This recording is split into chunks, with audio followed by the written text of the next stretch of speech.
ਵਾਹਿਗੁਰੂ जी का खालसा वाहिगुरू जी की फतेह। TV84 ਦੇ ਸਾਰੇ ਦਰਸ਼ਕ ਤੇ ਸਰੋਤੇ ਜਿਹੜੇ ਇਸ ਵਕਤ ਸਾਡੇ ਨਾਲ ਨਾਰਥ ਅਮਰੀਕਾ ਦੇ ਵਿੱਚੋਂ ਜੁੜੇ ਹੋਏ ਆ ਜਾਂ ਫਿਰ ਸੋਸ਼ਲ ਮੀਡੀਆ ਤੇ ਸਾਨੂੰ ਦੁਨੀਆ ਭਰ ਦੇ ਵਿੱਚ ਦੇਖ ਰਹੇ ਆ, ਮੈਂ ਅਮਰਵੀਰ ਸਿੰਘ TV84 ਦੇ ਸੱਚੋ ਸੱਚ ਪ੍ਰੋਗਰਾਮ ਦੇ ਵਿੱਚ ਆਪ ਸਭ ਦਾ ਤਹਿ ਦਿਲੋਂ ਸਵਾਗਤ ਕਰਦਾ। ਵਿਊਜ਼ ਅੱਜ ਅਸੀਂ 16 ਸਤੰਬਰ 2024 ਨੂੰ ਵਿਚਾਰ ਚਰਚਾ ਕਰਨ ਜਾ ਰਹੇ ਹਾਂ ਤੇ ਅੱਜ ਸੋਮਵਾਰ ਦੇ ਦਿਨ ਇਹ ਹਫਤੇ ਦਾ ਸਾਡਾ ਪਹਿਲਾ ਸੱਚੋ ਸੱਚ ਪ੍ਰੋਗਰਾਮ ਹੈ। ਮੇਰੇ ਨਾਲ ਟੋਰਾਂਟੋ ਤੋਂ ਸਾਡੇ ਕੋਰਸਪੋਂਡੈਂਟ ਸਰਦਾਰ ਸੁਖਵਿੰਦਰ ਸਿੰਘ ਇਸ ਵਕਤ ਜੁੜੇ ਹੋਏ ਆ। ਆਓ ਉਹਨਾਂ ਨਾਲ ਮਿਲ ਕੇ ਅੱਜ ਦੇ ਪ੍ਰੋਗਰਾਮ ਦੀ ਸ਼ੁਰੂਆਤ ਕਰਦੇ ਹਾਂ। ਸੁਖਵਿੰਦਰ ਸਿੰਘ ਜੀ, ਸਵਾਗਤ ਹੈ ਤੁਹਾਡਾ। ਵਾਹਿਗੁਰੂ ਜੀ ਕਾ ਖਾਲਸਾ ਵਾਹਿਗੁਰੂ ਜੀ ਕੀ ਫਤਿਹ ਜੀ। ਵਾਹਿਗੁਰੂ ਜੀ ਕਾ ਖਾਲਸਾ ਵਾਹਿਗੁਰੂ ਜੀ ਕੀ ਫਤਿਹ ਜੀ। ਸੁਖਵਿੰਦਰ ਸਿੰਘ ਜੀ, ਅੱਜ ਪਹਿਲੇ ਸੈਗਮੈਂਟ ਦੇ ਵਿੱਚ ਅਸੀਂ ਗੱਲ ਕਰੀਏ ਜੰਮੂ ਕਸ਼ਮੀਰ ਦੀ, ਕਿਉਂਕਿ ਜੰਮੂ ਕਸ਼ਮੀਰ ਦੇ ਵਿੱਚ ਜਿਹੜੀਆਂ ਡਿਵੈਲਪਮੈਂਟਸ ਇਸ ਵਕਤ ਹੋ ਰਹੀਆਂ ਨੇ ਕਾਫੀ ਅਹਿਮ ਮੰਨੀਆਂ ਜਾ ਰਹੀਆਂ ਨੇ। ਇਸ ਵਕਤ ਉੱਥੇ ਚੋਣਾਂ ਦਾ ਮਾਹੌਲ ਪੂਰਾ ਮਗਿਆ ਹੋਇਆ ਆ। ਚੋਣਾਂ ਹੋਣ ਜਾ ਰਹੀਆਂ ਨੇ ਜੰਮੂ ਕਸ਼ਮੀਰ ਦੇ ਵਿੱਚ 3 ਫੇਜ਼ਸ ਦੇ ਵਿੱਚ। ਆਉਣ ਵਾਲੇ ਦਿਨਾਂ ਦੇ ਵਿੱਚ ਚੋਣਾਂ ਹੋਣੀਆਂ ਨੇ ਤੇ ਅਕਤੂਬਰ ਦੇ ਬਿਗਨਿੰਗ ਦੇ ਵਿੱਚ ਜਿਹੜੇ ਰਿਜ਼ਲਟ ਹੈਗੇ ਆ ਉਹ ਆਉਣੇ ਆ। ਇੱਕ ਪਾਸੇ ਜੇ ਮੁੱਖ ਮੇਜਰ ਧਿਰਾਂ ਦੀ ਗੱਲ ਕਰਨੀ ਹੋਵੇ ਤਾਂ ਜਿਹੜੀ ਨੈਸ਼ਨਲ ਕਾਨਫਰੰਸ ਹੈਗੀ ਆ ਉਮਰ ਅਬਦੁੱਲਾ ਹੋਰਾਂ ਦੀ, ਉਹਨਾਂ ਨੇ ਕਾਂਗਰਸ ਦੇ ਨਾਲ ਨੈਸ਼ਨਲ ਲੈਵਲ ਦੇ ਉੱਤੇ ਅਲਾਇੰਸ ਕੀਤਾ ਹੋਇਆ ਤੇ ਦੂਜੇ ਪਾਸੇ ਅਸੀਂ PDP ਮਹਿਬੂਬਾ ਮੁਫਤੀ ਦਾ ਜਿਹੜੀ ਪਾਰਟੀ ਹੈ ਉਹਨਾਂ ਦਾ ਪਾਰਟ ਦੇਖਦੇ ਹਾਂ ਤੇ BJP ਆਪਣੇ ਹਿਸਾਬ ਦੇ ਨਾਲ ਇਹ ਸਾਰੇ ਦੇ ਵਿੱਚ ਇਹ ਸਾਰੇ ਜਿਹੜੀ ਇਲੈਕਸ਼ਨ ਫਰੇ ਹੈਗੀ ਆ ਉਹਦੇ ਵਿੱਚ ਆਪਣਾ ਏਜੰਡਾ ਕੱਢਣ ਦੇ ਉੱਤੇ ਲੱਗੀ ਹੋਈ ਹੈ। ਇਹ ਮਤਲਬ ਹੁਣ ਅਸੀਂ ਇਹਨੂੰ ਕੱਲੀਆਂ ਇਸ ਇਲੈਕਸ਼ਨਸ ਦੇ ਨਾਲ ਜੋੜ ਕੇ ਨਹੀਂ ਦੇਖਿਆ ਜਾ ਸਕਦਾ ਵੀ ਇਹ ਹੁਣੇ ਇਲੈਕਸ਼ਨਸ ਹੋ ਰਹੀਆਂ ਨੇ। ਰੈਦਰ ਇਹਨੂੰ ਪਿਛਲੇ ਸਾਲਾਂ ਦੇ ਵਿੱਚ ਜਾਂ ਦਹਾਕਿਆਂ ਦੀ ਜਿਹੜੀ ਸਿਆਸਤ ਹੈਗੀ ਹੈ ਜਾਂ ਜਿਹੜੀ ਚੇਂਜ ਤੇ ਸ਼ਿਫਟ ਆ ਰਹੀ ਹੈ ਜੰਮੂ ਕਸ਼ਮੀਰ ਦੇ ਵਿੱਚ, ਉਹ ਭਾਵੇਂ ਇਮੋਸ਼ਨਲ ਲੈਵਲ ਦੇ ਉੱਤੇ ਹੋਵੇ, ਇਕਨੋਮਿਕਲ ਲੈਵਲ ਦੇ ਉੱਤੇ ਹੋਵੇ ਜਾਂ ਗਰਾਊਂਡ ਤੇ ਅਸੀਂ ਜੋ ਪੋਲੀਟੀਕਲ ਹਾਲਾਤ ਬਦਲਦੇ ਦੇਖ ਰਹੇ ਹਾਂ ਉਸ ਹਵਾਲੇ ਨਾਲ ਹੋਵੇ। ਸੋ ਕਈ ਡਿਫਰੈਂਟ ਲੈਵਲਸ ਹੈਗੇ ਆ ਜੋ ਲੋਕਾਂ ਦੇ ਵਿੱਚ ਇਸ ਵਕਤ ਰੁਝਾਨ ਚੱਲ ਰਿਹਾ ਆ। ਸੋ ਵੱਖ-ਵੱਖ ਉਹਦੇ ਤੇ ਅਸੀਂ ਵਿਚਾਰ ਚਰਚਾ ਕਰਨੀ ਚਾਹਾਂਗੇ। ਪਰ ਸ਼ੁਰੂਆਤ ਕਰੀਏ ਜਿਹੜੀ 10 ਸਾਲਾਂ ਬਾਅਦ, ਆਲਮੋਸਟ 10 ਸਾਲਾਂ ਬਾਅਦ ਜਿਹੜੀ ਇਹ ਚੋਣ ਹੋਣ ਜਾ ਰਹੀ ਹੈ ਤੇ ਅਹਿਮ ਇਸ ਕਰਕੇ ਵੀ ਹੈ ਚੋਣ ਇਹ ਕਿਉਂਕਿ 2019 ਦੇ ਵਿੱਚ ਜਦੋਂ ਧਾਰਾ 370 ਹਟਾ ਦਿੱਤੀ ਗਈ ਸੀ, ਕਸ਼ਮੀਰ ਦੀ ਸਟੇਟਹੁੱਡ ਖੋਹ ਲਈ ਗਈ ਸੀ ਲੋਕਾਂ ਕੋਲੋਂ ਤੇ ਲੋਕਾਂ ਦੇ ਜਿਹੜੇ ਹੱਕ ਨੇ ਜੰਮੂ ਕਸ਼ਮੀਰ ਦੇ ਲੋਕਾਂ ਦੇ ਉਹਨਾਂ ਨੂੰ ਵਾਂਝੇ ਕਰ ਦਿੱਤਾ ਗਿਆ ਸੀ ਸਰਕਾਰ ਵੱਲੋਂ, ਮੋਦੀ ਸਰਕਾਰ ਵੱਲੋਂ। ਤੋਂ ਉਦੋਂ ਤੋਂ ਲੈ ਕੇ ਇਹ ਪਹਿਲੀ ਇਲੈਕਸ਼ਨ ਹੈ ਜੰਮੂ ਕਸ਼ਮੀਰ ਦੀ ਸਟੇਟ ਅਸੈਂਬਲੀ ਦੀ ਜਿਹੜੀ ਇਸ ਵਕਤ ਹੋਣ ਜਾ ਰਹੀ ਹੈ। ਬਿਲਕੁਲ ਅਮਰਵੀਰ ਸਿੰਘ ਜੀ, ਦੇਖੋ ਦੁਨੀਆ ਭਰ ਦੇ ਜਿਹੜੇ ਅਖਬਾਰ ਨੇ ਉਹਨਾਂ ਦੇ ਵਿੱਚ ਇਸ ਸਮੇਂ ਜਿਹੜੀ ਜੰਮੂ ਕਸ਼ਮੀਰ ਦੀ ਇਲੈਕਸ਼ਨ ਆ ਉਹਦੇ ਉੱਤੇ ਵੱਡੇ ਪੀਸ ਲੱਗੇ ਆ। ਮਤਲਬ ਹਰ ਇੱਕ ਦੁਨੀਆ ਦੇ ਵਿੱਚ ਜਿਹੜੇ ਪੋਲੀਟੀਕਲ ਐਨਾਲਿਸਟ ਨੇ ਜਿਹੜੇ ਇਸ ਏਰੀਏ ਨੂੰ ਕਵਰ ਕਰਦੇ ਆ ਉਹਦੇ ਤੇ ਐਨਾਲਿਸਿਸ ਕਰ ਰਹੇ ਆ। ਵੱਖੋ ਵੱਖਰੇ ਤਰੀਕੇ ਨਾਲ ਐਨਾਲਿਸਿਸ ਸਾਹਮਣੇ ਵੀ ਆ ਰਹੇ ਆ ਤੇ ਜੋ ਅਸੀਂ ਮਹਿਸੂਸ ਕਰ ਰਹੇ ਹਾਂ ਜੇ ਉਹਦੀ ਗੱਲ ਕਰੀਏ ਤਾਂ ਦੇਖੋ ਮੁੱਖ ਮੁਕਾਬਲਾ ਜਿਹੜੀ ਚੋਣ ਉੱਥੇ ਹੋਣ ਜਾ ਰਹੀ ਆ ਉਹਦੇ 'ਚ ਜੇ ਚੋਣ ਦੇ ਸੰਦਰਭ 'ਚ ਗੱਲ ਕਰੀਏ ਤਾਂ ਜਿੱਥੇ ਇੱਕ ਪਾਸੇ ਕਾਂਗਰਸ ਦਾ ਤੇ ਨੈਸ਼ਨਲ ਕਾਨਫਰੰਸ ਦਾ ਜਿਹੜਾ ਆ ਗਠਜੋੜ ਆ, ਦੂਜੇ ਪਾਸੇ PDP ਵੱਲੋਂ ਜਿਹੜੀ ਮਹਿਬੂਬਾ ਮੁਫਤੀ ਆ ਉਹਨਾਂ ਦਾ ਮੁੱਖ ਚਿਹਰਾ ਸਾਬਕਾ ਮੁੱਖ ਮੰਤਰੀ ਆ, ਉਹ ਇਲੈਕਸ਼ਨ ਲੜ ਰਹੇ ਆ। ਉਹਨਾਂ ਦਾ ਕਹਿਣਾ ਕਿ ਜਦੋਂ ਤੱਕ ਸਟੇਟਹੁੱਡ ਬਹਾਲ ਨਹੀਂ ਹੁੰਦੀ ਉਹ ਇੰਡੀਵਿਜੂਅਲੀ ਇਲੈਕਸ਼ਨ ਨਹੀਂ ਲੜਨਗੇ, ਪਰ ਉਹਨਾਂ ਦੀ ਪਾਰਟੀ ਇਲੈਕਸ਼ਨ ਲੜ ਰਹੀ ਆ ਤੇ ਉਹਨਾਂ ਦੀ ਧੀ ਜਿਹੜੀ ਆ ਉਹ ਉਹਨਾਂ ਦੀ ਸੀਟ ਤੋਂ ਇਲੈਕਸ਼ਨ ਲੜ ਰਹੀ ਆ ਜੀ। ਤੇ ਇਸ ਤੋਂ ਇਲਾਵਾ ਇੱਕ ਜਿਹੜਾ ਵੱਡਾ ਪਹਿਲੂ ਆ ਇਸ ਸਾਰੇ ਇਲੈਕਸ਼ਨ ਦੇ ਵਿੱਚ ਉਹ ਇਹ ਆ ਕਿ ਜੰਮੂ ਕਸ਼ਮੀਰ ਦੀ ਜਿਹੜੀ ਵੱਖਵਾਦੀ ਅਸੀਂ ਕਹਿ ਸਕਦੇ ਹਾਂ ਕਿ ਮੂਵਮੈਂਟ ਆ, ਸੈਪਰੇਟਿਸਟ ਮੂਵਮੈਂਟ ਆ, ਜੰਮੂ ਕਸ਼ਮੀਰ ਦੀ ਆਜ਼ਾਦੀ ਦੀ ਮੂਵਮੈਂਟ ਆ, ਉਹਦੀ ਸਭ ਤੋਂ ਅਹਿਮ ਕੜੀ ਜਿੱਥੋਂ ਗੱਲਾਂ ਸ਼ੁਰੂ ਹੋਈਆਂ ਕਿ ਜਿਹੜੀ ਜਮਾਤ-ਏ ਇਸਲਾਮੀ ਪਾਰਟੀ ਆ ਜਿਹੜੀ ਅੱਜ ਵੀ ਬੈਂਡ ਆ ਕਸ਼ਮੀਰ ਦੇ ਵਿੱਚ, ਪਿਛਲੇ ਲਗਭਗ ਇਹ ਤੀਜੀ ਵਾਰ ਇਸ ਪਾਰਟੀ ਤੇ ਬੈਨ ਲੱਗਿਆ ਆ। ਤਾਂ ਜਮਾਤ-ਏ ਇਸਲਾਮੀ ਉਹ ਪਾਰਟੀ ਸੀ ਜਦੋਂ ਮੈਂ ਸ਼ਾਇਦ ਗਲਤ ਨਾ ਬੋਲਾਂ ਤਾਂ 1975 ਦੇ ਕਰੀਬ ਦੀ ਜਾਂ 1980s ਦੇ ਕਰੀਬ ਦੀ ਉਹ ਗੱਲ ਆ ਕਿ ਜਦੋਂ ਇਲੈਕਸ਼ਨ ਕੰਟੈਸਟ ਕੀਤੀ ਜਮਾਤ-ਏ ਇਸਲਾਮੀ ਨੇ, ਜਿਹਦੇ 'ਚ ਸੈਯਦ ਅਲੀ ਸ਼ਾਹ ਗਿਲਾਨੀ ਤੇ ਬਾਅਦ ਵਿੱਚ ਹਿਜ਼ਬੁਲ ਮੁਜਾਹਿਦੀਨ ਦੇ ਜਿਹੜੇ ਕਮਾਂਡਰ ਵੀ ਬਣੇ, ਸਲਾਹੁਦੀਨ ਸੀ ਸ਼ਾਇਦ ਉਹਨਾਂ ਦਾ ਨਾਂ, ਇਹ ਸਾਰੇ ਜਿਹੜੇ ਫੇਸਿਸ ਸੀ ਵੱਡੇ ਕਸ਼ਮੀਰ ਦੀ ਸੈਪਰੇਟਿਸਟ ਮੂਵਮੈਂਟ ਦੇ, ਇਹ ਸਾਰੇ ਜਮਾਤ ਇਸਲਾਮੀ ਵੱਲੋਂ ਉਦੋਂ ਇਲੈਕਸ਼ਨ ਇਹਨਾਂ ਨੇ ਕੰਟੈਸਟ ਕੀਤੀ ਸੀ। ਤੇ ਉਹ ਇਲੈਕਸ਼ਨ ਜਿਹੜੀ ਆ ਉਹ ਇੰਡੀਅਨ ਗਵਰਨਮੈਂਟ ਦੇ ਉੱਤੇ ਉਹਦਾ ਦੋਸ਼ ਆ ਕਿ ਇੰਡੀਅਨ ਗਵਰਨਮੈਂਟ ਨੇ ਉਸ ਇਲੈਕਸ਼ਨ ਦੇ ਵਿੱਚ ਘਪਲੇਬਾਜ਼ੀ ਕੀਤੀ, ਕਿਉਂਕਿ ਜਿਹੜੀ ਜਮਾਤ ਇਸਲਾਮੀ ਆ ਉਹ ਪੂਰਨ ਬਹੁਮਤ ਦੇ ਨਾਲ ਉੱਥੇ ਸਰਕਾਰ ਬਣਾ ਰਹੀ ਸੀ। ਤੇ ਜਮਾਤ ਇਸਲਾਮੀ ਉਦੋਂ ਜਿਹੜਾ ਉਹਦਾ ਸਾਰਾ ਚੋਣ ਪ੍ਰਚਾਰ ਸੀ ਜਾਂ ਆਈਡੀਆ ਸੀ ਉਹ ਕਸ਼ਮੀਰ ਨੂੰ ਵੱਖਰੇ ਮੁਲਕ ਦਾ ਦਰਜਾ ਦਿਵਾਉਣ ਦਾ ਸੀ। ਤੇ ਉਹ ਤੋਂ ਬਾਅਦ ਉਹ ਇਲੈਕਸ਼ਨ ਜਿਹੜੀ ਆ ਉਹ ਭੰਗ ਹੋਈ ਤੇ ਜਮਾਤ ਉਹ ਤੋਂ ਬਾਅਦ ਜਿਹੜੀ ਉੱਥੇ ਆਰਮਡ ਰਿਬੈਲੀਅਨ ਆ ਵੀ ਜਦੋਂ ਸਰਕਾਰ ਨੇ ਚੋਣਾਂ ਦਾ ਜਿਹੜਾ ਰਾਹ ਬੰਦ ਕੀਤਾ ਉੱਥੇ ਲੋਕਾਂ ਦਾ ਡੈਮੋਕ੍ਰੈਟਿਕ ਪ੍ਰੋਸੈਸ ਜਿਹੜਾ ਆ, ਫਿਰ ਇੱਕ ਉੱਥੇ ਆਰਮਡ ਰਿਬੈਲੀਅਨ ਵੱਡੇ ਪੱਧਰ ਤੇ ਸ਼ੁਰੂ ਹੋਈ, ਨੌਜਵਾਨਾਂ ਨੇ ਹਥਿਆਰ ਚੁੱਕਿਆ ਜੀ। ਤੇ ਹੁਣ ਅੱਜ ਜਿੱਥੇ ਅਸੀਂ ਇਹ ਇਲੈਕਸ਼ਨਾਂ 2024 ਦੀਆਂ ਹੁਣ ਦੇਖ ਰਹੇ ਹਾਂ ਤਾਂ ਉਹ ਜਦੋਂ ਤੁਸੀਂ ਗੱਲ ਕੀਤੀ ਕਿ ਇਹਨੂੰ ਉਹਦੇ ਮਤਲਬ ਉਹਦੀ ਲਗਾਤਾਰਤਾ 'ਚ ਦੇਖੀਏ, ਜਦੋਂ ਧਾਰਾ 370 ਹਟਾਈ ਗਈ ਆ ਤਾਂ ਉਹ ਤੋਂ ਬਾਅਦ ਬੜੇ ਵੱਡੇ ਪੱਧਰ ਤੇ ਜਿਹੜੇ ਕਸ਼ਮੀਰ ਦੇ ਵੱਖਵਾਦੀ ਆਗੂ ਨੇ ਉਹ ਜੇਲ੍ਹਾਂ 'ਚ ਨਜ਼ਰਬੰਦ ਕੀਤੇ ਗਏ। ਯਾਸਿਰ ਮਲਿਕ ਜੇਲ੍ਹ ਦੇ ਵਿੱਚ ਬੰਦ ਆ, ਸੈਯਦ ਅਲੀ ਸ਼ਾਹ ਗਿਲਾਨੀ ਜਿਹੜੇ ਆ ਉਹਨਾਂ ਦੀ ਡੈਥ ਹੋਈ ਆ ਪਿਛਲੇ ਸਮੇਂ 'ਚ, ਇਹ ਸਾਰੇ ਤੋਂ ਬਾਅਦ 2019 ਤੋਂ ਬਾਅਦ, ਕਿਉਂਕਿ ਉਹ ਸਭ ਤੋਂ ਵੱਡਾ ਚਿਹਰਾ ਸੀ ਸੈਪਰੇਟਿਸਟ ਮੂਵਮੈਂਟ ਦਾ ਜੀ। ਤੇ ਉਹ ਤੋਂ ਬਾਅਦ ਜਿਹੜਾ ਆ ਉੱਥੇ ਹੁਣ ਜਿਹੜੀ ਜਮਾਤ ਇਸਲਾਮੀ ਜਿਹਦੇ ਬਹੁਤਾਤ ਆਗੂ ਉਹ ਨੇ ਜਿਹੜੇ ਕਸ਼ਮੀਰੀ ਸਫੇਅਰ ਦੇ ਵਿੱਚ ਵਿਚਰਦੇ ਆ, ਹਮੇਸ਼ਾ ਸੈਪਰੇਟਿਜ਼ਮ ਦੀ ਗੱਲ ਕਰਦੇ ਰਹੇ ਤੇ ਵੋਟਾਂ ਦਾ ਬਾਈਕਾਟ ਕਰਦੇ ਰਹੇ ਹਮੇਸ਼ਾ, ਕਿਉਂਕਿ ਕਸ਼ਮੀਰ ਦੇ ਵਿੱਚ ਖਾਸ ਤੌਰ ਤੇ ਜਿਹੜਾ ਕਸ਼ਮੀਰ ਰੀਜਨ ਆ, ਵੈਲੀ ਜਿਹੜੀ ਕਸ਼ਮੀਰ ਵੈਲੀ, ਉਹਦੇ ਜਿੰਨੇ ਉਹਦੀਆਂ ਸੀਟਸ ਨੇ, ਅਸੈਂਬਲੀ ਸੀਟਸ ਨੇ, ਉਹਨਾਂ 'ਚ ਬਹੁਤਾਤ ਬਾਈਕਾਟ ਹੀ ਹੁੰਦਾ ਰਿਹਾ ਆ। ਜ਼ਿਆਦਾਤਰ ਵੋਟਾਂ ਜੰਮੂ ਵਾਲੇ ਜਿਹੜਾ ਹਿੰਦੂ ਬੈਲਟ ਹੈਗੀ ਆ ਉੱਥੇ ਭੁਗਤਦੀਆਂ ਰਹੀਆਂ ਨੇ। ਪਰ ਇਹ ਹੁਣ ਜਿਹੜਾ ਆ ਪਿਛਲੀ ਪਾਰਲੀਮੈਂਟਰੀ ਇਲੈਕਸ਼ਨ ਵੀ ਜਿਹੜੀ ਹੋਈ ਸੀ ਉਹਦੇ 'ਚ ਅਵਾਮੀ ਇਤਿਹਾਦ ਪਾਰਟੀ ਦੇ ਲੀਡਰ ਜਿਹੜੇ ਕਿ ਟੈਰਰ ਐਕਟ ਦੇ ਥੱਲੇ, ਟੈਰਰ ਫੰਡਿੰਗ ਦੇ ਐਕਟ ਦੇ ਥੱਲੇ ਨਜ਼ਰਬੰਦ ਸੀ ਤਿਹਾੜ ਜੇਲ੍ਹ ਦੇ ਵਿੱਚ। ਹੁਣ ਪਿਛਲੇ ਕੁਝ ਦਿਨ ਪਹਿਲਾਂ ਹੀ ਉਹਨਾਂ ਨੂੰ ਜ਼ਮਾਨਤ ਦਿੱਤੀ ਆ ਚੋਣ ਪ੍ਰਚਾਰ ਲਈ। ਉਹ ਤਿਹਾੜ ਜੇਲ੍ਹ ਦੇ ਵਿੱਚ ਨਜ਼ਰਬੰਦੀ ਦੇ ਚੱਲਦੇ ਹੀ ਉਹਨਾਂ ਨੇ ਨੈਸ਼ਨਲ ਕਾਨਫਰੰਸ ਦੇ ਲੀਡਰ ਉਮਰ ਅਬਦੁੱਲਾ ਨੂੰ ਬਹੁਤ ਵੱਡੇ ਮਾਰਜਨ ਦੇ ਨਾਲ ਹਰਾਇਆ ਸੀ। ਤਾਂ ਉੱਥੇ ਅਸੀਂ ਕਹਿ ਸਕਦੇ ਕਿ ਜਿਹੜੀ ਉਹ ਚੋਣ ਸੀ ਉਹਨੂੰ ਜਦੋਂ ਹੁਣ ਐਨਾਲਿਸਿਸ ਹੋ ਰਿਹਾ ਕਸ਼ਮੀਰ ਦੇ ਸਿਆਸੀ ਭਵਿੱਖ ਦਾ ਇਹਨਾਂ ਚੋਣਾਂ ਦੇ ਮੱਦੇਨਜ਼ਰ, ਤਾਂ ਇਹ ਸਮਝਿਆ ਜਾ ਰਿਹਾ ਕਿ ਉਹ ਜਿਹੜੀ ਇਲੈਕਸ਼ਨ ਸੀ ਇੰਜੀਨੀਅਰ ਰਾਸ਼ਿਦ ਸੀ ਦੀ ਜਿਹੜੀ ਜੇਲ੍ਹ 'ਚ ਬੈਠ ਕੇ ਉਹਨਾਂ ਲੜੀ ਸੀ ਤੇ ਜਿੱਤੇ ਸੀ, ਕਿ ਉਹ ਇਲੈਕਸ਼ਨ ਜਿਹੜੀ ਲਗਾਤਾਰ ਪਿਛਲੇ ਲੰਬੇ ਸਮੇਂ ਤੋਂ ਕਸ਼ਮੀਰ ਦੇ ਵਿੱਚ ਭਾਰਤੀ ਮੁੱਖ ਧਾਰਾ ਨੂੰ ਰਿਜੈਕਟ ਕਰਨ ਦੀ ਪਾਲਿਸੀ ਵੱਡੇ ਪੱਧਰ ਤੇ ਲੋਕਾਂ ਵੱਲੋਂ ਚੱਲਦੀ ਰਹੀ, ਕਿ ਉਹਦੇ ਤੇ ਇੱਕ ਵੱਡਾ ਡੈਂਟ ਸੀ। ਤੇ ਹੁਣ ਰਾਸ਼ਿਦ ਨੂੰ ਵੀ ਜ਼ਮਾਨਤ ਮਿਲ ਗਈ ਆ ਤੇ ਉਹਨਾਂ ਦੀ ਜਿਹੜੀ ਪਾਰਟੀ ਆ ਅਵਾਮੀ ਇਤਿਹਾਦ ਪਾਰਟੀ ਉਹ ਇਲੈਕਸ਼ਨ ਲੜ ਰਹੀ ਆ। ਉਹਨਾਂ ਦੇ ਨਾਲ ਜਿਹੜੀ ਜਮਾਤ ਇਸਲਾਮੀ ਆ ਉਹਦੇ ਜਿੰਨੇ ਪਾਰਟੀ ਦੇ ਲੀਡਰਸ ਨੇ ਉਹ ਸਾਰੇ ਇੰਡੀਪੈਂਡੈਂਟ ਉਮੀਦਵਾਰਾਂ ਵਜੋਂ ਇਹ ਇਲੈਕਸ਼ਨ ਕੰਟੈਸਟ ਕਰ ਰਹੇ ਆ ਤੇ ਉਹਨਾਂ ਨੇ ਅਵਾਮੀ ਇਤਿਹਾਦ ਪਾਰਟੀ ਦੇ ਨਾਲ ਜਮਾਤ ਇਸਲਾਮੀ ਨੇ ਆਪਣਾ ਗਠਜੋੜ ਵੀ ਬਣਾਇਆ ਆ ਜੀ। ਤਾਂ ਮਤਲਬ ਜਿਹੜੀ ਇਹ ਸਾਰੀ ਮਤਲਬ ਇਹ ਧਾਰਾ ਆ ਜਿਹੜੀ ਸੈਪਰੇਟਿਜ਼ਮ ਤੋਂ ਬਾਅਦ ਤੇ ਬਾਇਕਾਟਸ ਤੋਂ ਬਾਅਦ ਹੁਣ ਇਲੈਕਸ਼ਨ ਪ੍ਰੋਸੈਸ ਦਾ ਹਿੱਸਾ ਬਣ ਜਾ ਰਹੀ ਆ। ਉਹਨਾਂ ਦਾ ਜਿਹੜਾ ਡਾਇਲੋਗ ਆ ਉਹ ਵੀ ਕਾਫੀ ਹੱਦ ਤੱਕ ਉਹਨਾਂ ਦੇ ਜਿਹੜੇ ਉਮੀਦਵਾਰ ਆ ਉਹਨਾਂ ਦੇ ਡਾਇਲੋਗ ਦੇ ਵਿੱਚ ਹੁਣ ਕਸ਼ਮੀਰ ਦੀ ਆਜ਼ਾਦੀ ਦੀ ਗੱਲ ਨਜ਼ਰ ਨਹੀਂ ਆਉਂਦੀ ਆ ਜੀ। ਉਹਨਾਂ ਦਾ ਡਾਇਲੋਗ ਜਿਹੜਾ ਆ, ਉਹਨਾਂ ਦੀਆਂ ਸਪੀਚਾਂ ਜਿਹੜੀਆਂ ਆ ਉਹਦੇ ਵਿੱਚ ਕਸ਼ਮੀਰ ਦੀ ਆਜ਼ਾਦੀ ਦੀ ਥਾਂ ਹੁਣ ਸਿਰਫ ਜਿਹੜੀ ਭਾਰਤ ਦੇ ਵਿੱਚ ਕਸ਼ਮੀਰ ਦੇ ਡਿਵੈਲਪਮੈਂਟ ਦੀ, ਭਾਰਤ ਦੇ ਵਿੱਚ ਜਿਹੜੇ ਕਸ਼ਮੀਰ ਦੇ ਨੌਜਵਾਨ ਜੇਲ੍ਹਾਂ 'ਚ ਬੰਦ ਨੇ ਉਹਨਾਂ ਨੂੰ ਜੇਲ੍ਹਾਂ 'ਚੋਂ ਰਿਹਾ ਕਰਾਉਣ ਦੀ ਜੀ, ਜਾਂ ਫਿਰ ਅਸੀਂ ਕਹਿ ਸਕਦੇ ਹਾਂ ਵੀ ਜਿਵੇਂ ਜਿਹੜੀਆਂ ਰੀਜਨਲ ਪਾਰਟੀਆਂ ਉੱਥੋਂ ਪੁਰਾਣੀਆਂ ਸੀ ਵੀ ਜਿਨ੍ਹਾਂ ਦੇ ਉੱਤੇ ਪਰਿਵਾਰਵਾਦ ਦਾ ਦੋਸ਼ ਵੀ ਲੱਗਦਾ ਆ ਵੀ ਉਹਨਾਂ ਤੋਂ ਕਸ਼ਮੀਰ ਦੀ ਸਿਆਸਤ ਨੂੰ ਆਜ਼ਾਦ ਕਰਾਉਣ ਦੀ, ਤੇ ਮਤਲਬ ਇਸ ਤਰ੍ਹਾਂ ਦੇ ਜਿਹੜੇ ਨਾਅਰੇ ਆ ਇਹਨਾਂ ਪਾਰਟੀਆਂ ਦੇ ਵੱਲੋਂ ਵੀ ਹੁਣ ਚੋਣਾਂ ਦੇ ਵਿੱਚ ਲਾਏ ਜਾ ਰਹੇ ਆ। ਤਾਂ ਜਿੱਥੇ ਪਹਿਲਾਂ ਹੀ ਜਿਹੜੀ ਨੈਸ਼ਨਲ ਕਾਨਫਰੰਸ ਆ ਜਾਂ PDP ਆ ਉਹ ਇੰਡੀਅਨ ਮੇਨ ਸਟ੍ਰੀਮ ਦਾ ਹਿੱਸਾ ਬਣ ਕੇ ਹਮੇਸ਼ਾ ਵਿਚਰੀ ਆ, ਤਾਂ ਉਹਦੇ ਨਾਲ ਹੁਣ ਇਹ ਜਿਹੜੀ ਸੈਪਰੇਟਿਜ਼ਮ ਨੂੰ ਪ੍ਰਣਾਈ ਹੋਈ ਧਿਰ ਵੀ ਸੀ ਵੱਡੀ, ਉਹ ਵੀ ਹੁਣ ਕਿਤੇ ਨਾ ਕਿਤੇ ਇੰਡੀਅਨ ਮੇਨ ਸਟ੍ਰੀਮ ਦਾ ਜਿਹੜਾ ਮਤਲਬ ਕੱਲਾ ਇਲੈਕਸ਼ਨ ਨਹੀਂ ਲੜ ਰਹੀ, ਪਰ ਜਿਹੜਾ ਉਹਨਾਂ ਦਾ ਸਾਰਾ ਚੋਣ ਪ੍ਰਚਾਰ ਵੀ ਆ ਉਹ ਵੀ ਅਮਰਵੀਰ ਸਿੰਘ ਦੀ ਇਹੀ ਨਜ਼ਰ ਆ ਰਿਹਾ ਕਿ ਉਹ ਭਾਰਤ ਦੇ ਵਿੱਚ ਹੁਣ ਮੁੱਖ ਧਾਰਾ ਦਾ ਹਿੱਸਾ ਬਣਦੇ ਨਜ਼ਰ ਆ ਰਹੇ ਆ।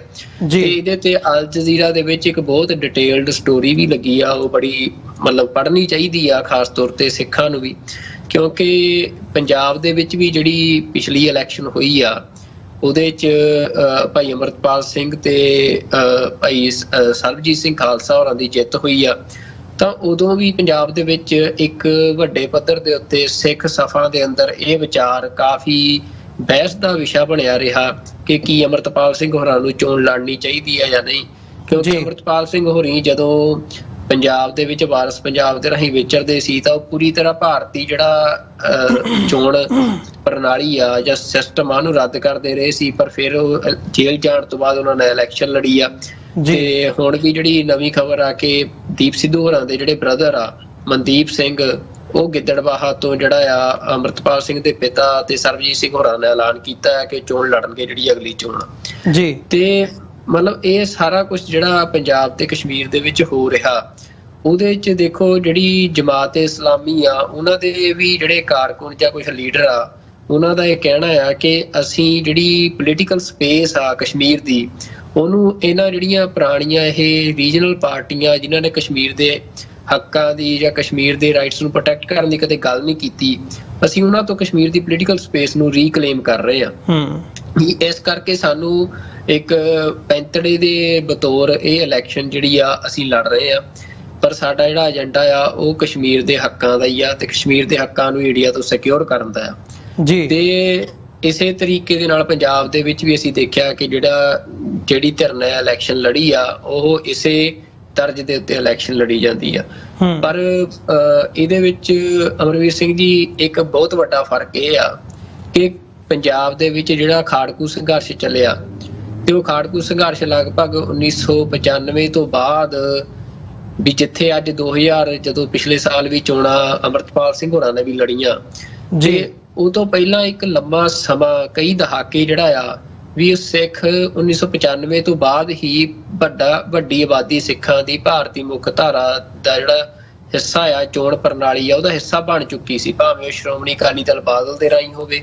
ਭਾਵੇਂ ਸ਼੍ਰੋਮਣੀ ਅਕਾਲੀ ਦਲ ਅੰਮ੍ਰਿਤਸਰ ਦੇ ਰਾਹੀਂ ਹੋਵੇ, ਪਰ ਸਿੱਖਾਂ ਦਾ ਬਹੁਤਾਤ ਹਿੱਸਾ ਜਿਹੜਾ ਆ ਉਹ ਵੋਟਾਂ ਦੇ ਵਿੱਚ ਪਾਰਟਿਸਿਪੇਸ਼ਨ ਕਰਦਾ ਆਇਆ ਆ ਕਈ ਦਹਾਕਿਆਂ ਤੋਂ ਜੀ। ਤਾਂ ਇਸ ਕਰਕੇ ਜਿਹੜੀ ਪੰਜਾਬ ਦੇ ਵਿੱਚ ਅਸੀਂ ਕਹਿ ਸਕਦੇ ਹਾਂ ਵੀ ਜਿਹੜੀ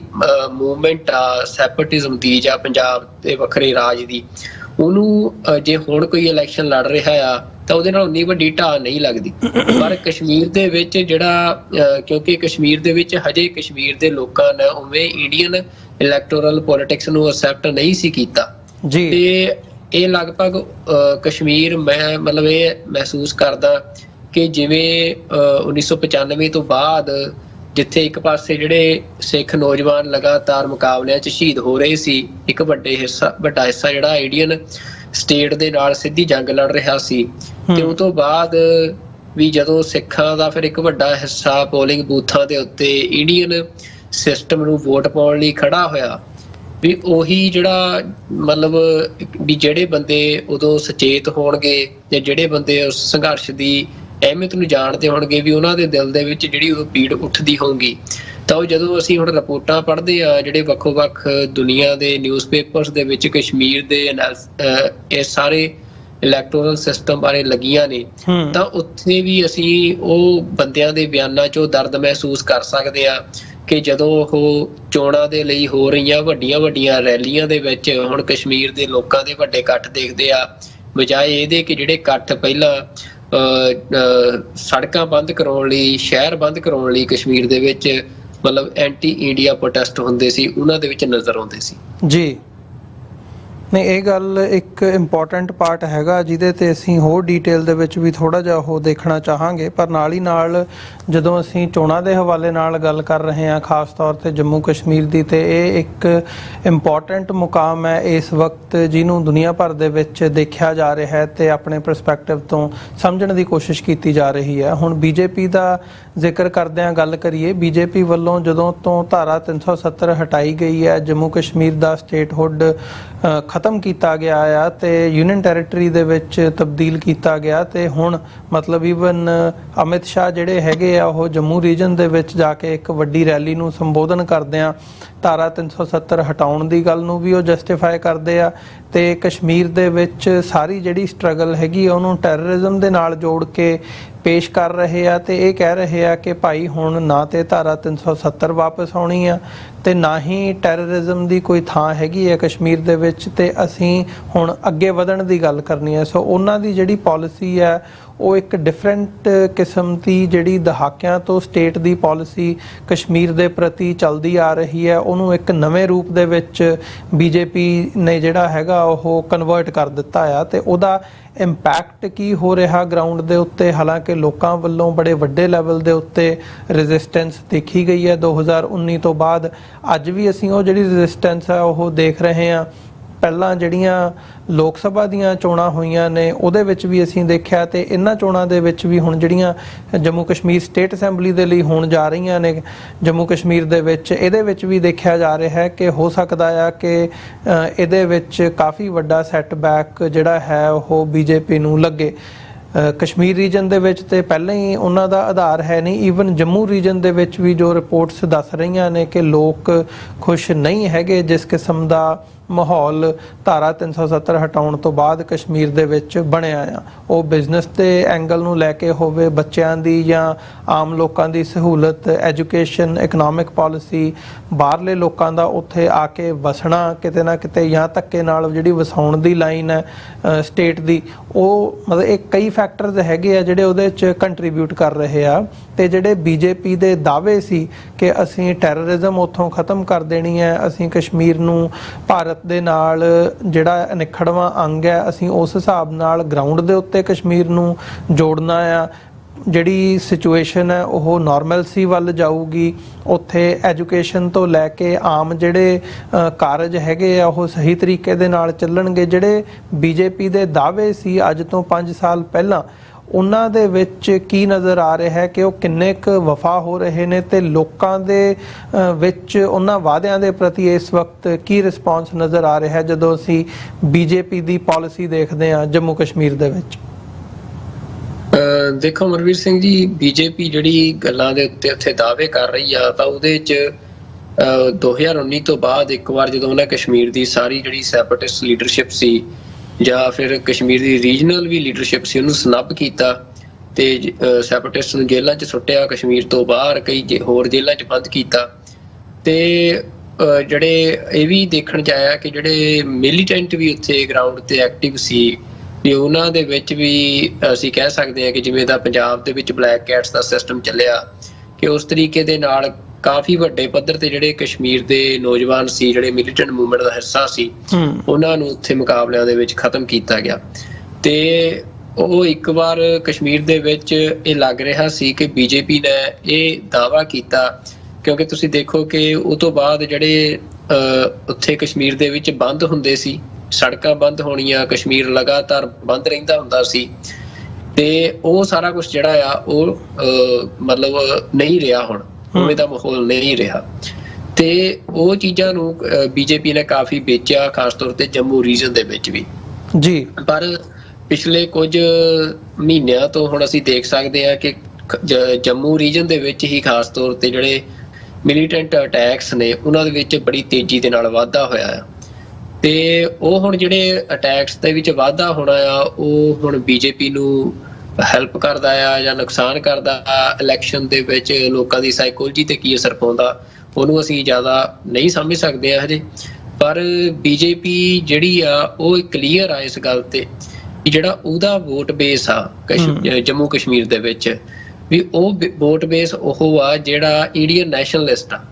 ਜੀ। ਉਹਨੇ ਇੰਡੀਅਨ ਨੈਸ਼ਨਲਿਸਟ ਵੋਟ ਬੇਸ ਨੂੰ ਕਾਂਗਰਸ ਦੇ ਥੱਲੇ ਉਹ ਖਿੱਚ ਕੇ ਤੇ ਆਪਣੇ ਥੱਲੇ ਟੋਟਲ ਮਤਲਬ ਜਿਵੇਂ ਹੁੰਦਾ ਵੀ ਹੁੰਜਾ ਫੇਰਨ ਦੀ ਕੋਸ਼ਿਸ਼ ਕੀਤੀ ਆਪਣੀ ਨੀਤੀ ਦੇ ਨਾਲ। ਤੇ ਜਿਹੜਾ ਕਸ਼ਮੀਰ ਆ, ਕਸ਼ਮੀਰ ਦੇ ਵਿੱਚ ਪਹਿਲਾਂ ਉਹਨਾਂ ਨੇ ਪੀਡੀਪੀ ਨਾਲ ਸਰਕਾਰ ਬਣਾਈ ਸੀ ਪਰ ਕਿਉਂਕਿ ਜੇ ਪੀਡੀਪੀ ਉਹਨਾਂ ਦੇ ਨਾਲ ਰਹਿੰਦੀ ਤਾਂ ਉਹ ਕਸ਼ਮੀਰ ਦੇ ਵਿੱਚ ਉਹ ਨਹੀਂ ਸੀ ਬਚਦੀ ਜੀ। ਤੇ ਇਸ ਕਰਕੇ ਜਿਹੜਾ ਹੁਣ ਕੁਛ ਜਿਹੜੇ ਆ ਉਹ ਇਹ ਵੀ ਦਾਅਵੇ ਕੀਤੇ ਜਾ ਰਹੇ ਆ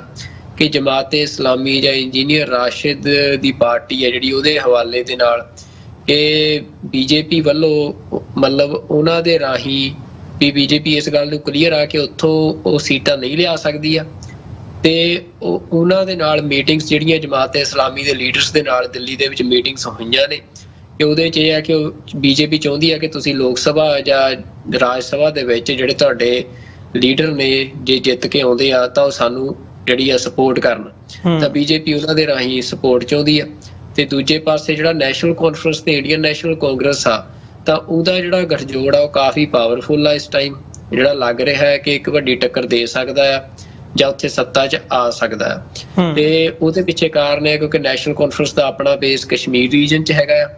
ਤੇ ਜਿਹੜੀ ਇੰਡੀਅਨ ਨੈਸ਼ਨਲ ਕਾਂਗਰਸ ਆ ਉਹਦਾ ਜੰਮੂ ਰੀਜਨ 'ਚ ਬੇਸ ਹੈਗਾ ਆ। ਤੇ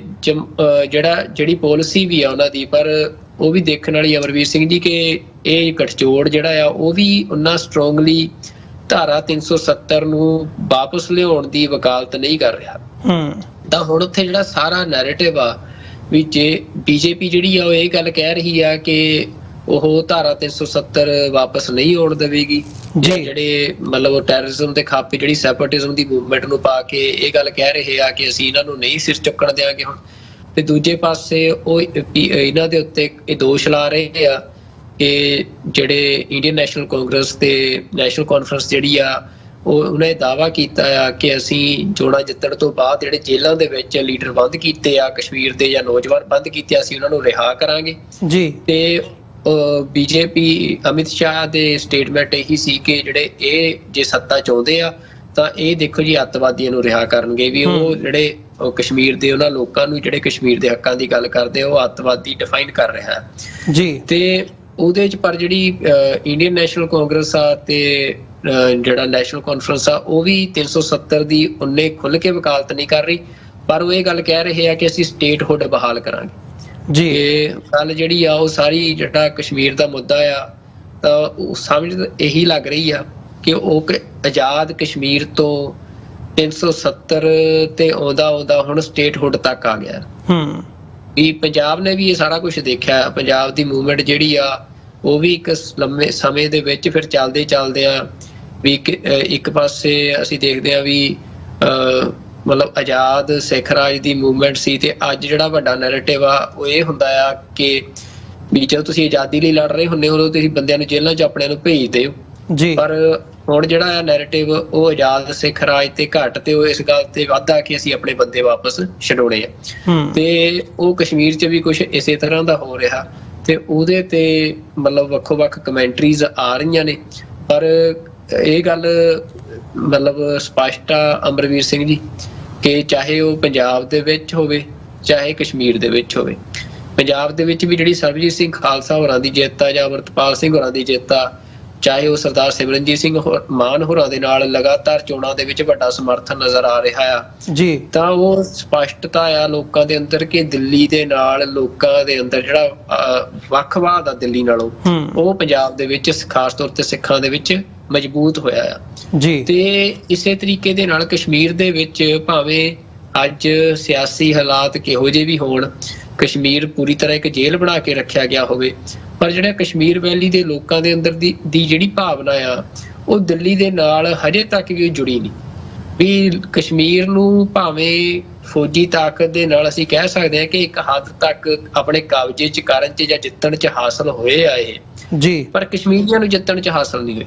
ਕਸ਼ਮੀਰੀ ਹਜੇ ਵੀ ਉਹਨਾਂ ਲੋਕਾਂ ਵੱਲ ਹੀ ਜਾ ਰਹੇ ਆ ਜਿਹੜੇ ਕਿ ਉਹਨਾਂ ਨੂੰ ਮਾੜਾ ਮੋਟਾ ਵੀ ਲੱਗਦਾ ਕਿ ਇਹ ਦਿੱਲੀ ਦੇ ਖਿਲਾਫ ਆ ਜਾਂ ਇਹ ਦਿੱਲੀ ਤੋਂ ਸਾਨੂੰ ਸਿਕਿਉਰ ਕਰ ਸਕਦੇ ਆ। ਇਹ ਇੱਕ ਇੰਪੋਰਟੈਂਟ ਗੱਲ ਹੈਗੀ ਹੈ। ਤੇ ਜਿਵੇਂ ਤੁਸੀਂ ਜ਼ਿਕਰ ਕੀਤਾ ਆ, ਜਦੋਂ ਅਸੀਂ ਇਹਨਾਂ ਦੀ ਅਵਾਮੀ ਇਤਿਹਾਦ ਪਾਰਟੀ ਦੀ ਗੱਲ ਕਰਦੇ ਆ, ਉਹਨਾਂ ਦਾ ਜਿਹੜਾ ਗੱਠਜੋੜ ਜਮਾਤੇ ਇਸਲਾਮੀ ਦੇ ਨਾਲ ਹੋਇਆ ਆ, ਉਹਨਾਂ ਦਾ ਭਾਵੇਂ ਤੁਸੀਂ ਮੀਟਿੰਗਸ ਦੀ ਗੱਲ ਕੀਤੀ ਹੈ, ਥੋੜਾ ਜਿਹਾ ਭਵਿੱਖ ਦੇ ਵਿੱਚ ਜਾਂਦਿਆਂ ਹੋਇਆ ਵੀ ਇਹਨੂੰ ਸਮਝਣ ਦੀ ਕੋਸ਼ਿਸ਼ ਕਰੀਏ ਵੀ ਜਿਹੜਾ ਇਹ ਚੇਂਜ ਹੋਇਆ, ਗੱਲ ਕੀਤੀ ਹੈ ਤੁਸੀਂ ਵੀ ਭਾਈ, ਪਹਿਲਾਂ ਇਹ ਫਰੀडम ਦੀ ਗੱਲ ਸੀਗੀ, ਆਜ਼ਾਦੀ ਤੋਂ ਲੈ ਕੇ ਆਜ਼ਾਦ ਕਸ਼ਮੀਰ ਤੋਂ ਗੱਲ 370 ਤੇ ਆਈ, ਹੁਣ 370 ਤੋਂ ਵੀ ਜਿਹੜੀ ਗੱਲ ਹੈਗੀ ਹੈ ਉਹ ਨੈਰੇਟਿਵ ਜਿਹੜਾ ਇਸ ਵਕਤ ਚੱਲ ਰਿਹਾ ਉਹ ਸਟੇਟਹੁੱਡ ਦੇ ਉੱਤੇ ਗੱਲ ਆ ਗਈ ਹੈ। ਸੋ ਇਹ ਮਤਲਬ ਜਿਹੜੀ ਇਹ ਚੇਂਜ ਆ ਰਹੀ ਹੈ, ਸ਼ਿਫਟ ਆ ਰਹੀ ਹੈ, ਤੇ ਲੋਕ ਇਹਨੂੰ ਕਿਵੇਂ ਪਰਸੀਵ ਕਰ ਰਹੇ ਆ। ਲੋਕ ਭਾਵੇਂ ਇਸ ਵਕਤ ਉਹਨਾਂ ਧਿਰਾਂ ਦੇ ਨਾਲ ਜਾ ਕੇ ਖਲੋ ਰਹੇ ਆ ਜਿਹੜੀਆਂ ਧਿਰਾਂ ਦਿੱਲੀ ਦੇ ਸਾਹਮਣੇ ਖਲੋਣ ਦੀ ਉਹ ਰੱਖਦੀਆਂ ਨੇ, ਜਾਂ ਲੋਕਾਂ ਦਾ ਝੁਕਾਅ ਇਹ ਹੈ ਕਿ ਸਟੇਟ ਦੇ ਨਾਲ ਜਿਹੜੀ ਧਿਰ ਖੜੀ ਹੈ ਉਹਦੇ ਨਾਲ ਅਸੀਂ ਖੜੀਏ, ਵੋਟਾਂ ਵੀ ਅਸੀਂ ਉਹਨੂੰ ਪਾਈਏ। ਪਰ ਜਿਹੜਾ ਇਹ ਓਵਰਆਲ ਪੈਰਾਡਾਈਮ ਸ਼ਿਫਟ ਹੋ ਰਿਹਾ, ਇਹਦਾ ਇੰਪੈਕਟ ਕੀ ਹੋ ਸਕਦਾ ਆਉਣ ਵਾਲੇ ਸਮੇਂ ਦੇ ਵਿੱਚ, ਖਾਸ ਤੌਰ ਤੇ ਜਦੋਂ ਅਸੀਂ ਬੀਜੇਪੀ ਦੇ ਨਜ਼ਰੀਏ ਤੋਂ ਦੇਖਦੇ ਹਾਂ, ਕਿਉਂਕਿ ਉਹਨਾਂ ਦੀ ਨੀਤੀ ਜੇ ਇੱਕ ਟਾਈਮ ਦੇ ਉੱਤੇ ਅਸੀਂ ਇਹ ਦੇਖਣਾ ਹੋਵੇ ਵੀ ਉਹਨਾਂ ਨੂੰ ਸੈਟਬੈਕ ਵੀ ਝੱਲਣਾ ਪੈਂਦਾ ਕੁਝ ਸਮੇਂ ਦੇ ਲਈ, ਆ ਜੋ ਹੁਣ ਪਿਛਲੇ 5 ਸਾਲ ਲੱਗੇ ਆ ਜਾਂ ਅਗਲੇ 5-10 ਸਾਲ ਹੋਰ, ਪਰ ਜੇ ਇਨ ਦ ਲੌਂਗ ਰਨ ਉਹ ਇਸ ਅਸਿਮੀਲੇਸ਼ਨ ਦੀ ਨੀਤੀ ਦੇ ਵਿੱਚ ਕਾਮਯਾਬ ਹੋ ਜਾਂਦੇ ਆ, ਲੋਕਾਂ ਦਾ ਜਿਹੜਾ ਧਿਆਨ ਹੈ ਜਾਂ ਜਿਹੜੀ ਲੋਕਾਂ ਦੀ ਮਾਈਂਡ ਸੈਟ ਹੈਗਾ ਆ ਉਹ ਸਟੇਟਹੁੱਡ ਤੋਂ ਜਾਂ ਇਹ ਕਹਿ ਲਓ ਆਜ਼ਾਦੀ ਦੇ ਵਿੱਚੋਂ ਨਿਕਲ ਕੇ ਇੰਡੀਅਨ ਸਿਸਟਮ ਦੇ ਵਿੱਚ ਆ ਜਾਂਦਾ, ਤੇ ਇਹ ਉਹਨਾਂ ਦੀ ਬਹੁਤ ਵੱਡੀ ਜਿੱਤ ਹੋਊਗੀ। ਆਉਣ ਵਾਲੇ ਸਮੇਂ ਦੇ ਵਿੱਚ ਇਹਦਾ ਇੰਪੈਕਟ ਕੀ ਨਜ਼ਰ ਆਉਂਦਾ? ਦੇਖੋ ਜੀ, ਮਤਲਬ ਮੈਂ ਇਸੇ ਕਰਕੇ ਰੈਫਰੈਂਸ ਵੀ ਦਿੱਤਾ ਸੀ ਕਿਉਂਕਿ ਪੂਰੀ ਸਟੋਰੀ ਨੂੰ ਅਸੀਂ ਨਰੇਟ ਨਹੀਂ ਕਰ ਸਕਦੇ ਸ਼ੋਅ 'ਚ, ਪਰ ਜਿਹੜੇ ਸਾਡੇ ਦਰਸ਼ਕ ਨੇ ਮੈਂ ਉਹਨਾਂ ਨੂੰ ਜ਼ਰੂਰ ਸੁਜੈਸਟ ਕਰੂੰਗਾ ਕਿ ਅਲ ਜਜ਼ੀਰਾ ਦੀ ਸਟੋਰੀ ਆ ਜਿਹਦਾ ਟਾਈਟਲ ਆ Kashmir election are separatist candidates change agents or Trojan horses, ਤਾਂ ਆਪਣੇ ਆਪ 'ਚ ਇਹ ਕਾਫੀ ਕੁਝ ਸਪਸ਼ਟ ਕਰਦਾ ਵੀ ਸਟੋਰੀ ਕਿਹੜੇ ਪਾਸੇ ਨੂੰ ਤੁਰ ਰਹੀ ਆ ਜਿਹੜੀ ਅਲ ਜਜ਼ੀਰਾ ਦਾ ਐਨਾਲਿਸਿਸ ਆ ਇਹ। ਪਰ ਮਤਲਬ ਕਾਫੀ ਹੱਦ ਤੱਕ ਜਿਹੜਾ ਸਾਡਾ ਵੀ ਐਕਟਿਵਿਜ਼ਮ ਦਾ ਮਤਲਬ ਮੈਂ ਨਿੱਜੀ ਤੌਰ ਤੇ ਮੈਨੂੰ ਲੱਗਦਾ ਵੀ ਇਹ ਕਾਫੀ ਸਹੀ ਆ ਇਹਨਾਂ ਦਾ ਜਿਹੜਾ ਐਨਾਲਿਸਿਸ ਹੈ ਸਟੋਰੀ ਦਾ। ਤੇ ਉਹਦੇ 'ਚ ਉਹਨਾਂ ਦੇ ਜਿਹੜੇ ਤੁਸੀਂ ਗੱਲ ਕਹਿ ਰਹੇ ਵੀ ਲੋਕ ਕਿਵੇਂ ਲੈ ਰਹੇ ਆ ਹਨਾ ਜੀ ਇਹ ਸਾਰੀ ਚੀਜ਼, ਤਾਂ ਉਹਦੇ 'ਚ ਉਹਨਾਂ ਨੇ ਇੱਕ ਮਤਲਬ ਬੰਦੇ ਨੂੰ ਇੰਟਰਵਿਊ ਕੀਤਾ। ਇੱਕ ਰੈਲੀ ਹੋਈ ਜਮਾਤ-ਏ ਇਸਲਾਮੀ ਦੀ 8 ਸਤੰਬਰ ਨੂੰ ਕੁਲਗਾਮ ਦੇ ਵਿੱਚ ਵੋਟਾਂ ਵਾਸਤੇ, ਜਿਹਦੇ 'ਚ ਮਤਲਬ ਜਮਾਤ-ਏ ਇਸਲਾਮੀ ਇਹ ਦਾਅਵਾ ਕਰ ਰਹੀ ਹੈ ਕਿ ਜਿਹੜਾ ਕਸ਼ਮੀਰ ਰੀਜਨ ਆ ਉਹਦੇ ਭਲੇ ਉਹਦੀ ਡਿਵੈਲਪਮੈਂਟ ਦਾ ਇੱਕੋ ਇੱਕ ਰਾਹ ਚੋਣਾਂ ਹੀ ਆ ਹੁਣ। ਤੇ ਉਹਦੇ 'ਚ ਉਹ ਜਿਹੜਾ ਇਕੱਠ ਸੀ ਉਹਦੇ 'ਚ ਇੱਕ ਨੌਜਵਾਨ ਸੀ ਮੁਹੰਮਦ, ਜਿਹੜਾ ਉਸ ਪਾਰਟੀ ਦੇ ਨਾਲ ਜੁੜਿਆ ਹੋਇਆ, ਉਹਦਾ ਯੂਥ ਵਿੰਗ ਦਾ ਮੈਂਬਰ ਆ। ਉਹਨੇ ਆਪਣੀ ਪਛਾਣ ਨੂੰ ਜਨਤਕ ਨਾ ਕਰਨ ਦੀ ਸ਼ਰਤ ਤੇ ਬਿਆਨ ਦਿੱਤਾ। ਉਹ ਕਹਿੰਦਾ ਕਿ a part of the Jamaat's youth wing for more than a decade, 35-year-old Muhammad said he had long looked up to the Jamaat for what he views as its advocacy of Kashmiri interests, but the rally felt strange to him. ਮਤਲਬ ਕਿ ਉਹਨਾਂ ਦੇ ਲਈ ਜਿਹੜਾ ਰੈਲੀਆਂ ਵਾਲਾ ਇਹ ਮਾਹੌਲ ਆ ਕਿ ਜਿਹੜੇ ਮਤਲਬ ਉਹਨਾਂ ਦਾ ਸਾਰੀ ਉਹ ਡਿਵੈਲਪਮੈਂਟ ਉਹਨਾਂ ਦਾ ਉਹ ਵੱਡੇ ਹੋਏ ਇਸ ਗੱਲ ਤੇ ਵੱਡੇ ਹੋਏ ਕਿ ਅਸੀਂ ਕਸ਼ਮੀਰ ਨੂੰ ਆਜ਼ਾਦ ਕਰਾਉਣਾ, ਪਰ ਹੁਣ ਜਿਹੜਾ ਰੈਲੀਆਂ ਦਾ ਮਾਹੌਲ ਆ ਉਹਦੇ ਵਿੱਚ ਜਿਹੜੀ ਮੈਂ ਤੁਹਾਨੂੰ ਪਹਿਲਾਂ ਵੀ ਗੱਲ ਕਹੀ ਕਿ ਹੁਣ ਉਹ ਕਸ਼ਮੀਰ ਦੀ ਆਜ਼ਾਦੀ ਵਾਲਾ ਕੋਈ ਨੈਰੇਟਿਵ ਹੀ ਨਹੀਂ ਰਿਹਾ ਜਿਹੜੀਆਂ ਇਹਨਾਂ ਚੋਣ ਰੈਲੀਆਂ 'ਚ। ਤੇ ਉਹ ਕਹਿੰਦਾ I cannot find my friends or other members of the youth wing in the rally, ਕਿ ਉੱਥੇ ਕਸ਼ਮੀਰ ਦੇ ਵਿੱਚ ਆਬਜ਼ਰਵ ਕੀਤਾ ਜਾ ਰਿਹਾ ਕਿ ਜਿਹੜਾ ਨੌਜਵਾਨ ਆ ਕਿ ਉਹ ਇਹਨਾਂ ਪਾਰਟੀਆਂ ਦੇ ਇਹਨਾਂ ਚੋਣਾਂ ਲੜਨ ਦੇ ਫੈਸਲੇ ਤੋਂ ਖੁਸ਼ ਨਹੀਂ ਆ, ਕਿ ਇਹਨਾਂ ਪਾਰਟੀਆਂ ਦਾ ਜਿਹੜੀਆਂ ਸੈਪਰੇਟਿਸਟ ਪਾਰਟੀਆਂ ਸੀ ਉਹਨਾਂ ਦਾ ਯੂਥ ਮਤਲਬ ਜਿਹੜਾ ਉਹਨਾਂ ਦਾ ਆਪਣੇ ਐਕਟਿਵਿਸਟ ਆ ਉਹਨਾਂ ਦੇ ਵਿੱਚ ਵੀ ਇਸ ਗੱਲ ਪ੍ਰਤੀ ਨਾਰਾਜ਼ਗੀ ਆ। The youth wing has not extended support to this decision, election ਲੜਨ ਦੇ decision ਨੂੰ, but no one is willing to resist and voice their resistance because we fear becoming targets of security forces for opposing Indian elections. Muhammad has never voted in any election. Majid is contesting from Muhammad's constituency, but the youth activist said he is unable to convince himself to vote. ਹੁਣ ਉਹਦੀ party ਦਾ ਇੱਕ ਬੰਦਾ ਜਿਹੜਾ ਆ ਉਹਦੇ ਹਲਕੇ 'ਚ ਚੋਣ ਲੜ ਰਿਹਾ, ਹੁਣ ਉਹ ਰੈਲੀ 'ਚ ਗਿਆ ਵੀ ਉਹ ਕਹਿੰਦਾ ਪਰ ਮੈਂ ਆਪਣੇ ਆਪ ਨੂੰ ਕਨਵਿੰਸ ਨਹੀਂ ਕਰ ਪਾ ਰਿਹਾ ਕਿ ਮੈਂ ਉਹਨੂੰ ਵੋਟ ਕਰਾਂ ਜਾਂ ਮੈਂ ਇਸ ਇਲੈਕਸ਼ਨ ਦਾ ਹਿੱਸਾ ਬਣਾ। ਉਹ ਕਹਿੰਦਾ a few minutes into the rally Muhammad walked out, ਜੋ ਦੇਖ ਰਹੇ ਹੈ वो बर्दाश्त नहीं हो पा रहा है। कि ਇਹ ਜਿਹੜੀਆਂ ਮਤਲਬ ਉਹਨਾਂ ਦੇ ਦਿਲ ਦੀਆਂ ਭਾਵਨਾਵਾਂ ਨੇ ਇੱਥੋਂ ਸਾਨੂੰ ਕਾਫੀ ਸਮਝ ਲੱਗਦੀਆਂ। Our leaders must have thought this through for the party's survival, but my heart does not agree to it. ਮਤਲਬ ਉਦੋਂ ਬਾਅਦ ਅੱਗੇ ਉਹਨਾਂ ਨੇ ਸਟੋਰੀ ਹੋਰ ਜੇ ਤੁਸੀਂ ਪੜ੍ਹਦੇ ਹੋ ਤਾਂ ਹੋਰ ਨੌਜਵਾਨਾਂ ਦਾ ਜ਼ਿਕਰ ਕੀਤਾ ਵੱਖ-ਵੱਖ ਥਾਵਾਂ ਤੋਂ ਕਿ ਕਿਵੇਂ ਜਿਹੜੇ ਨੌਜਵਾਨ ਆ ਉਹ ਇਸ ਫੈਸਲੇ ਦੇ ਨਾਲ ਖੁਸ਼ ਨਹੀਂ ਆ ਜੀ। ਪਰ ਉੱਥੇ ਕਿਉਂਕਿ ਇੱਕ ਵਾਰ ਜਿਵੇਂ ਧਾਰਾ 370 ਤੋੜਨ ਤੋਂ ਬਾਅਦ ਕ੍ਰੈਕ ਡਾਊਨ ਕੀਤਾ ਗਿਆ ਟੋਟਲੀ ਸਨੱਬ ਕੀਤਾ ਗਿਆ। ਸਾਰੀ ਪੋਲੀਟੀਕਲ ਲੀਡਰਸ਼ਿਪ ਜਿਹੜੀ ਹੈਗੀ ਸੀ ਉਹਨੂੰ ਵੱਖੋ ਵੱਖ ਥਾਵਾਂ ਤੇ, ਕੋਈ ਕਨੈਕਸ਼ਨ ਨਹੀਂ ਕਿਸੇ ਦਾ ਕਿਸੇ ਨਾਲ, ਤੇ ਟੋਟਲੀ ਇੱਕ ਆਰਮੀ ਰੂਲ ਉੱਥੇ ਚੱਲ ਰਿਹਾ ਆ। ਤੇ ਉਹਦੇ 'ਚ ਬੰਦੇ ਬੋਲਣ ਤੋਂ ਥੋੜਾ ਜਿਹਾ ਕਤਰਾਉਂਦੇ ਆ, ਪਰ ਉਹਨਾਂ ਦਾ ਦਿਲ ਨਹੀਂ ਦਿੱਲੀ ਨਾਲ ਮਿਲ ਰਿਹਾ। ਜਿਹੜੀ ਨਵੀਂ ਜਨਰੇਸ਼ਨ ਵੀ ਆ ਉਹਦਾ ਦਿਲ ਨਹੀਂ, ਕਿ ਹਾਲਾਤ ਉਹੀ ਆ ਅਮਰਵੀਰ ਸਿੰਘ ਜੀ। ਇੰਡੀਆ ਲੰਮੇ ਸਮੇਂ ਤੋਂ ਕਸ਼ਮੀਰ ਨੂੰ ਦੁਨੀਆ ਦੇ ਵਿੱਚ ਸਭ ਤੋਂ ਵੱਧ, ਅਸੀਂ ਕਹਿ ਸਕਦੇ ਹਾਂ ਕਿ ਵੱਧ ਜਿੱਥੇ ਘਣੀ ਵਸੋਂ ਆ ਫੌਜ ਦੀ ਕਿਸੇ ਖਿੱਤੇ ਦੇ ਵਿੱਚ, ਤਾਂ ਕਸ਼ਮੀਰ ਦੁਨੀਆ ਦਾ ਉਹ ਖਿੱਤਾ ਆ ਜੀ, ਕਿ ਉੱਥੇ ਇੰਨੇ ਵੱਡੇ ਪੱਧਰ ਤੇ ਫੌਜ ਦੇ ਨਾਲ ਹੀ ਕਸ਼ਮੀਰ ਨੂੰ ਆਪਣੇ ਕੰਟਰੋਲ 'ਚ ਰੱਖਿਆ ਹੋਇਆ। ਤੇ ਅੱਗੇ ਵੀ ਜਿਹੜੇ ਹਾਲਾਤ ਆ ਵੀ ਜਦੋਂ ਤੱਕ ਇੰਡੀਆ ਨੇ, ਮੈਨੂੰ ਇਹ ਲੱਗ ਰਿਹਾ ਕਿ ਜਦੋਂ ਤੱਕ ਉਹਨੂੰ ਆਪਣੇ ਨਾਲ ਰੱਖਣਾ ਆ ਤਾਂ ਇਹਨਾਂ ਹਾਲਾਤਾਂ ਦੇ ਵਿੱਚ ਹੀ ਇੰਡੀਆ ਕਸ਼ਮੀਰ ਨੂੰ ਆਪਣੇ ਨਾਲ ਰੱਖ ਸਕਦਾ ਆ। ਜੇ ਲੋਕਾਂ ਦੀ ਵਿਲ ਦੇ ਮੁਤਾਬਕ, ਲੋਕਾਂ ਦੀ ਐਸਪੀਰੇਸ਼ਨ ਤੇ ਫੈਸਲਾ ਛੱਡਦਾ ਆ, ਕੋਈ ਡੈਮੋਕ੍ਰੈਟਿਕ ਵੈਲਿਊਜ਼ ਤੇ ਬਹਾਲ ਕਰਨ ਦੀ ਗੱਲ ਹੁੰਦੀ ਆ ਜਿਹਦਾ ਜਰੀਆ ਰੈਫਰੈਂਡਮ ਆ, ਤਾਂ ਕਸ਼ਮੀਰ ਜਿਹੜਾ ਆ ਉਹ ਜ਼ਰੂਰ ਭਾਰਤ ਤੋਂ ਵੱਖ ਹੋਣ ਦਾ ਜਿਹੜਾ ਆਪਣਾ ਫਤਵਾ ਆ ਉਹ ਦੁਨੀਆ ਸਾਹਮਣੇ ਪੇਸ਼ ਕਰੇਗਾ। ਜੀ ਬਿਲਕੁਲ। ਸੋ ਇਹ ਦੇਖਦੇ ਹਾਂ ਹੁਣ ਆਉਣ ਵਾਲੇ ਦਿਨਾਂ ਦੇ ਵਿੱਚ ਜਿਹੜੀਆਂ ਇਹ ਇਲੈਕਸ਼ਨਸ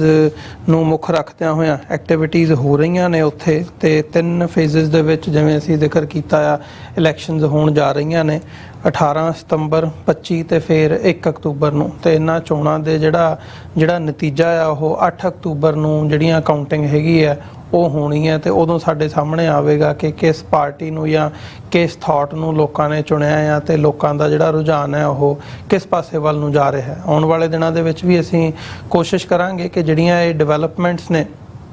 ਕਿਉਂਕਿ ਬਹੁਤ ਇੰਪੋਰਟੈਂਟ ਡਿਵੈਲਪਮੈਂਟਸ ਨੇ ਸਾਡੇ ਖਿੱਤੇ ਦੇ ਨਾਲ ਜਾਂ ਸਾਡੇ ਗੁਆਂਢ ਦੇ ਖਿੱਤੇ ਦੇ ਨਾਲ ਕਹਿ ਲਿਆ ਜਾਵੇ, ਪੰਜਾਬ ਦੇ ਨਾਲ ਲੱਗਦਾ ਆ ਜੰਮੂ ਕਸ਼ਮੀਰ, ਤੇ ਹਮੇਸ਼ਾ ਸਾਡੀ ਸਟਰਗਲ ਦੀ ਵੀ ਉਸ ਹਿਸਾਬ ਨਾਲ ਸਾਂਝ ਰਹੀ ਹੈ ਕਸ਼ਮੀਰੀਆਂ ਦੇ ਨਾਲ। ਸਿੱਖ ਵੀ ਕਸ਼ਮੀਰ ਦੇ ਵਿੱਚ ਵੱਸਦੇ ਆ, ਤਾਂ ਸਾਡਾ ਵੀ ਇੱਕ ਵੱਡਾ ਸਟੇਕ ਹੋਲਡਰ ਅਸੀਂ ਹੈਗੇ ਆ ਜਦੋਂ ਅਸੀਂ ਉਸ ਨਜ਼ਰੀਏ ਦੇ ਨਾਲ ਦੇਖਦੇ ਹਾਂ। ਸੋ ਆਉਣ ਵਾਲੇ ਦਿਨਾਂ ਦੇ ਵਿੱਚ ਵੀ ਅਸੀਂ ਕੰਟੀਨਿਊਸਲੀ ਜਾਰੀ ਰੱਖਾਂਗੇ ਜਾਂ ਨਜ਼ਰ ਰੱਖਾਂਗੇ ਇਹਨਾਂ ਡਿਵੈਲਪਮੈਂਟਸ ਤੇ। ਸਾਡੇ ਦਰਸ਼ਕ ਇਸ ਵਕਤ ਜਿਹੜੇ ਸਾਡੇ ਨਾਲ ਜੁੜੇ ਹੋਏ ਨੇ, ਤੁਹਾਡੇ ਤੱਕ ਅਸੀਂ ਇਨਫੋਰਮੇਸ਼ਨ ਜਿਹੜੀ ਆ ਉਹ ਪੁੱਜਦੀ ਕਰਦੇ ਰਹਾਂਗੇ। ਸੋ ਇੱਕ ਛੋਟੇ ਜਿਹੇ ਕਮਰਸ਼ੀਅਲ ਬ੍ਰੇਕ ਦੇ ਲਈ ਇੱਥੇ ਰੁਕਦੇ ਹਾਂ। ਬ੍ਰੇਕ ਤੋਂ ਬਾਅਦ ਗੱਲਬਾਤ ਅੱਗੇ ਤੋਰਦੇ ਹਾਂ।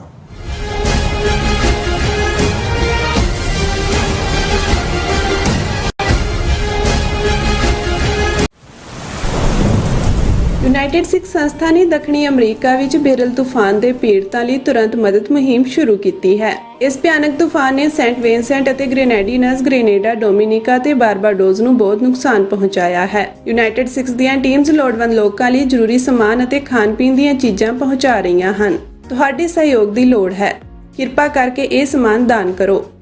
ਖਾਣ-ਪੀਣ ਦੀਆਂ ਚੀਜ਼ਾਂ, ਤਿਰਪਾਲ, ਜਨਰੇਟਰ, ਕੱਪੜੇ, ਤੰਬੂ, ਟਾਇਲਟ ਪੇਪਰ, ਬਰਸਾਤੀ ਕੋਟ, ਸੈਨੇਟਰੀ ਪੈਡ, ਹਰੇਕ ਸਾਈਜ਼ ਦੇ ਡਾਈਪਰ ਆਦਿ।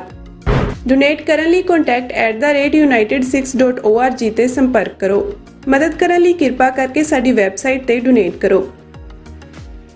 ਅਮਰੀਕਾ ਵਿੱਚ ਰਹਿ ਰਹੇ ਹੋ ਅਤੇ ਡਰਾਈਵਿੰਗ ਲਾਇਸੈਂਸ ਲੈਣਾ ਚਾਹੁੰਦੇ ਹੋ ਤੇ ਲੱਭ ਰਹੇ ਹੋ ਇੱਕ ਤਜਰਬੇਕਾਰ ਡਰਾਈਵਿੰਗ ਸਕੂਲ, ਤਾਂ ਤੁਹਾਡੇ ਲਈ ਹੈ ਵੱਡੀ ਖੁਸ਼ਖਬਰੀ। ਕੈਲੀਫੋਰਨੀਆ ਦਾ ਸਟਾਕਟਨ ਟਰੱਕ ਡਰਾਈਵਿੰਗ ਸਕੂਲ ਤੁਹਾਨੂੰ ਦੇਵੇਗਾ ਡਰਾਈਵਿੰਗ ਸਿਖਲਾਈ ਅਤੇ ਡਰਾਈਵਿੰਗ ਦੌਰਾਨ ਪੇਸ਼ ਆਉਂਦੀਆਂ ਮੁਸ਼ਕਲਾਂ ਨਾਲ ਨਜਿੱਠਣ ਦੀ ਸਿਖਲਾਈ। 25 ਸਾਲ ਤੋਂ ਵੀ ਵੱਧ ਦੇ ਤਜਰਬੇ ਨਾਲ ਤੁਹਾਨੂੰ ਮਿਲੇਗੀ ਡਰਾਈਵਿੰਗ ਨਾਲ ਸੰਬੰਧਿਤ ਹਰ ਤਰ੍ਹਾਂ ਦੀ ਸਿਖਲਾਈ, ਉਹ ਵੀ ਵਾਜਿਬ ਕੀਮਤ ਵਿੱਚ। ਫਿਰ ਦੇਰ ਕਿਸ ਗੱਲ ਦੀ? ਅੱਜ ਹੀ ਸੰਪਰਕ ਕਰੋ 209788330308 ਜਾਂ ਫਿਰ 2093139919 ਨੰਬਰਾਂ ਤੇ ਅਤੇ ਪਾਓ ਆਪਣਾ ਡਰਾਈਵਿੰਗ ਲਾਇਸੈਂਸ।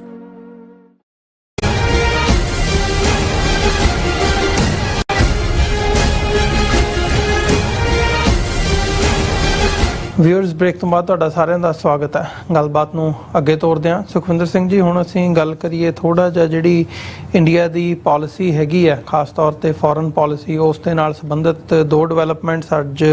ਮੇਜਰ ਸਾਡੇ ਸਾਹਮਣੇ ਹੈਗੀਆਂ ਨੇ। ਇੱਕ ਤੇ ਜਿਹੜੀ ਈਰਾਨ ਦੇ ਸੁਪਰੀਮ ਲੀਡਰ ਹੈਗੇ ਆ ਆਇਤੁੱਲਾ ਖਮੀਨੀ, ਉਹਨਾਂ ਦਾ ਇੱਕ ਵੱਡਾ ਬਿਆਨ ਸਾਹਮਣੇ ਆਇਆ ਜਿਹਨੇ ਭਾਰਤ ਦਾ ਇੱਕ ਸ਼ਾਰਪ ਰਿਐਕਸ਼ਨ ਵੀ ਸਹੇੜਿਆ ਆ। ਉਹਨਾਂ ਨੇ ਸਿੱਧੇ ਤੌਰ ਦੇ ਉੱਤੇ ਮੁਸਲਮਾਨ ਜਗਤ ਹੈ ਜਿਹੜਾ ਦੁਨੀਆ ਭਰ ਦੇ ਵਿੱਚ ਵਸਦਾ, ਉਹਨਾਂ ਨੂੰ ਮੁਖਾਤਬ ਹੁੰਦਿਆਂ ਇਹ ਗੱਲ ਕਹੀ ਹੈ ਕਿ ਭਾਈ ਅਸੀਂ ਮੁਸਲਮਾਨ ਹੋਣ ਦੇ ਨਾਤੇ ਸ਼ੀਆ ਸੁੰਨੀ ਦਾ ਜਿਹੜਾ ਡਿਫਰੈਂਸ ਵੀ ਹੈਗਾ ਆ ਉਹ ਵੀ ਸਾਡੇ ਲਈ ਉਸ ਲੈਵਲ ਤੇ ਨਹੀਂ ਉਹ ਹੁੰਦਾ, ਪਰ ਮੁਸਲਮਾਨ ਹੋਣ ਦੇ ਨਾਤੇ ਸਾਨੂੰ ਇਹ ਦੇਖਣਾ ਚਾਹੀਦਾ ਕਿ ਜਿੱਥੇ ਵੀ ਦੁਨੀਆ ਭਰ ਦੇ ਵਿੱਚ ਮੁਸਲਮਾਨਾਂ ਦੇ ਨਾਲ ਧੱਕਾ ਹੋ ਰਿਹਾ ਹੈ ਉਹਦੇ ਖਿਲਾਫ ਅਸੀਂ ਆਵਾਜ਼ ਬੁਲੰਦ ਬੰਦ ਕਰੀਏ ਤੇ ਜੋ ਅਸੀਂ ਕਰ ਸਕਦੇ ਹਾਂ ਉਹਦੇ ਤੇ ਅਸੀਂ ਗੱਲ ਕਰੀਏ, ਜਿਹਦੇ ਵਿੱਚ ਉਹਨਾਂ ਨੇ ਭਾਰਤ ਦਾ ਜ਼ਿਕਰ ਕੀਤਾ। ਸੋ ਜਦੋਂ ਇਹ ਬਿਆਨ ਉਹਨਾਂ ਦਾ ਸਾਹਮਣੇ ਆਉਂਦਾ, ਉਹ ਚੀਨ ਦੇ ਵਿੱਚ ਹੋਵੇ ਜਾਂ ਜੋ ਇਸ ਵਕਤ ਗਜ਼ਾ ਦੇ ਵਿੱਚ ਕਨਫਲਿਕਟ ਚੱਲ ਰਿਹਾ ਉਸ ਨੂੰ ਮੁੱਖ ਰੱਖਦਿਆਂ, ਤੇ ਉਹਨਾਂ ਨੇ ਜਦੋਂ ਭਾਰਤ ਦਾ ਜ਼ਿਕਰ ਕੀਤਾ ਤੇ ਭਾਰਤ ਦੇ ਵਿੱਚ ਇਸ ਵਕਤ ਜਿਹਨੂੰ ਮੀਡੀਆ ਸਟਾਰਮ ਕਹਿ ਦਿੱਤਾ ਜਾਂਦਾ ਉਹ ਆਇਆ ਹੋਇਆ, ਤੇ ਉਹਨਾਂ ਦੇ ਬਿਆਨ ਨੂੰ ਮੁੱਖ ਰੱਖਦਿਆਂ ਹੋਇਆਂ ਇੰਡੀਆ ਦੀ ਜਿਹੜੀ ਮਿਨਿਸਟਰੀ ਆਫ ਐਕਸਟਰਨਲ ਅਫੇਅਰਸ ਹੈ ਜਾਂ ਜਿਹੜੇ ਹੋਰ ਭਾਰਤ ਦੇ ਕਰਿੰਦੇ ਹੈਗੇ ਆ ਉਹਨਾਂ ਵੱਲੋਂ ਬਿਆਨਬਾਜ਼ੀ ਸ਼ੁਰੂ ਹੋ ਚੁੱਕੀ ਹੈ ਕਿ ਭਾਈ ਇਹ ਆਪਣੀ ਗੱਲ ਕਰਨ, ਆਪਣੀ ਪੀੜ੍ਹੀ ਥੱਲੇ ਸੋਟਾ ਮਾਰਨ, ਪਹਿਲਾਂ ਸਾਨੂੰ ਕੁਝ ਕਹਿਣ ਤੋਂ ਪਹਿਲਾਂ ਇਹ ਆਪਣੇ ਵੱਲ ਦੇਖਣ। ਸੋ ਕਿਵੇਂ ਇਸ ਸਾਰੇ ਘਟਨਾਕ੍ਰਮ ਨੂੰ ਦੇਖਿਆ ਜਾਵੇ, ਪਹਿਲਾਂ ਇਸ ਬਾਰੇ ਗੱਲ ਕਰੀਏ। ਬਿਲਕੁਲ ਜੀ, ਦੇਖੋ ਅਮਰਵੀਰ ਸਿੰਘ ਜੀ, ਜਿਹੜਾ ਇਹ ਬਿਆਨ ਆ ਇਮਾਮ ਸੈਯਦ ਅਲੀ ਖਮੀਨੀ, ਮਤਲਬ ਈਰਾਨ ਦਾ ਸੁਪਰੀਮ ਲੀਡਰ ਆ, ਉਹਨਾਂ ਦੇ ਵੱਲੋਂ ਆਪਣੇ ਲੋਕਾਂ ਨੂੰ ਸੰਬੋਧਨ ਹੋ ਕੇ, ਬਲਕਿ ਇਕੱਲਾ ਈਰਾਨ ਦੇ ਲੋਕਾਂ ਨੂੰ ਨਹੀਂ, ਪੂਰੇ ਮੁਸਲਿਮ ਜਗਤ ਨੂੰ ਸੰਬੋਧਨ ਹੋ ਕੇ ਉਹਨਾਂ ਨੇ ਗੱਲ ਕਹੀ ਆ, ਤੇ ਜਿਹਦੇ ਵਿੱਚ ਉਹਨਾਂ ਦਾ ਜਿਹੜਾ ਬਿਲਕੁਲ ਬਿਆਨ ਆ, ਮੈਂ ਉਹਨੂੰ ਕੋਟ ਕਰਨਾ ਚਾਹੁੰਦਾ ਜੀ। ਇਹ ਜੋ ਕਹਿੰਦੇ ਆ ਕਿ we cannot consider ourselves to be Muslims if we are oblivious to the suffering that a Muslim is enduring in Myanmar, Gaza, India or any other place। ਤੇ ਮਤਲਬ ਇੰਡੀਆ ਦਾ ਜਿਹੜਾ ਇੱਥੇ ਨਾਲ ਉਹਨਾਂ ਜ਼ਿਕਰ ਕੀਤਾ ਆ, ਮਿਆਂਮਾਰ, ਗਾਜ਼ਾ ਤੋਂ ਬਾਅਦ ਤੇ ਬਾਕੀ ਹੋਰ ਥਾਵਾਂ ਦਾ, ਤਾਂ ਇੰਡੀਆ ਦੇ ਵਿੱਚੋਂ ਜਿਹੜਾ ਬੜਾ ਸ਼ਾਰਪ ਰਿਐਕਸ਼ਨ ਇਸ ਬਿਆਨ ਤੇ ਆਇਆ ਜੀ। ਉਹਦੇ ਪਿੱਛੇ ਕਾਰਨ ਇਹ ਸੀ ਕਿ ਮੁਸਲਿਮ ਜਗਤ ਦੇ ਵਿੱਚੋਂ ਈਰਾਨ ਜਿਹੜਾ ਆ ਉਹ ਇੰਡੀਆ ਦਾ ਤੁਸੀਂ ਕਹਿ ਸਕਦੇ ਹੋ ਕਿ ਸਭ ਤੋਂ ਭਰੋਸੇਮੰਦ ਸਹਿਯੋਗੀ ਮੰਨਿਆ ਜਾਂਦਾ ਹੈ। ਇਹ ਹਮੇਸ਼ਾ ਤੋਂ ਜਿਹੜੀ ਇੰਡੀਅਨ ਪਾਲਿਸੀ ਆ ਉਹ ਈਰਾਨ ਦੇ ਨਾਲ ਬੜੀ ਮਤਲਬ ਤੁਸੀਂ ਕਹਿ ਸਕਦੇ ਹੋ ਕਿ ਕਲੋਜ਼ ਰਹੀ ਆ, ਤੇ ਉਹਦੀ ਕਲੋਜ਼ਨੈਸ ਉਹ ਇੱਥੋਂ ਤੱਕ ਆ ਵੀ ਪਿਛਲੇ ਦਿਨੀ ਤੁਹਾਨੂੰ ਯਾਦ ਹੋਣਾ ਕਿ ਜਿਹੜਾ ਈਰਾਨ ਦੇ ਪ੍ਰੈਜ਼ੀਡੈਂਟ ਦਾ ਜਿਹੜਾ ਸਮਾਗਮ ਸੀ ਤਾਜਪੋਸ਼ੀ ਦਾ, ਤੇ ਉਸ ਸਮੇਂ ਇੰਡੀਅਨ ਜਿਹੜੇ ਮਿਨਿਸਟਰ ਸੀ, ਕੈਬਨਿਟ ਮਿਨਿਸਟਰ ਆ, ਉਹ ਵੀ ਉੱਥੇ ਮੌਜੂਦ ਸੀ ਜਦੋਂ ਜਿਹੜੇ ਹਮਾਸ ਦੇ ਲੀਡਰ ਦਾ ਕਤਲ ਵੀ ਹੋਇਆ ਈਰਾਨ ਦੇ ਵਿੱਚ। ਤੇ ਹਮਾਸ ਚਾਹੇ ਹੋਵੇ ਚਾਹੇ ਹੋਰ ਆਰਗੇਨਾਈਜੇਸ਼ਨਸ ਹੋਣ ਜਿਹੜੀਆਂ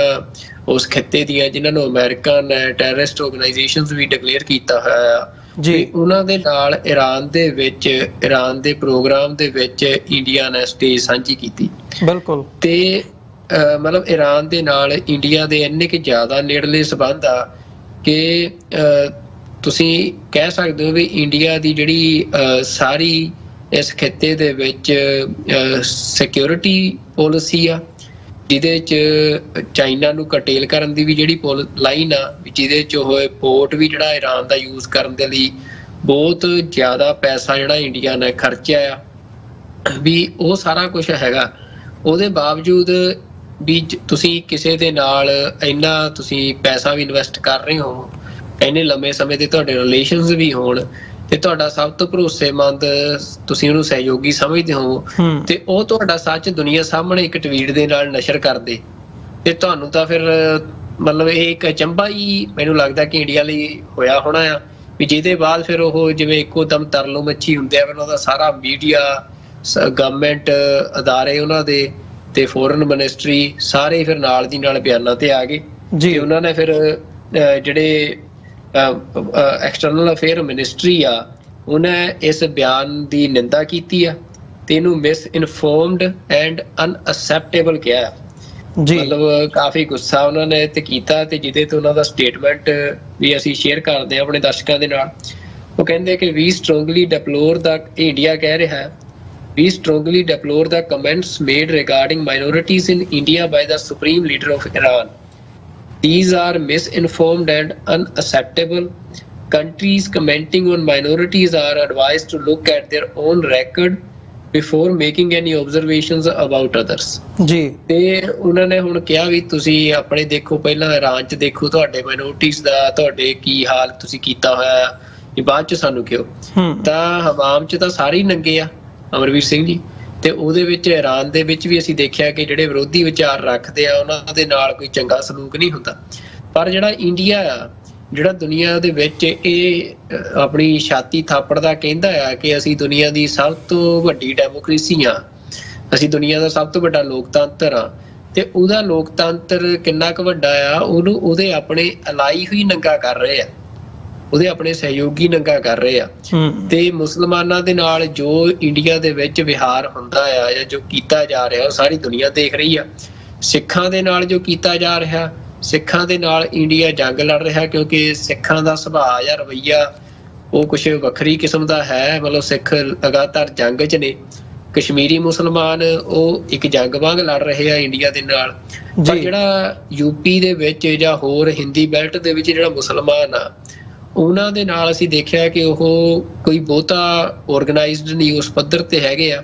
ਕਿ ਜਿਹਦੇ 'ਚ ਉਹ ਰਿਟੈਲੀਏਟ ਕਰ ਸਕਣ। ਤਾਂ ਉਹਨਾਂ ਦੇ ਨਾਲ ਬੜਾ ਮਾੜਾ ਬਿਹੇਵ, ਕਿੰਨੀਆਂ ਥਾਵਾਂ ਤੇ ਬੰਨ ਕੇ ਉਹਨਾਂ ਨੂੰ ਕੁੱਟਿਆ ਜਾਂਦਾ ਆ, ਉਹਨਾਂ ਦੇ ਘਰ ਢਾਏ ਜਾ ਰਹੇ ਆ। ਸਰਕਾਰ ਮਤਲਬ ਜੇ ਕੋਈ ਸਰਕਾਰ ਦੇ ਖਿਲਾਫ ਜਾਂ ਕਿਤੇ ਹਿੰਦੂ ਜਥੇਬੰਦੀਆਂ ਦੇ ਨਾਲ ਕੋਈ ਟਕਰਾਅ ਹੋ ਜਾਂਦਾ ਤਾਂ ਉਹਦੇ 'ਚ ਸ਼ਾਮਲ ਜਿੰਨੇ ਮੁਸਲਮਾਨ ਨੌਜਵਾਨ ਹੁੰਦੇ ਆ ਜਾਂ ਕੋਈ ਮੁਸਲਮਾਨ ਹੁੰਦੇ ਆ, ਉਹਨਾਂ ਦੇ ਘਰਾਂ ਦੇ ਉੱਤੇ ਬਲਡੋਜ਼ਰ ਫੇਰਦੇ ਆ ਇਹ। ਜੋ ਇਹ ਕੀਤਾ ਜਾ ਰਿਹਾ ਉੱਥੇ ਤਾਂ ਉਹ ਸਾਰੀ ਦੁਨੀਆ ਦੇਖ ਰਹੀ ਆ। ਤੇ ਇੰਡੀਆ ਕਿੰਨੀ ਕੁ ਵੱਡੀ ਡੈਮੋਕ੍ਰੇਸੀ ਆ, ਇਹ ਇਹੋ ਜਿਹੇ ਜਿਹੜੇ ਬਿਆਨ ਆਉਂਦੇ ਆ ਇਹ ਇਸ ਗੱਲ ਨੂੰ ਨੰਗਾ ਕਰ ਦਿੰਦੇ ਆ। ਨਹੀਂ, ਬਿਲਕੁਲ ਇਹ ਮਤਲਬ ਇਹਨੂੰ ਇੱਕ ਹੋਰ ਸੰਦਰਭ ਦੇ ਵਿੱਚ ਵੀ ਮੈਂ ਸਮਝਣਾ ਚਾਹੂੰਗਾ, ਕਿਉਂਕਿ ਜਦੋਂ ਅਸੀਂ ਈਰਾਨ ਦਾ ਰਵੱਈਆ ਦੇਖਦੇ ਹਾਂ ਜਾਂ ਸਾਰੀ ਇਹ ਜਿਹੜੀ ਜੀਓਪੋਲਿਟਿਕਸ ਇਸ ਵਕਤ ਦੋ ਮੇਜਰ ਇਸ਼ੂਜ਼ ਨੂੰ, ਦੋ ਮੇਜਰ ਜੰਗਾਂ ਨੂੰ ਲੈ ਕੇ ਚੱਲ ਰਹੀ ਹੈ, ਉਹ ਕਨਫਲਿਕਟ ਇਜ਼ਰਾਈਲ ਤੇ ਹਮਾਸ ਦਾ ਹੋਵੇ ਜਾਂ ਫਿਰ ਉੱਧਰ ਦੂਜੇ ਪਾਸੇ ਯੂਕਰੇਨ ਤੇ ਰਸ਼ੀਆ ਦਾ ਹੋਵੇ, ਇਹਨਾਂ ਦੋ ਇਸ਼ੂਜ਼ ਨੂੰ ਲੈ ਕੇ ਜਿਹੜੀ ਜੀਓਪੋਲਿਟਿਕਸ ਓਵਰਆਲ ਚੱਲ ਰਹੀ ਹੈ ਉਹਦੇ ਵਿੱਚ ਈਰਾਨ ਦਾ ਜਿਹੜਾ ਰੋਲ ਹੈਗਾ ਖਾਸ ਤੌਰ ਤੇ ਗਜ਼ਾ ਤੇ ਇਜ਼ਰਾਈਲ ਦੇ ਕਨਫਲਿਕਟ ਦੇ ਵਿਚਾਲੇ ਈਰਾਨ ਦੀ ਵੱਡੀ ਬੈਕਿੰਗ ਹੈਗੀ ਹੈ ਗਜ਼ਾ ਵਾਲੀ ਹਮਾਸ ਦੀ ਸਾਈਡ ਦੇ ਉੱਤੇ। ਤੇ ਉਹਦੇ ਵਿੱਚ ਜਦੋਂ ਅਸੀਂ ਭਾਰਤ ਦੇ ਈਰਾਨ ਦੇ ਰਿਲੇਸ਼ਨਸ਼ਿਪ ਦਾ ਤੁਸੀਂ ਵੀ ਜ਼ਿਕਰ ਕੀਤਾ ਆ, ਇਸ ਨੂੰ ਮੁੱਖ ਰੱਖ ਕੇ ਦੇਖਦੇ ਹਾਂ ਤੇ ਇਹਦੇ ਮਾਇਨੇ ਕੀ ਸਮਝੇ ਜਾਣ ਜਦੋਂ ਇਹ ਖਮੀਨੀ ਦਾ ਇਹ ਬਿਆਨ ਆਉਂਦਾ ਭਾਰਤ ਨੂੰ ਇਸ ਲੈਵਲ ਦੇ ਉੱਤੇ ਲਿਆ ਕੇ ਜਦੋਂ ਉਹ ਖੜਾ ਕਰਦੇ ਆ, ਤੇ ਤੁਹਾਨੂੰ ਲੱਗਦਾ ਕਿਉਂਕਿ ਉਹ ਕਸ਼ਮੀਰ ਦੇ ਵਿੱਚ ਜੋ ਡਿਵੈਲਪਮੈਂਟਸ ਹੋ ਰਹੀਆਂ ਨੇ ਉਹਨਾਂ ਨੂੰ ਵੀ ਦੇਖ ਰਹੇ ਆ, ਪਾਕਿਸਤਾਨ ਅਫਗਾਨਿਸਤਾਨ ਦੇ ਵਿੱਚ ਉਹਨਾਂ ਦੀ ਵੱਖਰੀ ਕਿਸਮ ਦੀ ਜਿਹੜੀ ਨੀਤੀ ਹੈਗੀ ਹੈ ਉਹ ਚੱਲ ਰਹੀ ਹੈ, ਇੰਡੀਆ ਦੇ ਨਾਲ ਰਿਲੇਸ਼ਨਸ਼ਿਪ ਆਪਣੀ ਥਾਂ ਤੇ ਹੈ, ਤੇ ਜਿਹੜੀ ਵਾਈਡਰ ਬ੍ਰੌਡਰ ਕੰਟੈਕਸਟ ਦੇ ਵਿੱਚ ਜੀਓਪੋਲਿਟੀਕਲ ਸਿਚੁਏਸ਼ਨ ਹੈਗੀ ਹੈ ਉਹਦੇ ਵਿੱਚ ਅਮਰੀਕਾ ਦੇ ਇੰਟਰਸਟ ਭਾਰਤ ਕੋਲੋਂ ਇੱਕ ਵੱਖਰੀ ਲਾਈਨ ਦੇ ਉੱਤੇ ਅਮਰੀਕਾ ਦੇਖ ਰਿਹਾ। ਅਮਰੀਕਾ ਵੱਲੋਂ ਜਿਹੜੀਆਂ ਸੈਂਕਸ਼ਨਸ ਰਸ਼ੀਆ ਦੇ ਉੱਤੇ ਲਾਈਆਂ ਜਾ ਰਹੀਆਂ ਨੇ, ਹੁਣ 3 ਦਿਨ ਪਹਿਲਾਂ 4 ਦਿਨ ਪਹਿਲਾਂ ਜਦੋਂ ਸੈਂਕਸ਼ਨਸ ਲਾਈਆਂ ਗਈਆਂ ਨੇ ਦੁਬਾਰਾ ਈਵਨ ਰਸ਼ੀਅਨ ਮੀਡੀਆ ਨੂੰ ਟਾਰਗੇਟ ਕੀਤਾ ਗਿਆ ਆ, ਤੇ ਉਸ ਹਵਾਲੇ ਦੇ ਨਾਲ ਭਾਰਤ ਕੋਲੋਂ ਵੀ ਇਹ ਐਕਸਪੈਕਟ ਕੀਤਾ ਗਿਆ ਕਿ ਜਿਹੜਾ ਰਸ਼ੀਆ ਦਾ ਮੀਡੀਆ ਆ, ਰਸ਼ੀਅਨ ਟੈਲੀਵਿਜ਼ਨ ਤੇ ਜਿਹੜੇ ਉਹਨਾਂ ਦੇ ਨੈਟਵਰਕ ਦੇ ਗਾਹਾਂ ਜਰਨਲਿਸਟਸ ਹੈਗੇ ਆ, ਉਹਨਾਂ ਨੂੰ ਪ੍ਰੋਪੇਗੈਂਡਾ ਵਾਰਫੇਅਰ ਦਾ ਜਾਂ ਡਿਸਇਨਫੋਰਮੇਸ਼ਨ ਦਾ ਹਿੱਸਾ ਮੰਨਦਿਆਂ ਭਾਰਤ ਵੀ ਰੂਸ ਦੇ ਉੱਤੇ ਜਾਂ ਰੂਸ ਦੇ ਮੀਡੀਆ ਦੇ ਉੱਤੇ ਉਸ ਕਿਸਮ ਦੀਆਂ ਸੈਂਕਸ਼ਨਸ ਲਾਵੇ ਜਿਹਦੇ ਤੋਂ ਭਾਰਤ ਨੇ ਇਨਕਾਰ ਕੀਤਾ ਆ। ਸੋ ਓਵਰਆਲ ਜਿਹੜੀ ਜੀਓਪੋਲਿਟੀਕਲ ਸਿਚੁਏਸ਼ਨ ਹੈ ਉਸ ਸੰਦਰਭ ਦੇ ਵਿੱਚ ਇਹ ਡਿਵੈਲਪਮੈਂਟ ਨੂੰ, ਇਸ ਬਿਆਨ ਨੂੰ ਕਿਵੇਂ ਸਮਝਿਆ ਜਾਵੇ ਜਾਂ ਇਹਦੇ ਮਾਇਨੇ ਕੀ ਨੇ ਤੇ ਨਾਲ ਹੀ ਨਾਲ ਜਿਹੜੀਆਂ ਬਾਕੀ ਡਿਵੈਲਪਮੈਂਟਸ ਚੱਲ ਰਹੀਆਂ ਨੇ? ਦੇਖੋ ਲਗਾਤਾਰ ਮਤਲਬ ਆਪਾਂ ਜੇ ਇਹਨੂੰ ਸਮਝੀਏ ਤਾਂ ਤੁਰਕੀ ਈਰਾਨ ਦੇ ਨਾਲ ਕਾਫੀ ਸਟਰੋਂਗਲੀ ਖੜਿਆ ਆ ਪਿਛਲੇ ਲੰਮੇ ਸਮੇਂ ਤੋਂ। ਜੇ ਮੁਸਲਿਮ ਯੂਨਿਟੀ ਦੀ ਗੱਲ ਕਰਨੀ ਹੋਵੇ ਤਾਂ ਤੁਰਕੀ ਨੇ ਪਿਛਲੇ ਸਮੇਂ 'ਚ ਇੰਡੀਆ ਦੇ ਵਿੱਚ ਜੋ ਮੁਸਲਮਾਨਾਂ ਤੇ ਅਤਿਆਚਾਰ ਹੋ ਰਹੇ ਆ ਉਹਨੂੰ ਵੀ ਕਾਫੀ ਸਟਰੋਂਗਲੀ ਕ੍ਰਿਟਿਕ ਕੀਤਾ, ਪਬਲਿਕਲੀ ਕ੍ਰਿਟਿਕ ਕੀਤਾ ਆ। ਤੇ ਇੰਡੀਆ ਦਾ ਕੁਝ ਸਮਾਂ ਪਹਿਲਾਂ ਜਿਹੜਾ ਸਾਰਾ ਡਿਫੈਂਸ ਐਕਸਪੋਰਟ ਸੀ ਇੰਡੀਆ ਨੂੰ ਤੁਰਕੀ ਨੇ ਉਹ ਸਾਰੇ ਬੈਨ ਕਰਤੇ ਸੀ। ਤੇ ਮਤਲਬ ਉੱਥੇ ਕੋਈ ਸਬੰਧ ਕੋਈ ਬਹੁਤੇ ਅਸੀਂ ਕਹਿ ਸਕਦੇ ਹਾਂ ਸਾਜ਼ਗਾਰ ਨਹੀਂ ਆ। ਤੇ ਹੁਣ ਈਰਾਨ ਵੱਲੋਂ ਵੀ ਇਸ ਤਰੀਕੇ ਦੇ ਬਿਆਨ ਆਉਣੇ ਤਾਂ ਓਬਵੀਅਸਲੀ ਗੱਲ ਆ ਕਿ ਇੰਡੀਆ ਦੇ ਵਿੱਚ ਜਿਹੜੀ ਹੁਣ ਇੱਕ ਹਿੰਦੂ ਨੈਸ਼ਨਲਿਸਟ ਗਵਰਨਮੈਂਟ ਇੰਡੀਆ 'ਚ ਰੂਲ ਕਰ ਰਹੀ ਆ, ਜਿਹਦਾ ਰੂਲ ਕਰਨ ਦਾ ਏਜੰਡਾ ਹੀ ਇਹ ਆ ਕਿ ਉਹ ਮੁਸਲਮਾਨਾਂ ਨੂੰ ਕੁੱਟ ਕੇ ਤੇ ਮੈਜੋਰਿਟੀ ਹਿੰਦੂਆਂ ਨੂੰ ਖੁਸ਼ ਕਰਕੇ ਸੱਤਾ 'ਚ ਰਹਿਣਾ ਚਾਹੁੰਦੀ ਆ ਜੀ। ਤੇ ਉਹਦੇ ਨਾਲ ਜਿਹੜੀ ਮੁਸਲਿਮ ਕੰਟਰੀਜ਼ ਹੈਗੀਆਂ ਨੇ ਉਹਨਾਂ ਦੇ ਵਿੱਚ ਲੋਕਾਂ ਦੇ ਪ੍ਰੈਸ਼ਰ ਦੇ ਚੱਲਦੇ ਆ ਜਾਂ ਫਿਰ ਜੀਓਪੋਲਿਟੀਕਲ ਹਾਲਾਤ ਜਿਹੜੇ ਬਣ ਰਹੇ ਆ, ਜਿਹਦੀ ਖਮੇਨੀ ਨੇ ਮਤਲਬ ਆਪਣੇ ਬਿਆਨ ਦੇ ਵਿੱਚ ਗੱਲ ਵੀ ਕੀਤੀ ਆ ਕਿ ਸ਼ੀਆ ਸੁੰਨੀ ਵਾਲਾ ਜਿਹੜਾ ਟਕਰਾਅ ਆ ਉਹਨੂੰ ਅਸੀਂ ਇੱਕ ਪਾਸੇ ਰੱਖੀਏ, ਮੁਸਲਿਮ ਯੂਨਿਟੀ ਦੀ ਗੱਲ ਕੀਤੀ ਆ। ਤੇ ਜਦੋਂ ਫਿਰ ਮੁਸਲਿਮ ਯੂਨਿਟੀ ਦੀ ਉੱਥੇ ਗੱਲ ਹੋ ਰਹੀ ਆ ਤਾਂ ਜੀਓਪੋਲਿਟੀਕਲ ਸ਼ਿਫਟ ਅਗਲੇ ਸਮੇਂ 'ਚ ਕਿਹੋ ਜਿਹਾ ਬਣਨਾ, ਕਲੈਸ਼ ਹੋਣਾ, ਉਹ ਕਿਹਨਾਂ ਫਾਊਂਡੇਸ਼ਨਸ ਤੇ ਹੋਣਾ ਮੁਲਕਾਂ ਦਾ। ਤੇ ਉਹਦੇ ਵਿੱਚ ਫਿਰ ਇਹ ਆ ਵੀ ਤੁਸੀਂ ਕਹਿ ਸਕਦੇ ਹੋ ਵੀ ਇੰਡੀਆ ਜਿਹੜਾ ਆ ਉਹ ਇਸ ਟਾਈਮ, ਅਸੀਂ ਵਾਰ-ਵਾਰ ਇਹ ਗੱਲ ਕਰਦੇ ਆ, ਕਈ ਵਾਰ ਸਾਡੇ ਥੱਲੇ ਕਮੈਂਟ ਵੀ ਫਿਰ ਬਹੁਤ ਆਉਂਦੇ ਆ ਜਿਹੜੇ ਇੰਡੀਆ ਪੱਖੀ ਹੈਗੇ ਨੇ ਕਮੈਂਟ ਕਰਨ ਵਾਲੇ। ਤੇ ਪਰ ਇਹ ਗੱਲ ਇੰਡੀਆ ਨੂੰ ਅਸੀਂ ਚਲੋ ਸਲਾਹ ਹੀ ਦਿੰਦੇ ਆ ਵੀ ਜਿਹੜੀ ਉਹਨਾਂ ਦੀ ਫੋਰਨ ਪੋਲਿਸੀ ਆ, ਜਿਹੜੀ ਉਹਨੇ ਅਡੋਪਟ ਕੀਤੀ ਆ ਪਿਛਲੇ ਕੁਝ ਸਾਲਾਂ ਤੋਂ, ਉਹਨੇ ਇੰਡੀਆ ਨੂੰ ਇੱਕ ਹਨੇਰੇ ਖੂਹ ਦੇ ਵਿੱਚ ਸੁੱਟ ਦਿੱਤਾ ਆ। ਮਤਲਬ ਇਹ ਨਹੀਂ ਕਿ ਸੁੱਟਣਾ ਆ, ਉਹ ਸੁੱਟ ਦਿੱਤਾ ਆ। ਮਤਲਬ ਇੰਡੀਆ ਇਸ ਟਾਈਮ ਅਸੀਂ ਕਹਿ ਸਕਦੇ ਹਾਂ ਕਿ ਕਿਉਂਕਿ ਅਮਰਵੀਰ ਸਿੰਘ ਜੀ ਜਿਹੜੀ ਜੀਓਪੋਲੀਟੀਕਲ ਸ਼ਿਫਟ ਆ, ਜਾਂ ਜਦੋਂ ਇਸ ਤਰੀਕੇ ਦੇ ਹਾਲਾਤ ਬਣਦੇ ਆ, ਜਦੋਂ ਬਹੁਤ ਜ਼ਿਆਦਾ ਤਾਕਤਾਂ ਜਿਹੜੀਆਂ ਆ ਉਹ ਕਿਸੇ ਇੱਕ ਜੰਗ ਦੇ ਵਿੱਚ ਜਾਂ ਕਿਸੇ ਇੱਕ ਸੰਘਰਸ਼ ਦੇ ਵਿੱਚ ਆਪਸ 'ਚ ਉਲਝ ਪੈਂਦੀਆਂ ਆ, ਤਾਂ ਉਹਦੇ ਵਿੱਚ ਜਿਹੜੇ ਇੰਟਰਸਟ ਆ ਉਹ ਰੋਜ਼ ਸ਼ਿਫਟ ਹੁੰਦੇ ਆ ਜੀ। ਕਿਹਦੇ ਨਾਲ ਸਮਝੌਤਾ ਹੋਣਾ, ਜਿਹੜੀ ਜੰਗ ਆ ਉਹ ਦੋ ਧਿਰਾਂ, ਮਤਲਬ ਦੋ ਪੱਕੇ ਰਿਜਿਡ ਗਰੁੱਪ ਨਹੀਂ ਬਣੇ ਆ। ਇਹਦੇ ਵਿੱਚ ਜਿਹੜੇ ਆ ਮਤਲਬ ਵੱਡੀਆਂ ਤਾਕਤਾਂ ਦੇ ਨਾਲ ਜਿਹੜੀਆਂ ਹੋਰ ਤਾਕਤਾਂ ਨੇ, ਉਹਨਾਂ ਨੇ ਕਦੇ ਕਿਸੇ ਪਾਸੇ ਕਦੇ ਕਿਸੇ ਪਾਸੇ ਜਿਹੜੇ ਪਾਸੇ ਆ ਉਹ ਪਲਟਣੇ ਹੁੰਦੇ ਆ। ਤੇ ਉਹਦੇ ਵਿੱਚ ਜਿਹੜੀ ਇੰਡੀਆ ਦੀ ਪੋਲਿਸੀ ਆ ਇਸ ਟਾਈਮ ਤੁਸੀਂ ਦੇਖੋ ਵੀ ਇੱਕ ਪਾਸੇ ਅਸੀਂ ਦੇਖਦੇ ਆ ਵੀ US ਤੇ ਈਰਾਨ, ਉਹ ਇਹ ਸਾਰੀ ਦੁਨੀਆ ਦੇ ਵਿੱਚ ਜਿਹੜੀ ਚੱਲ ਰਹੀ ਹੁਣ ਜੱਦੋ-ਜਹਿਦ ਆ ਉਹਦੇ 'ਚ ਆਪਸ 'ਚ ਵਿਰੋਧੀ ਨੇ ਜੀ। ਤੇ ਇੰਡੀਆ ਜਿਹੜਾ ਆ ਉਹ ਜਿੱਥੇ ਇੱਕ ਪਾਸੇ ਈਰਾਨ ਵਾਲੇ ਪਾਸੇ ਸੈਟਬੈਕ ਲੱਗਿਆ ਉਹਨੂੰ ਵੱਡਾ, ਤੇ ਜਿਹੜੀ ਮਿਨਿਸਟਰੀ ਆਫ ਫੋਰਨ ਅਫੇਅਰਸ ਆ ਉਹਨੂੰ ਬਿਆਨ ਦੇਣਾ ਪਿਆ। ਤੇ ਦੂਜੇ ਪਾਸੇ ਤੁਸੀਂ ਜਿਹੜੀ ਜ਼ਿਕਰ ਕੀਤੀ ਆ ਗੱਲ ਕਿ ਰਸ਼ੀਅਨ TV ਜਿਹੜਾ ਆ RTV, ਕਿ ਉਹਨੂੰ ਬੈਨ ਕਰਨ ਦੀ ਡਿਮਾਂਡ ਕੀਤੀ ਇੰਡੀਆ ਤੋਂ ਅਮਰੀਕਾ ਨੇ, ਕਿਉਂਕਿ ਪਿਛਲੇ ਦਿਨੀ ਅਮਰੀਕਾ ਨੇ ਉਹਦੇ ਤੇ ਬੈਨ ਲਾਇਆ। ਤੇ ਇੱਕ ਵੱਡੀ ਜਿਹੜਾ ਕੇਸ ਵੀ ਚੱਲ ਰਿਹਾ ਆ ਆਪਣਾ US ਦੇ ਵਿੱਚ, ਜਿਹਦੇ 'ਚ ਕੁਛ ਕੈਨੇਡਾ ਦੇ ਵੀ ਜਿਹੜੇ ਇਨਫਲੂਐਂਸਰਸ ਨੇ, ਜਿਹੜੇ ਸੋਸ਼ਲ ਮੀਡੀਆ ਇਨਫਲੂਐਂਸਰਸ ਨੇ, ਜਿਹਨਾਂ ਨੂੰ ਰਾਈਟ ਵਿੰਗ ਇਨਫਲੂਐਂਸਰਸ ਕਿਹਾ ਜਾਂਦਾ ਆ, ਉਹਨਾਂ ਦੇ ਉੱਤੇ ਇਹ ਗੱਲ ਸਾਹਮਣੇ ਆਈ। ਉਹਨਾਂ ਦੇ ਸਾਰੇ YouTube ਅਕਾਊਂਟ ਜਾਂ ਸੋਸ਼ਲ ਮੀਡੀਆ ਅਕਾਊਂਟ ਬੈਨ ਕੀਤੇ ਗਏ ਆ, ਕਿਉਂਕਿ ਜਾਂਚ 'ਚ ਇਹ ਸਾਹਮਣੇ ਆਇਆ ਕਿ ਜਿਹੜਾ RTV ਆ, ਰਸ਼ੀਅਨ TV ਆ, ਉਹਦੇ ਵੱਲੋਂ ਉਹਨਾਂ ਨੂੰ ਫੰਡਿੰਗ ਦਿੱਤੀ ਜਾ ਰਹੀ ਸੀ ਕਿ ਉਹ ਜਿਹੜੀ ਵੈਸਟਰਨ ਸੁਸਾਇਟੀ ਆ ਉਹਦੇ ਵਿੱਚ ਆਪਸ 'ਚ ਤੁਸੀਂ ਕਹਿ ਸਕਦੇ ਹੋ ਕਿ ਮਤਲਬ ਮਤਭੇਦ ਪੈਦਾ ਕਰਨ, ਆਪਸ 'ਚ ਲੋਕਾਂ ਦੇ ਅੰਦਰ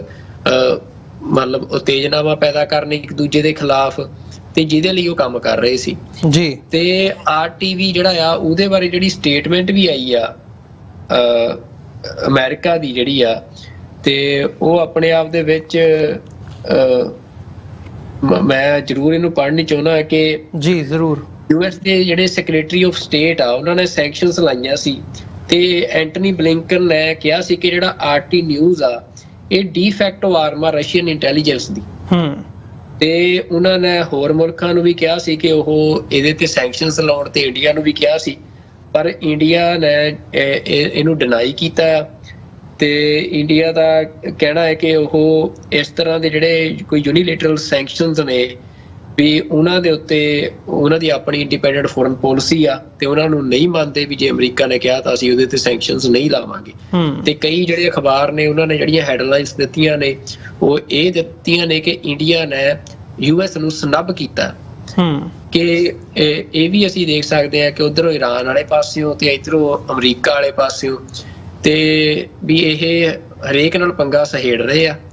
ਤੇ ਹੁਣ ਗਾਂ ਜਿਹੜਾ ਆਪ ਵੀ ਇਹਨਾਂ ਨੇ ਲੋਕਾਂ ਤੇ ਇੰਨਾ ਕੁ ਜ਼ੁਲਮ ਕੀਤਾ ਆ ਆਪਣੇ ਟੈਰੀਟਰੀ 'ਚ ਰਹਿਣ ਵਾਲਿਆਂ ਤੇ, ਭਾਵੇਂ ਉਹ ਪੰਜਾਬ ਹੋਵੇ, ਭਾਵੇਂ ਉਧਰ ਕਸ਼ਮੀਰ ਹੋਵੇ, ਉਧਰ ਮਨੀਪੁਰ ਤੁਸੀਂ ਦੇਖੋ, ਨਾਗਾਲੈਂਡ, ਮਤਲਬ ਕਿੱਥੇ ਇਹਨਾਂ ਨੇ ਲੋਕਾਂ ਨੂੰ ਛੱਡਿਆ ਕਿਹਨੂੰ ਆ ਜੀ। ਜਿਹੜੇ ਗੈਰ ਹਿੰਦੀ ਭਾਸ਼ਾਈ ਲੋਕ ਨੇ, ਜਿਹੜੀਆਂ ਬਾਕੀ ਸਾਰੀਆਂ ਕੌਮਾਂ ਨੇ, ਹਰੇਕ ਤੇ ਇਹਨਾਂ ਨੇ ਜ਼ੁਲਮ ਕੀਤਾ, ਹਰੇਕ ਦਾ ਸੱਭਿਆਚਾਰ ਕਲਚਰ ਇਹਨਾਂ ਨੇ ਖਾਧਾ ਆ।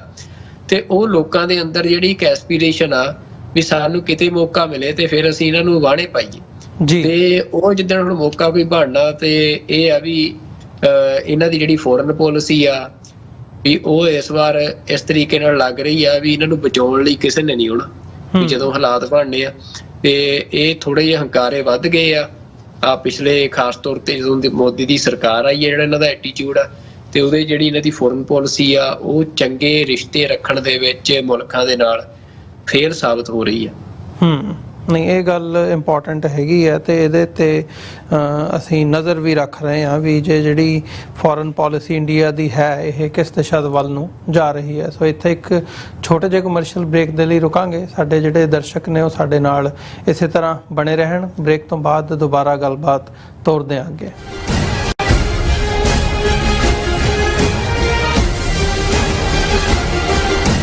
ਅਮਰੀਕਾ ਵਿੱਚ ਰਹਿ ਰਹੇ ਹੋ ਅਤੇ ਡਰਾਈਵਿੰਗ ਲਾਇਸੈਂਸ ਲੈਣਾ ਚਾਹੁੰਦੇ ਹੋ ਤੇ ਲੱਭ ਰਹੇ ਹੋ ਇੱਕ ਤਜਰਬੇਕਾਰ ਡਰਾਈਵਿੰਗ ਸਕੂਲ, ਤਾਂ ਤੁਹਾਡੇ ਲਈ ਹੈ ਵੱਡੀ ਖੁਸ਼ਖਬਰੀ। ਕੈਲੀਫੋਰਨੀਆ ਦਾ ਸਟਾਕਟਨ ਟਰੱਕ ਡਰਾਈਵਿੰਗ ਸਕੂਲ ਤੁਹਾਨੂੰ ਦੇਵੇਗਾ ਡਰਾਈਵਿੰਗ ਸਿਖਲਾਈ ਅਤੇ ਡਰਾਈਵਿੰਗ ਦੌਰਾਨ ਪੇਸ਼ ਆਉਂਦੀਆਂ ਮੁਸ਼ਕਲਾਂ ਨਾਲ ਨਜਿੱਠਣ ਦੀ ਸਿਖਲਾਈ। 25 ਸਾਲ ਤੋਂ ਵੀ ਵੱਧ ਦੇ ਤਜਰਬੇ ਨਾਲ ਤੁਹਾਨੂੰ ਮਿਲੇਗੀ ਡਰਾਈਵਿੰਗ ਨਾਲ ਸੰਬੰਧਿਤ ਹਰ ਤਰ੍ਹਾਂ ਦੀ ਸਿਖਲਾਈ, ਉਹ ਵੀ ਵਾਜਿਬ ਕੀਮਤ ਵਿੱਚ। ਫਿਰ ਦੇਰ ਕਿਸ ਗੱਲ ਦੀ, ਅੱਜ ਹੀ ਸੰਪਰਕ ਕਰੋ 209788330308 ਜਾਂ ਫਿਰ 2093139919 ਨੰਬਰਾਂ ਤੇ ਅਤੇ ਪਾਓ ਆਪਣਾ ਡਰਾਈਵਿੰਗ ਲਾਇਸੈਂਸ। ਯੂਨਾਈਟਿਡ ਸਿੱਖ ਸੰਸਥਾ ਨੇ ਦੱਖਣੀ ਅਮਰੀਕਾ ਵਿੱਚ ਬੇਰਲ ਤੂਫਾਨ ਦੇ ਪੀੜਤਾਂ ਲਈ ਤੁਰੰਤ ਮਦਦ ਮੁਹਿੰਮ ਸ਼ੁਰੂ ਕੀਤੀ ਹੈ। ਇਸ ਭਿਆਨਕ ਤੂਫਾਨ ਨੇ ਸੈਂਟ ਵਿੰਸੈਂਟ ਅਤੇ ਗ੍ਰੇਨੇਡੀਨਸ, ਗ੍ਰੇਨੇਡਾ, ਡੋਮਿਨਿਕਾ ਤੇ ਬਾਰਬਾਡੋਸ ਨੂੰ ਬਹੁਤ ਨੁਕਸਾਨ ਪਹੁੰਚਾਇਆ ਹੈ। ਯੂਨਾਈਟਿਡ ਸਿੱਖ ਦੀਆਂ ਟੀਮਜ਼ ਲੋੜਵੰਦ ਲੋਕਾਂ ਲਈ ਜ਼ਰੂਰੀ ਸਮਾਨ ਅਤੇ ਖਾਣ-ਪੀਣ ਦੀਆਂ ਚੀਜ਼ਾਂ ਪਹੁੰਚਾ ਰਹੀਆਂ ਹਨ। ਤੁਹਾਡੇ ਸਹਿਯੋਗ ਦੀ ਲੋੜ ਹੈ। ਕਿਰਪਾ ਕਰਕੇ ਇਹ ਸਮਾਨ ਦਾਨ ਕਰੋ। ਖਾਣ-ਪੀਣ ਦੀਆਂ ਚੀਜ਼ਾਂ, ਤਿਰਪਾਲ, ਜਨਰੇਟਰ, ਕੱਪੜੇ, ਤੰਬੂ, ਟਾਇਲਟ ਪੇਪਰ, ਬਰਸਾਤੀ ਕੋਟ, ਸੈਨੇਟਰੀ ਪੈਡ, ਹਰੇਕ ਸਾਈਜ਼ ਦੇ ਡਾਈਪਰ ਆਦਿ। ਡੋਨੇਟ ਕਰਨ ਲਈ contact@united6.org ਤੇ ਸੰਪਰਕ ਕਰੋ। ਮਦਦ ਕਰਨ ਲਈ ਕਿਰਪਾ ਕਰਕੇ ਸਾਡੀ ਵੈਬਸਾਈਟ ਤੇ ਡੋਨੇਟ ਕਰੋ।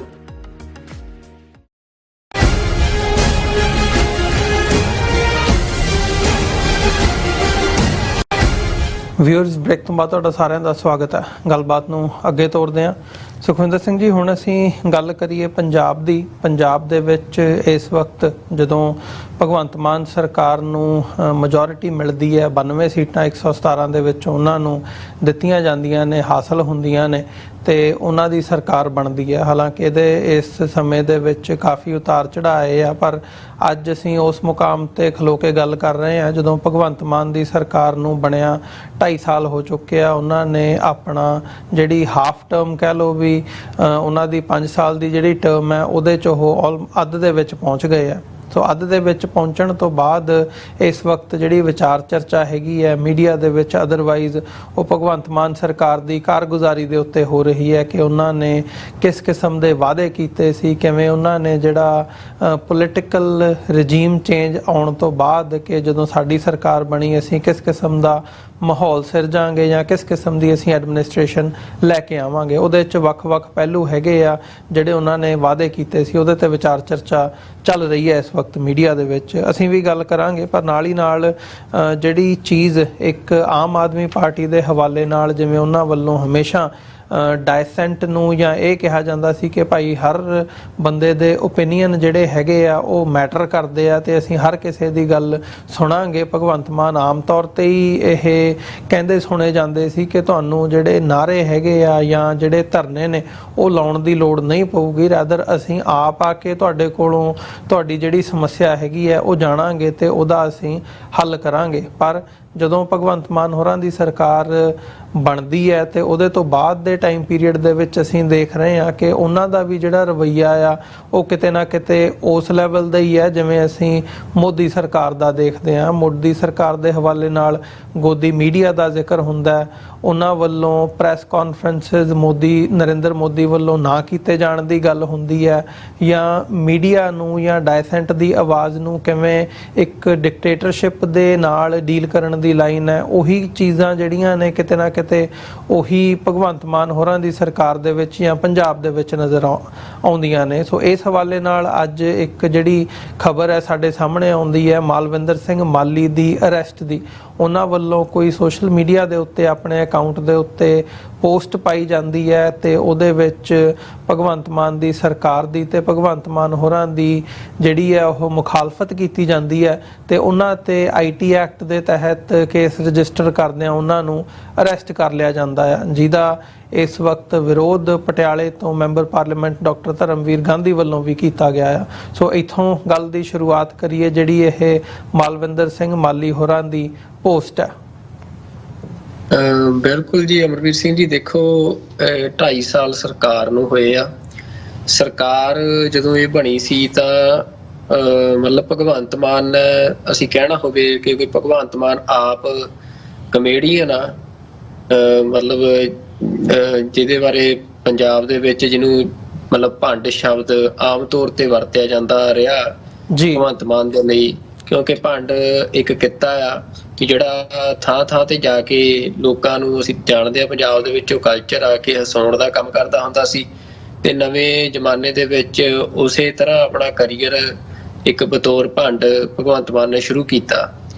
ਤੇ ਫਿਰ ਵੱਖੋ ਵੱਖ ਪਾਰਟੀਆਂ ਦੇ ਵਿੱਚ ਸਿਆਸਤ ਕਰਦੇ ਹੋਏ ਮਤਲਬ ਲੰਮਾ ਸਮਾਂ ਇੱਧਰ ਉੱਧਰ ਧੱਕੇ ਧੁੱਕੇ ਖਾਂਦੇ, ਫਿਰ ਭਗਵੰਤ ਮਾਨ ਆਮ ਆਦਮੀ ਪਾਰਟੀ ਦੇ ਰਾਹੀਂ ਪੰਜਾਬ ਦੇ ਮੁੱਖ ਮੰਤਰੀ ਬਣੇ ਜੀ। ਭਗਵੰਤ ਮਾਨ ਦੇ ਸਰਕਾਰ ਦੇ ਵਿੱਚ ਬਣਨ ਤੋਂ ਬਾਅਦ ਮਤਲਬ ਭਗਵੰਤ ਮਾਨ ਨੇ ਜੇ ਉਹ ਤੋਂ ਪਹਿਲਾਂ ਆਪਣੀਆਂ ਕੈਂਪੇਨਸ ਉਹਨਾਂ ਦੀਆਂ ਤੁਸੀਂ ਦੇਖੋ ਤਾਂ ਬਤੌਰ ਜਿਹੋ ਜਿਹਾ ਉਹਨਾਂ ਦਾ ਕੀਤਾ ਸੀ ਭੰਡਗਿਰੀ ਦਾ, ਤਾਂ ਆਪਣੇ ਵਿਰੋਧੀਆਂ ਦੇ ਖਿਲਾਫ ਵੀ ਸਭ ਤੋਂ, ਅਸੀਂ ਕਹਿਣਾ ਹੋਵੇ ਤਾਂ ਪੰਜਾਬ ਦੇ ਸਿਆਸੀ ਇਤਿਹਾਸ ਦੇ ਵਿੱਚ ਵੀ ਸਭ ਤੋਂ ਅੱਤ ਨੀਵੇਂ ਦਰਜੇ ਦੀ ਜਿਹੜੀ ਟੀਕਾ ਟਿੱਪਣੀ ਆ ਜੀ, ਉਹ ਭਗਵੰਤ ਮਾਨ ਨੇ ਸ਼ੁਰੂ ਕੀਤੀ, ਜਿਹਦੇ ਵਿੱਚ ਮਤਲਬ ਜਨਾਨੀਆਂ ਨੂੰ ਵੀ ਨਹੀਂ ਬਖਸ਼ਿਆ ਗਿਆ। ਤੇ ਉਹ ਸਾਰਾ ਕੁਛ ਇੱਥੇ ਮਤਲਬ ਭਗਵੰਤ ਮਾਨ ਨੇ ਇੱਕ ਮਾਹੌਲ ਸਿਰਜਿਆ ਪੰਜਾਬ ਦੇ ਵਿੱਚ। ਤੇ ਉਹ ਜਦੋਂ ਇਹ ਸਾਰਾ ਕੁਛ ਕਰਦਾ ਸੀ ਤਾਂ ਉਹ ਜਿਹੜੀ ਫਰੀडम ਆਫ ਐਕਸਪ੍ਰੈਸ਼ਨ ਆ, ਲੋਕਤੰਤਰਕ ਜਿਹੜੇ ਹੱਕ ਨੇ ਉਹਨਾਂ ਦੀ ਗੱਲ ਕਰਦੇ ਭਗਵੰਤ ਮਾਨ ਸਾਰਾ ਕੁਛ ਕਰਦਾ ਰਿਹਾ। ਤੇ ਹੁਣ ਮੁੱਖ ਮੰਤਰੀ ਬਣਨ ਤੋਂ ਬਾਅਦ ਭਗਵੰਤ ਮਾਨ ਦੀ ਸਰਕਾਰ ਦੇ ਵਿੱਚ ਜਿੰਨਾ ਬੋਲਣ ਦੀ ਆਜ਼ਾਦੀ ਦਾ ਪੰਜਾਬ ਦੇ ਵਿੱਚ ਘਾਣ ਹੋਇਆ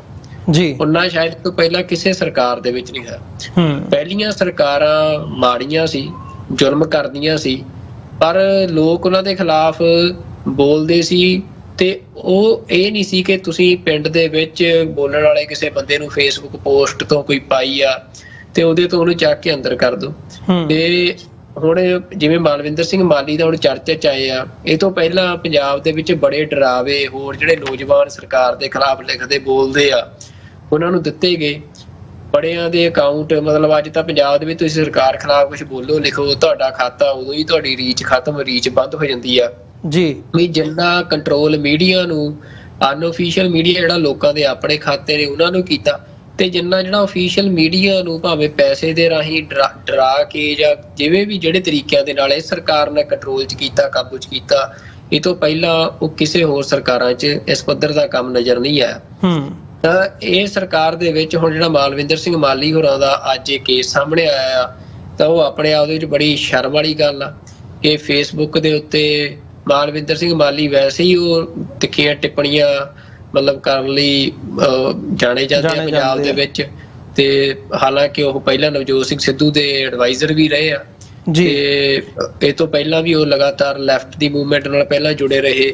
ਤੇ ਐਕਟਿਵਿਸਟ ਰਹੇ ਪੰਜਾਬ ਦੇ ਵਿੱਚ। ਤੇ ਉਹਨਾਂ ਨੂੰ ਹੁਣ ਅਰੈਸਟ ਕੀਤਾ ਗਿਆ CIA ਸਟਾਫ ਮੋਹਾਲੀ ਦੇ ਵੱਲੋਂ। ਤਾਂ ਇਹ ਕੋਈ ਚੰਗੀ ਗੱਲ ਨਹੀਂ ਹੈ, ਮਤਲਬ ਇੱਕ ਸਰਕਾਰ ਵਾਸਤੇ ਕਿ ਉਹ ਆਪਣੇ ਖਿਲਾਫ ਲਿਖਣ ਵਾਲੇ ਲੋਕਾਂ ਨੂੰ ਦੇ ਮੂੰਹ ਬੰਦ ਕਰਾਉਣ ਲਈ ਇਸ ਤਰੀਕੇ ਨਾਲ ਪੁਲਿਸ ਨੂੰ ਦੀ ਵਰਤੋਂ ਕਰੇ। ਤੇ ਦੂਜੀ ਗੱਲ ਜਿਹੜਾ 2.5 ਸਾਲ ਵਾਲੇ ਸਮੇਂ ਦੀ ਗੱਲ ਆ, ਮੈਂ ਅੱਜ ਦੇਖ ਰਿਹਾ ਸੀ ਮਤਲਬ ਚਰਨਜੀਤ ਭੁੱਲਰ ਇੱਕ ਚੰਗੇ ਪੱਤਰਕਾਰ ਨੇ ਜੀ ਪੰਜਾਬੀ ਟ੍ਰਿਬਿਊਨ ਦੇ, ਖਾਸ ਤੌਰ ਤੇ ਜਿਹੜੀਆਂ RTI ਐਕਟ ਦੇ ਰਾਹੀਂ ਜਾਣਕਾਰੀਆਂ ਲੈ ਕੇ ਤੇ ਉਹਨਾਂ ਦੇ ਉੱਤੇ ਖਬਰਾਂ ਛਾਪਣ ਦਾ ਉਹਨਾਂ ਨੂੰ ਚੰਗਾ ਤਜਰਬਾ ਆ। ਪਰ ਅੱਜ ਉਹਨਾਂ ਦੇ ਨਾਂ ਥੱਲੇ ਇੱਕ ਟ੍ਰਿਬਿਊਨ ਨੇ ਖਬਰ ਛਾਪੀ ਆ ਵੀ ਜਿਹੜਾ 2.5 ਸਾਲਾਂ ਦਾ ਸਾਰਾ ਕੰਮਕਾਰ ਆ ਸਰਕਾਰ ਦਾ, ਉਹ ਖਬਰ ਘੱਟ ਤੇ ਮਸ਼ਹੂਰੀ ਵੱਧ ਆ ਸਰਕਾਰ ਦੀ। ਤਾਂ ਚਰਨਜੀਤ ਭੁੱਲਰ ਵਰਗੇ ਜਿਹੜੇ ਪੱਤਰਕਾਰ ਨੇ ਉਹਨਾਂ ਤੋਂ ਇਹ ਆਸ ਪਹਿਲਾਂ ਤਾਂ ਨਹੀਂ ਸੀ ਕੀਤੀ ਜਾ ਸਕਦੀ। ਪਰ ਜੇ ਮੈਂ ਤੁਹਾਨੂੰ ਕਿਹਾ ਵੀ ਸਰਕਾਰ ਦਾ ਗਲਬਾ ਹੀ ਆ ਜਾਂ ਇੰਨਾ ਆ ਪੰਜਾਬ ਦੇ ਵਿੱਚ ਪੱਤਰਕਾਰੀ ਦੇ ਉੱਤੇ ਕਿ ਕੋਈ ਪੱਤਰਕਾਰ ਭਾਵੇਂ ਕੋਈ ਡਰ ਕਰਕੇ, ਭਾਵੇਂ ਕੋਈ ਕਿਸੇ ਲਾਲਚ ਕਰਕੇ ਵੀ ਅੱਜ ਉਹ ਸਰਕਾਰ ਨੇ ਪੂਰੀ ਤਰ੍ਹਾਂ ਚੁੱਪ ਕਰਵਾਏ ਹੋਏ ਆ। ਤੇ ਇਹ ਉਹਨਾਂ ਦੀ ਜਿਹੜੀ ਟ੍ਰਿਬਿਊਨ ਦੀ ਰਿਪੋਰਟ ਆ, ਇਹ ਤਾਂ ਉਹਨਾਂ ਦੇ ਸੋਲੇ ਹੀ ਕਹਾਉਂਦੀ ਆ ਲਗਭਗ ਵੀ ਬਹੁਤ ਚੰਗੇ ਪਾਸੇ ਨੂੰ ਸਰਕਾਰ ਵੱਧ ਰਹੀ ਆ। ਪਰ ਜੇ ਅਸੀਂ ਸਾਰਾ ਆਪਣੇ ਮੁਤਾਬਕ ਦੇਖੀਏ, ਅੰਦਾਜ਼ਾ ਲਾਈਏ, ਤਾਂ ਤੁਸੀਂ ਦੇਖੋ ਵੀ ਜੋ ਅਮਰਤਪਾਲ ਸਿੰਘ ਹੋਰਾਂ ਦੇ ਨਾਲ ਸਰਕਾਰ ਨੇ ਕੀਤਾ ਜਾਂ ਸਿੱਖ ਨੌਜਵਾਨਾਂ ਦੇ ਨਾਲ ਸਰਕਾਰ ਨੇ ਕੀਤਾ ਜੀ, ਵੀ ਉਹ ਇੱਕ ਤਰ੍ਹਾਂ ਦੇ ਨਾਲ ਜਿਵੇਂ ਦਾ ਰਵੱਈਆ ਅਸੀਂ ਕਹਿ ਸਕਦੇ ਹਾਂ ਕਿਸੇ ਡਿਕਟੇਟਰ ਦਾ ਹੁੰਦਾ ਆ, ਸੇਮ ਉਹ ਰਵੱਈਆ ਅਪਣਾਇਆ। ਪੰਜਾਬ ਤੋਂ ਇੰਨੀ ਦੂਰ ਜੇਲ੍ਹਾਂ ਦੇ ਵਿੱਚ ਨੌਜਵਾਨਾਂ ਨੂੰ ਰੱਖਿਆ ਗਿਆ, NSA ਵਰਗੇ ਕਾਨੂੰਨ ਲਾਏ ਗਏ।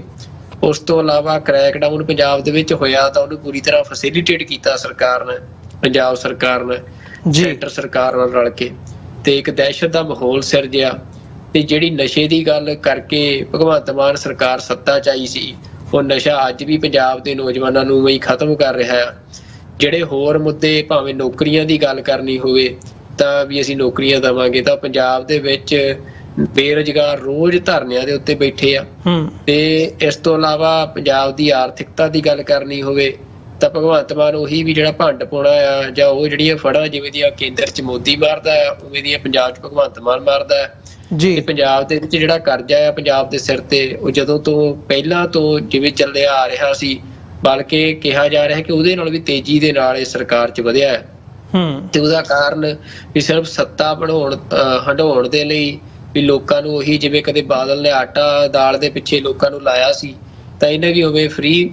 ਦੀਆਂ ਜਿਹੜੀਆਂ ਚੀਜ਼ਾਂ ਨੇ ਵੀ ਉਹ ਪੰਜਾਬ ਦੇ ਖਜ਼ਾਨੇ 'ਚੋਂ ਵੀ ਲੋਕਾਂ ਨੂੰ ਦੇ ਕੇ ਤੇ ਵੋਟਾਂ ਹਾਸਲ ਕਰਨ ਦੀ ਨੀਤੀ ਅਪਣਾਈ ਆ। ਤੇ ਜਿਹਦੇ ਵਿੱਚ ਅਸੀਂ ਮਤਲਬ ਜਾਣਦੇ ਆ ਕਿ ਜਿਹੜਾ ਉਹ ਫ੍ਰੀ ਕੁਝ ਵੀ ਨਹੀਂ ਹੁੰਦਾ, ਉਹ ਲੋਕਾਂ ਦੀਆਂ ਜੇਬਾਂ 'ਚੋਂ ਹੀ ਜਾਂਦਾ ਆ। ਪਰ ਲੋਕ ਜਿਹੜੇ ਫਿਰ ਮਤਲਬ ਉੱਥੋਂ ਦੀ ਸਿਆਸਤ ਕੁਛ ਇਹੋ ਜਿਹੀ ਹੋ ਗਈ ਆ ਵੀ ਲੋਕ ਇੱਕ ਵਾਰ ਸਰਕਾਰ ਦੇ ਇਹੋ ਜਿਹੇ ਜਿਹੜੇ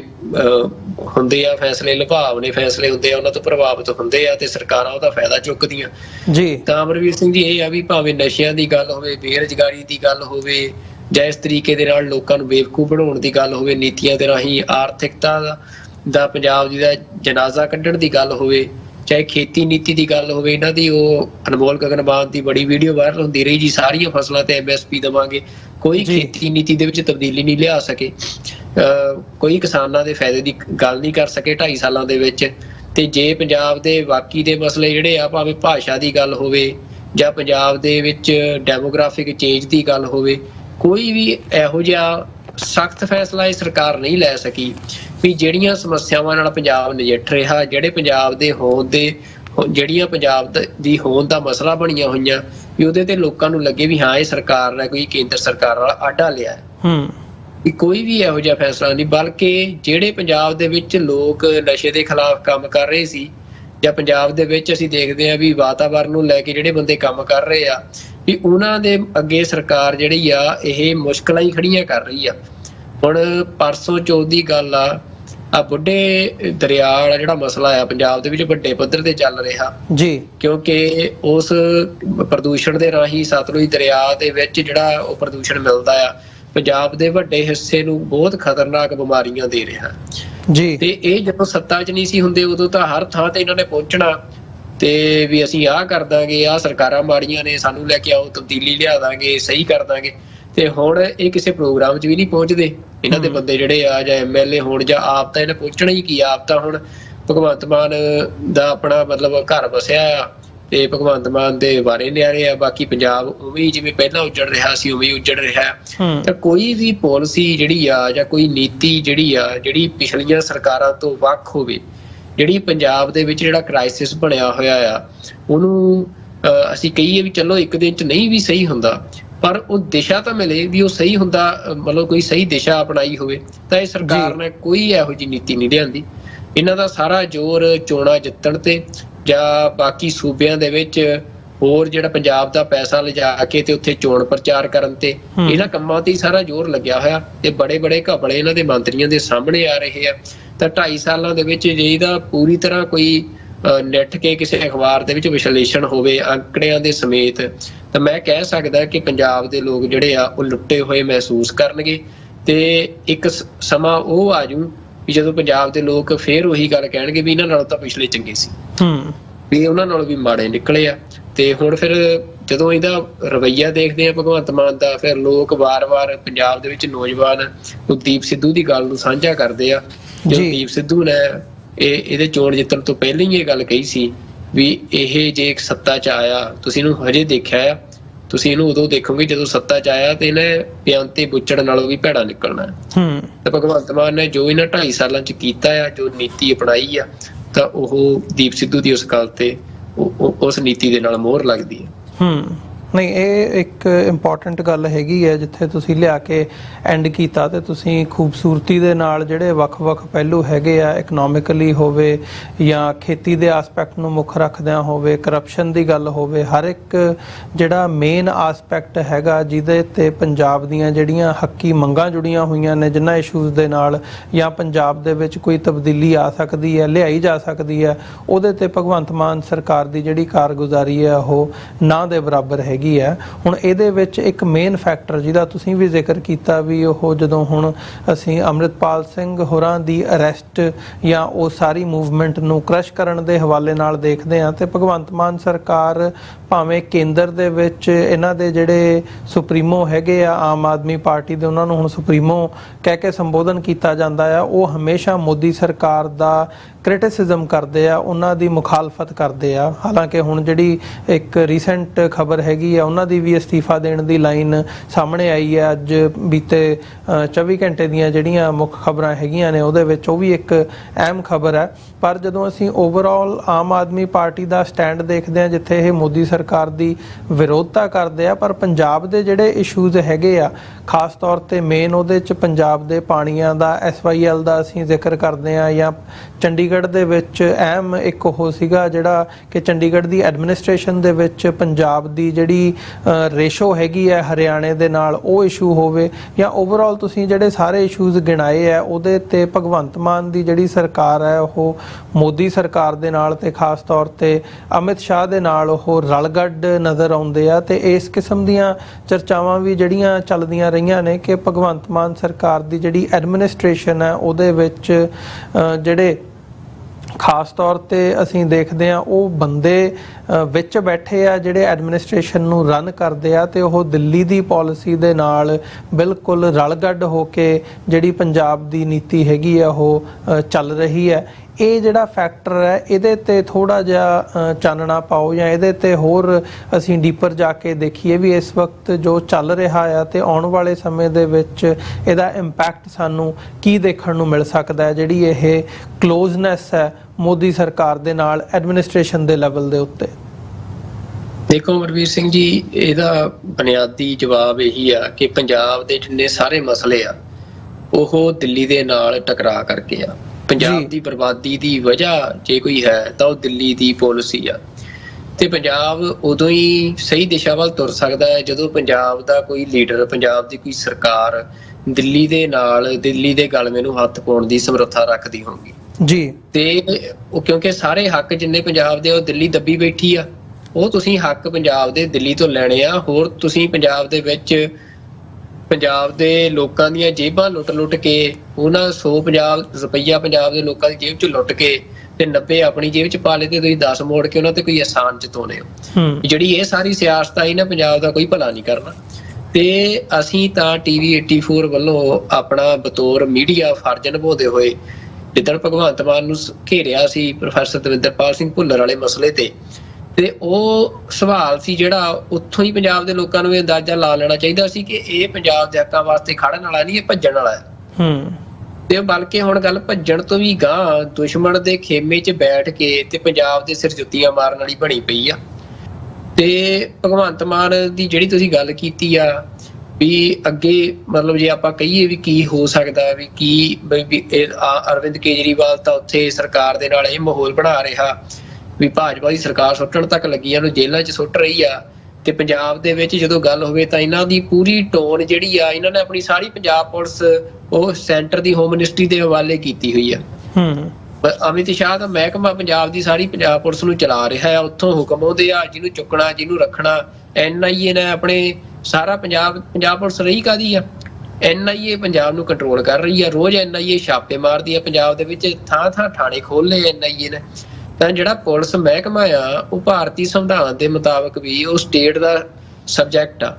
ਤਾਂ ਹੁਣ ਪੰਜਾਬ ਦੇ ਵਿੱਚ ਤਾਂ ਸਟੇਟ ਦਾ ਸਬਜੈਕਟ ਰਿਹਾ ਹੀ ਨਹੀਂ। ਪੰਜਾਬ ਦੇ ਵਿੱਚ ਤਾਂ ਸੈਂਟਰ ਦੀ ਪੁਲਿਸ ਹੈ NIA ਜਿਹੜੀ ਕੰਟਰੋਲ ਕਰ ਰਹੀ ਹੈ ਸਾਰੇ ਕੁਛ ਨੂੰ। ਤੇ NIA ਜਿਹੜੀ ਆ ਉਹ ਹਰ ਜੇਲ੍ਹ ਦੇ ਵਿੱਚ ਉਹਦਾ ਦਫ਼ਤਰ ਆ, ਤੇ ਉਹ ਬੰਦਿਆਂ ਨੂੰ ਘਰੇ ਜਾਂਦੇ ਆ ਤੇ ਆਓ ਜੀ ਤੁਹਾਡੇ ਪੁੱਛਗਿੱਛ ਕਰਨੀ ਆ। ਤੇ ਪੰਜਾਬ ਦੇ ਮੁੱਖ ਮੰਤਰੀ ਦੀ ਕਦੇ ਜਾਵੇ ਪੱਛਮੀ ਬੰਗਾਲ ਦੇ ਵਿੱਚ ਏਦਾਂ NIA, ਮਤਲਬ ਕਦੇ ਪੰਜਾਬ ਦੇ ਮੁੱਖ ਮੰਤਰੀ ਦੇ ਮੂੰਹੋਂ ਜ਼ਬਾਨ ਤੋਂ ਕੋਈ ਗੱਲ ਨਿਕਲੀ ਆ ਵੀ ਤੁਸੀਂ ਸਾਡੇ ਆ ਕੇ ਸਾਡੇ ਘਰਾਂ ਦੇ ਵਿੱਚ ਤੁਸੀਂ ਪੰਜਾਬ ਦੀਆਂ ਬੀਬੀਆਂ ਨੂੰ ਆ ਕੇ ਤੁਸੀਂ ਬੇਇੱਜ਼ਤ ਕਰਦੇ ਹੋ, ਘਰਾਂ 'ਚ ਛਾਪੇਮਾਰੀਆਂ ਕਰਦੇ ਹੋ, ਵੀ ਕੀ ਕੱਢਣ ਪਾਉਣ ਨੂੰ ਨਿਕਲਦਾ। UAPA ਦੇ ਬਾਰੇ ਜਿਹੜੇ ਇਹੋ ਜਿਹੇ ਕਾਨੂੰਨ ਆ, ਜਦੋਂ ਇਹ ਸੱਤਾ 'ਚ ਨਹੀਂ ਸੀ ਤਾਂ ਇਹਨਾਂ ਦੇ ਸਾਰੇ ਬੰਦੇ UAPA ਅਸੀਂ ਕਾਲੇ ਕਾਨੂੰਨ ਆ ਇਹ ਕਹਿੰਦੇ ਫਿਰਦੇ ਹੁੰਦੇ। ਹੁਣ ਜਦੋਂ ਸਰਕਾਰ 'ਚ ਆਇਆ ਕੋਈ ਕਾਲਾ ਕਾਨੂੰਨ ਨਹੀਂ ਰਿਹਾ, ਸਾਰੇ ਚਿੱਟੇ ਹੋ ਗਏ ਜੀ। ਤਾਂ ਜਿਹੜਾ ਪੰਜਾਬ ਦੇ ਲੋਕਾਂ ਦੇ ਲਈ ਇਹ ਸਮਝਣ ਦੀ ਗੱਲ ਆ ਵੀ ਪੰਜਾਬ ਦਾ ਬੁਨਿਆਦੀ ਮਸਲਾ ਕੀ ਆ। ਪੰਜਾਬ ਦਾ ਬੁਨਿਆਦੀ ਮਸਲਾ ਇਹ ਆ ਵੀ ਪੰਜਾਬ, ਦਿੱਲੀ ਜਿਹੜਾ ਆ ਪੰਜਾਬ ਨੂੰ ਬਰਬਾਦ ਕਰਨਾ ਚਾਹੁੰਦੀ ਆ, ਪੰਜਾਬ ਦੇ ਸਾਰੇ ਵਸੀਲੇ ਲੁੱਟਣਾ ਚਾਹੁੰਦੀ ਆ। ਤੇ ਭਗਵੰਤ ਮਾਨ ਵਰਗੇ ਜਿਹੜੇ ਇਹੋ ਜਿਹੇ ਲੋਕ ਜਿਨ੍ਹਾਂ ਦੀਆਂ ਲੱਤਾਂ 'ਚ ਕੋਈ ਜਾਨ ਨਹੀਂ, ਜੇ ਪੰਜਾਬ ਵਾਸਤੇ ਜਿਹੜੇ ਖੜ ਸਕਣ, ਤਾਂ ਉਹ ਸਟੂਜ ਬਣ ਕੇ ਦਿੱਲੀ ਦੇ, ਚੌਂਕੀਦਾਰ ਬਣ ਕੇ ਦਿੱਲੀ ਦੇ ਪੰਜਾਬ ਦੇ ਵਿੱਚ ਪੰਜਾਬ ਨੂੰ ਲੁੱਟਦੇ ਆ। ਵੀ ਚੌਂਕੀਦਾਰ ਤਾਂ ਬਣਾਇਆ ਸੀ ਪੰਜਾਬ ਵਾਲਿਆਂ ਨੇ ਵੀ ਚੱਲ ਸਾਡੀ ਰਾਖੀ ਕਰੂਗਾ, ਪਰ ਇਹ ਚੌਂਕੀਦਾਰ ਰਲ ਗਿਆ ਚੋਰਾਂ ਦੇ ਨਾਲ। ਤੇ ਉਹੀ ਗੱਲ ਭਗਵੰਤ ਮਾਨ ਦੀ ਆ। ਤਾਂ ਇਸ ਕਰਕੇ ਇਹਦੇ ਤੋਂ ਕੋਈ ਆਸ ਰੱਖਣੀ ਇਹ ਬਿਲਕੁਲ ਆਪਣੇ ਆਪ ਨੂੰ ਧੋਖਾ ਦੇਣ ਵਾਲੀ ਗੱਲ ਆ। ਜਾਂ ਇਹਦੀ ਜਿਹੜੇ ਆਮ ਆਦਮੀ ਪਾਰਟੀ ਦੇ ਵਿੱਚ ਕੋਈ ਲੀਡਰ ਹੈ ਹੀ ਨਹੀਂ। ਤੁਸੀਂ ਮੈਨੂੰ ਅਮਰਵੀਰ ਸਿੰਘ ਜੀ ਇਹ ਦੱਸੋ ਵੀ ਲੀਡਰ ਕੌਣ ਹੁੰਦਾ ਆ? ਇਹ ਤਾਂ ਸਾਰੇ ਸੁਪਰੀਮੋ ਮੰਨੀ ਬੈਠੇ ਆ ਉਹ ਦਿੱਲੀ ਦੇ ਲਾਲੇ ਨੂੰ, ਤੇ ਦਿੱਲੀ ਵਾਲੇ ਤਾਂ ਪੰਜਾਬ ਦੇ ਹੱਕ ਲੁੱਟਦੇ ਆ। ਤੇ ਇਹਨਾਂ ਦੇ ਵਿੱਚੋਂ ਕੋਈ ਵੀ ਬੰਦਾ ਲੀਡਰ ਨਹੀਂ। ਆਮ ਆਦਮੀ ਪਾਰਟੀ ਤਾਂ ਸਟੂਜਸ, ਚਮਚਿਆਂ ਦੀ ਪਾਰਟੀ ਆ ਟੋਟਲੀ। ਤੇ ਇਹਨਾਂ ਦੇ ਹੱਥ ਪੰਜਾਬ ਦੀ ਸੱਤਾ ਦੇ ਕੇ ਪੰਜਾਬ ਦਾ ਕਦੇ ਵੀ ਪੰਜਾਬ ਦੇ ਹੱਕ ਬਹਾਲ ਨਹੀਂ ਕਰਾਏ ਜਾ ਸਕਦੇ। ਪਰ ਇਹਨਾਂ ਤੋਂ ਬਿਨਾ ਨਾ ਬਾਦਲ ਦਲ ਨਾ ਕਾਂਗਰਸ, ਇਹ ਸਾਰੇ ਫੇਲ ਹੋ ਚੁੱਕੇ ਆ। ਮਸਲਾ ਇਹ ਆ ਵੀ ਕੋਈ ਵੀ ਭਾਵੇਂ ਨਵਾਂ ਬੰਦਾ ਆਵੇ ਜਾਂ ਨਵੀਂ ਪਾਰਟੀ ਆਵੇ, ਤਾਂ ਉਹਦੇ 'ਚ ਬੁਨਿਆਦੀ ਮਸਲਾ ਇਹੀ ਆ ਵੀ ਜਿਹੜਾ ਪੰਜਾਬ ਦਾ ਭਲਾ ਆ ਉਹ ਦਿੱਲੀ ਦੇ ਨਾਲ ਟਕਰਾ ਪੰਜਾਬ ਚਾਹੁੰਦਾ ਨਹੀਂ। ਪਰ ਕਿਉਂਕਿ ਪੰਜਾਬ ਦੇ ਸਾਰੇ ਰਿਸੋਰਸਿਸ, ਸਾਰੇ ਹੱਕ ਦਿੱਲੀ ਆਪਣੇ ਥੱਲੇ ਦੱਬੀ ਬੈਠੀ ਆ, ਤੇ ਉਹ ਟਕਰਾਅ ਤੋਂ ਬਿਨਾਂ ਤੁਸੀਂ ਦਿੱਲੀ ਦੇ ਥੱਲੋਂ ਕੱਢ ਨਹੀਂ ਸਕਦੇ। ਤੇ ਜੇ ਤੁਹਾਡੇ ਪੰਜਾਬ ਦੀ ਜਿਹੜੀ ਪਾਰਟੀ ਦੇ ਅੰਦਰ ਇਹ ਦਮ ਹੈਗਾ ਵੀ ਉਹ ਦਿੱਲੀ ਦੇ ਗਲਵੇ ਨੂੰ ਹੱਥ ਪਾ ਸਕਦੀ ਆ ਜਾਂ ਦਿੱਲੀ ਦੇ ਨਾਲ ਸਿੱਧਾ ਮੱਥਾ ਲਾ ਸਕਦੀ ਆ, ਤੇ ਜੇ ਪੰਜਾਬ ਦੇ ਲੋਕ ਉਸ ਪਾਰਟੀ ਨੂੰ, ਉਹਨਾਂ ਲੀਡਰਸ ਨੂੰ ਚੁਣਨਗੇ ਆਪਣਾ ਆਗੂ, ਤਾਂ ਹੀ ਪੰਜਾਬ ਜਿਹੜਾ ਆ ਉਹ ਕਿਤੇ ਸੁਨਹਿਰੀ ਭਵਿੱਖ ਵੱਲ ਨੂੰ ਵੱਧ ਸਕਦਾ। ਪਰ ਜੇ ਇਹੋ ਜਿਹੀ ਜਿਹੜੀ ਮੜੀਆਂ ਵਾਲੀ ਸ਼ਾਂਤੀ ਦੀ ਗੱਲ ਕਰਦੇ ਆ, ਸ਼ਾਂਤੀ ਕਾਹਦੀ, ਕਿੰਨੇ ਰੋਜ਼ ਮੁਕਾਬਲੇ ਹੁੰਦੇ ਆ। ਤੁਸੀਂ ਨਸ਼ਿਆਂ ਦੇ ਵਿੱਚ ਤੁਸੀਂ ਆਮ ਜਿਹੜੇ ਕੋਈ ਨਸ਼ਾ ਕਰਦਾ ਮੁੰਡਾ ਹੈ, ਚੱਕ ਉਹਨਾਂ ਨੂੰ ਜੇਲ੍ਹਾਂ 'ਚ ਸੁੱਟ ਕੇ ਆંકੜੇ ਦਿਖਾਈ ਜਾਂਦੇ ਹੋ ਜੀ ਅਸੀਂ ਇੰਨੇ ਬੰਦੇ ਫੜ ਲਏ ਆ। ਕਿਹੜੀ ਅੱਜ ਉਹਨਾਂ ਦਾਅਵਾ ਕੀਤਾ ਜੀ ਬੜੀਆਂ ਮੱਛੀਆਂ ਫੜੀਆਂ ਨੇ, ਇਹਨਾਂ ਦੇ ਇੱਕ ਪੁਲਿਸ ਆਫਿਸਰ ਨੇ, ਅਸੀਂ ਇੰਨੀਆਂ ਬੜੀਆਂ, ਕਿਹੜੀ ਬੜੀ ਮੱਛੀ ਫੜੀ ਆ? ਜਿਨ੍ਹਾਂ ਦੇ ਤੁਸੀਂ ਬੜੀਆਂ ਮੱਛੀਆਂ ਹੋਣ ਦਾ ਦੋਸ਼ ਲਾਉਂਦੇ ਹੀ ਉਹਨਾਂ ਤੋਂ ਤੁਸੀਂ ਮਾਫੀਆ ਮੰਗ ਕੇ ਛੁੱਟੇ ਹੋ। ਤੇ ਇਹ ਲੋਕਾਂ ਨੂੰ ਜਿਹੜਾ ਬੇਵਕੂਫ ਬਣਾਉਣ ਦਾ ਇਹਦਾ, ਪਰ ਇਹ ਲੋਕਾਂ ਨੂੰ ਕਾਫੀ ਹੱਦ ਤੱਕ ਸਮਝ ਆ ਗਈ ਆ। ਇਹ ਚੋਣਾਂ ਦੇ ਵਿੱਚ ਇਹ ਦੇਖਿਆ ਵੀ ਹੈ, ਉਹ ਖਾਸ ਤੌਰ ਤੇ ਸੰਗਰੂਰ 'ਚ ਉਦੋਂ ਲੋਕਾਂ ਨੇ ਦਿਖਾਤਾ ਸੀ ਵੀ ਕੀ ਔਕਾਤ ਆ ਇਹਨਾਂ ਦੀ। ਪਰ ਕਿਉਂਕਿ ਇਹਦੀ ਵੋਟ ਪੋਲਿਟਿਕਸ ਆ, ਉਹਦੇ ਕੁਛ ਅਸੀਂ ਕਹਿ ਸਕਦੇ ਆ ਵੀ ਪਹਿਲੂ ਵੱਖਰੇ ਹੁੰਦੇ ਆ। ਤਾਂ ਉਹਦੇ ਨਾਲ ਭਗਵੰਤ ਮਾਨ ਨੂੰ ਇਹ ਨਹੀਂ ਸਮਝਣਾ ਚਾਹੀਦਾ ਕਿ ਉਹ ਪੰਜਾਬ ਦਾ ਹੁਣ ਮਤਲਬ ਕੋਈ ਡਿਕਟੇਟਰ ਜਾਂ ਮਤਲਬ ਇੱਕੋ ਇੱਕ ਆਗੂ ਹੋ ਗਿਆ ਵੀ ਘਰੇ ਬੈਠਾ ਚੰਡੀਗੜ੍ਹ ਦੀ ਕੋਠੀ 'ਚ ਹੁਕਮ 'ਚ ਸੁਣਾਉਂਦਾ ਆ, ਤੇ ਪੰਜਾਬ ਸਾਰਾ ਦਾਅ ਤੇ ਲਾਇਆ ਦਿੱਲੀ ਦੇ ਕੋਲ। ਪੰਜਾਬ ਦੇ ਲੋਕਾਂ ਦੀ ਐਸਪੀਰੇਸ਼ਨ ਜਿਹੜੀ ਆ ਉਹ ਪਿਛਲੀਆਂ ਚੋਣਾਂ 'ਚ ਵੀ ਦਿਖੀ ਆ। ਤੇ ਪੰਜਾਬ ਦੇ ਵਿੱਚ ਜਿਹੜੇ ਨੌਜਵਾਨ ਆ ਖਾਸ ਤੌਰ ਤੇ ਉਹਨਾਂ ਦੇ ਅੰਦਰ ਆਪਣੇ ਹੱਕਾਂ ਨੂੰ ਹਾਸਲ ਕਰਨ ਦੀ ਜਿਹੜੀ ਇੱਛਾ ਆ ਉਹ ਬੜੀ ਤੇਜ਼ੀ ਨਾਲ ਵੱਧ ਰਹੀ ਆ। ਤੇ ਭਗਵੰਤ ਮਾਨ ਵਰਗੇ ਬੰਦੇ ਆ, ਇਹਨਾਂ ਨੂੰ ਇਹ ਸਿਆਣਪ ਹੋਊਗੀ ਇਹਨਾਂ ਦੀ, ਜਾਂ ਇਹ ਜਿਹੜੇ ਸਰਕਾਰ ਦੇ ਵਿੱਚ ਮਤਲਬ ਇਹਦੀ ਭਗਵੰਤ ਮਾਨ ਦੀ ਦਾ ਹਿੱਸਾ ਨੇ, ਕਿ ਉਹ ਲੋਕਾਂ ਦੀਆਂ ਭਾਵਨਾਵਾਂ ਨੂੰ ਸਮਝਣ, ਲੋਕਾਂ ਨੂੰ ਬੇਵਕੂਫ ਬਣਾਉਣਾ ਬੰਦ ਕਰਨ, ਆਪਣੇ ਲੋਕਾਂ ਨਾਲ ਖੜਨ। ਇਹ ਹੋਰ ਸਾਰੀਆਂ ਪਾਰਟੀਆਂ ਦੇ ਬੰਦਿਆਂ ਨੂੰ ਵੀ ਚਾਹੀਦਾ, ਕਿਉਂਕਿ ਅਲਟੀਮੇਟਲੀ ਜਦੋਂ ਪੰਜਾਬ ਨੇ ਸੰਘਰਸ਼ ਵਾਲੇ ਰੋਹ 'ਚ ਆਉਣਾ ਆ, ਤੇ ਉਦੋਂ ਫਿਰ ਜਿਹੜੇ ਲੋਕ ਦੁਸ਼ਮਣ ਦੇ ਖੇਮੇ 'ਚ ਬੈਠ ਕੇ ਤੁਹਾਡੇ ਘਰ ਨੂੰ ਬਰਬਾਦ ਕਰ ਰਹੇ ਹੁੰਦੇ ਆ, ਉਹਨਾਂ ਦੇ ਨਾਲ ਦੁਸ਼ਮਣਾਂ ਤੋਂ ਵੀ ਭੈੜੀ ਹੁੰਦੀ ਆ। ਤੇ ਇਹ ਜਿਹੜੇ ਮਤਲਬ ਪੰਜਾਬ ਦੇ ਵਿੱਚ ਇਸ ਸਮੇਂ ਸਿਆਸੀ ਚੌਧਰੀ ਆ, ਇਹਨਾਂ ਨੂੰ ਇਸ ਗੱਲ ਦਾ ਅਹਿਸਾਸ ਕਰਨਾ ਚਾਹੀਦਾ ਹੈ। ਤੇ ਔਖੇ ਸੌਖੇ ਸਮੇਂ ਸਾਰਿਆਂ ਤੇ ਆਉਂਦੇ ਆ, ਪਰ ਇਹਨਾਂ ਨੂੰ ਪੰਜਾਬ ਦੇ ਨਾਲ ਖੜਨਾ ਚਾਹੀਦਾ। ਤੇ ਇਸ ਤਰੀਕੇ ਦਾ ਜਿਹੜਾ ਹੁਣ 2.5 ਸਾਲ ਹੋ ਗਏ ਜੀ ਆ ਝੂਠੀਆਂ ਖਬਰਾਂ ਛਪਵਾਉਣੀਆਂ, ਮੀਡੀਆ ਨੂੰ ਆਪਣੇ ਹੱਥਾਂ 'ਚ ਕੰਟਰੋਲ ਕਰਨਾ, ਇਹ ਨਹੀਂ ਕਰਨਾ ਚਾਹੀਦਾ। ਚੰਗਾ ਕ੍ਰਿਟਿਕ ਜਿਹੜਾ ਆ ਉਹ ਤੁਹਾਨੂੰ ਚੰਗੇ ਕੰਮ ਕਰਨ ਲਈ ਉਤਸ਼ਾਹਿਤ ਕਰਦਾ, ਤੁਹਾਡੀਆਂ ਗਲਤੀਆਂ ਦੱਸਦਾ, ਉਹਨੂੰ ਸਪੇਸ ਦੇਣੀ ਚਾਹੀਦੀ ਹੈ ਜੀ। ਨਹੀਂ ਬਿਲਕੁਲ। ਸੋ ਇਹ ਖੇਤਰੀ ਪਾਰਟੀ ਤੋਂ ਬਿਨਾਂ ਜਿਹੜੇ ਪੰਜਾਬ ਦੇ ਮਸਲੇ ਆ ਇਸ ਵਕਤ ਹਾਈਲਾਈਟ ਵੀ ਨਹੀਂ ਹੋ ਰਹੇ, ਇਸ ਕਿਸਮ ਦੀ ਸਿਚੁਏਸ਼ਨ ਬਣੀ ਹੋਈ ਹੈ। ਸੋ ਇੱਕ ਛੋਟੇ ਜਿਹੇ ਕਮਰਸ਼ੀਅਲ ਬ੍ਰੇਕ ਦੇ ਲਈ ਵਿਊਅਰਸ ਇੱਥੇ ਰੁਕਾਂਗੇ। ਬ੍ਰੇਕ ਤੋਂ ਬਾਅਦ ਦੁਬਾਰਾ ਸਾਡਾ ਜਿਹੜਾ ਅਖੀਰਲਾ ਸੈਗਮੈਂਟ ਹੈ ਉਸ ਦੇ ਵਿੱਚ ਗੱਲਬਾਤ ਅੱਗੇ ਤੋਰਦੇ ਹਾਂ।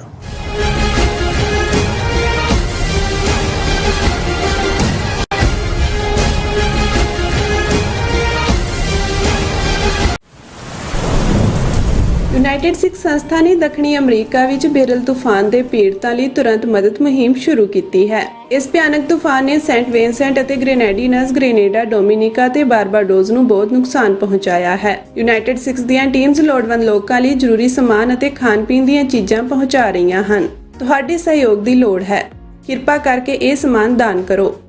ਖਾਣ-ਪੀਣ ਦੀਆਂ ਚੀਜ਼ਾਂ, ਤਿਰਪਾਲ, ਜਨਰੇਟਰ, ਕੱਪੜੇ, ਤੰਬੂ, ਟਾਇਲਟ ਪੇਪਰ, ਬਰਸਾਤੀ ਕੋਟ, ਸੈਨੇਟਰੀ ਪੈਡ, ਹਰੇਕ ਸਾਈਜ਼ ਦੇ ਡਾਈਪਰ ਆਦਿ। ਡੋਨੇਟ ਕਰਨ ਲਈ contact@unitedsikhs.org ਤੇ ਸੰਪਰਕ ਕਰੋ। ਮਦਦ ਕਰਨ ਲਈ ਕਿਰਪਾ ਕਰਕੇ ਸਾਡੀ ਵੈਬਸਾਈਟ ਤੇ ਡੋਨੇਟ ਕਰੋ। ਅਮਰੀਕਾ ਵਿੱਚ ਰਹਿ ਰਹੇ ਹੋ ਅਤੇ ਡਰਾਈਵਿੰਗ ਲਾਇਸੈਂਸ ਲੈਣਾ ਚਾਹੁੰਦੇ ਹੋ ਤੇ ਲੱਭ ਰਹੇ ਹੋ ਇੱਕ ਤਜਰਬੇਕਾਰ ਡਰਾਈਵਿੰਗ ਸਕੂਲ, ਤਾਂ ਤੁਹਾਡੇ ਲਈ ਹੈ ਵੱਡੀ ਖੁਸ਼ਖਬਰੀ। ਕੈਲੀਫੋਰਨੀਆ ਦਾ ਸਟਾਕਟਨ ਟਰੱਕ ਡਰਾਈਵਿੰਗ ਸਕੂਲ ਤੁਹਾਨੂੰ ਦੇਵੇਗਾ ਡਰਾਈਵਿੰਗ ਸਿਖਲਾਈ ਅਤੇ ਡਰਾਈਵਿੰਗ ਦੌਰਾਨ ਪੇਸ਼ ਆਉਂਦੀਆਂ ਮੁਸ਼ਕਲਾਂ ਨਾਲ ਨਜਿੱਠਣ ਦੀ ਸਿਖਲਾਈ। 25 ਸਾਲ ਤੋਂ ਵੀ ਵੱਧ ਦੇ ਤਜਰਬੇ ਨਾਲ ਤੁਹਾਨੂੰ ਮਿਲੇਗੀ ਡਰਾਈਵਿੰਗ ਨਾਲ ਸੰਬੰਧਿਤ ਹਰ ਤਰ੍ਹਾਂ ਦੀ ਸਿਖਲਾਈ, ਉਹ ਵੀ ਵਾਜਿਬ ਕੀਮਤ ਵਿੱਚ। ਫਿਰ ਦੇਰ ਕਿਸ ਗੱਲ ਦੀ, ਅੱਜ ਹੀ ਸੰਪਰਕ ਕਰੋ 2097883308 ਜਾਂ ਫਿਰ 2093139919 ਨੰਬਰਾਂ ਤੇ ਅਤੇ ਪਾਓ ਆਪਣਾ ਡਰਾਈਵਿੰਗ ਲਾਇਸੈਂਸ।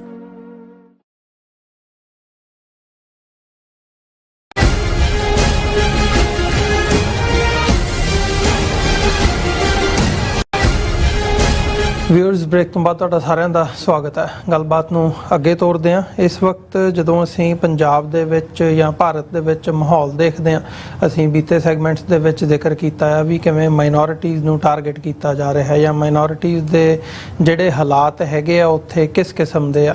ਬੀਤੇ ਸਮੇਂ ਦੇ ਵਿੱਚ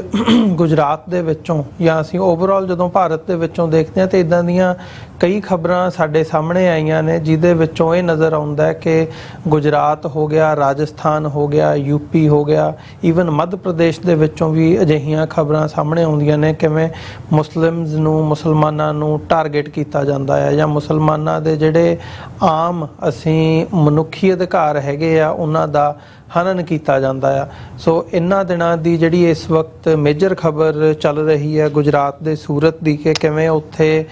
ਜਿਹੜੀਆਂ ਮੁਸਲਮਾਨਾਂ ਦੀਆਂ ਦੁਕਾਨਾਂ ਹੈਗੀਆਂ ਨੇ ਉਹਨਾਂ ਦੀ ਕਾਲੋਨੀ ਨੂੰ ਹੀ ਇੱਕ ਵੱਖਰੇ ਤਰੀਕੇ ਦੇ ਨਾਲ ਜਿਹੜਾ ਹੈਗਾ ਉਹ ਬੁਲਡੋਜ਼ ਕੀਤਾ ਗਿਆ ਆ ਤੇ ਉਹ ਜਿਹੜਾ ਬੁਲਡੋਜ਼ਰ ਜਸਟਿਸ ਕਰਕੇ ਉਹਨੂੰ ਨਾਂ ਦਿੱਤਾ ਜਾਂਦਾ। ਤੇ ਜਿਹੜੇ ਯੂਪੀ ਦੇ ਮੁੱਖ ਮੰਤਰੀ ਹੋਣ ਜਾਂ ਯੋਗੀ ਆਦਿੱਤਿਆਨਾਥ ਦੀ ਅਸੀਂ ਗੱਲ ਕਰਦੇ ਹਾਂ ਜਾਂ ਉਹਨਾਂ ਤੋਂ ਬਿਨਾਂ ਵੀ ਜਿਹੜੇ ਬੀਜੇਪੀ ਦੇ ਵੱਡੇ ਆਗੂ ਹੈਗੇ ਆ ਉਹ ਇਹ ਸਾਰੇ ਪਾਰਟ ਨੂੰ ਜਸਟੀਫਾਈ ਕਰਦੇ ਦਿਖਾਈ ਦਿੱਤੇ ਜਾਂਦੇ ਆ। ਸੋ ਇਹ ਇੱਕ ਅਹਿਮ ਨੁਕਤਾ ਹੈਗਾ ਜਿਹਨੂੰ ਅਸੀਂ ਪਹਿਲੇ ਸੈਗਮੈਂਟ ਦੇ ਵਿੱਚ ਵੀ ਜਦੋਂ ਅਸੀਂ ਜ਼ਿਕਰ ਕੀਤਾ। ਅੱਜ ਆਇਤੁੱਲਾ ਖਮੀਨੀ ਵੱਲੋਂ ਜਦੋਂ ਭਾਰਤ ਨੂੰ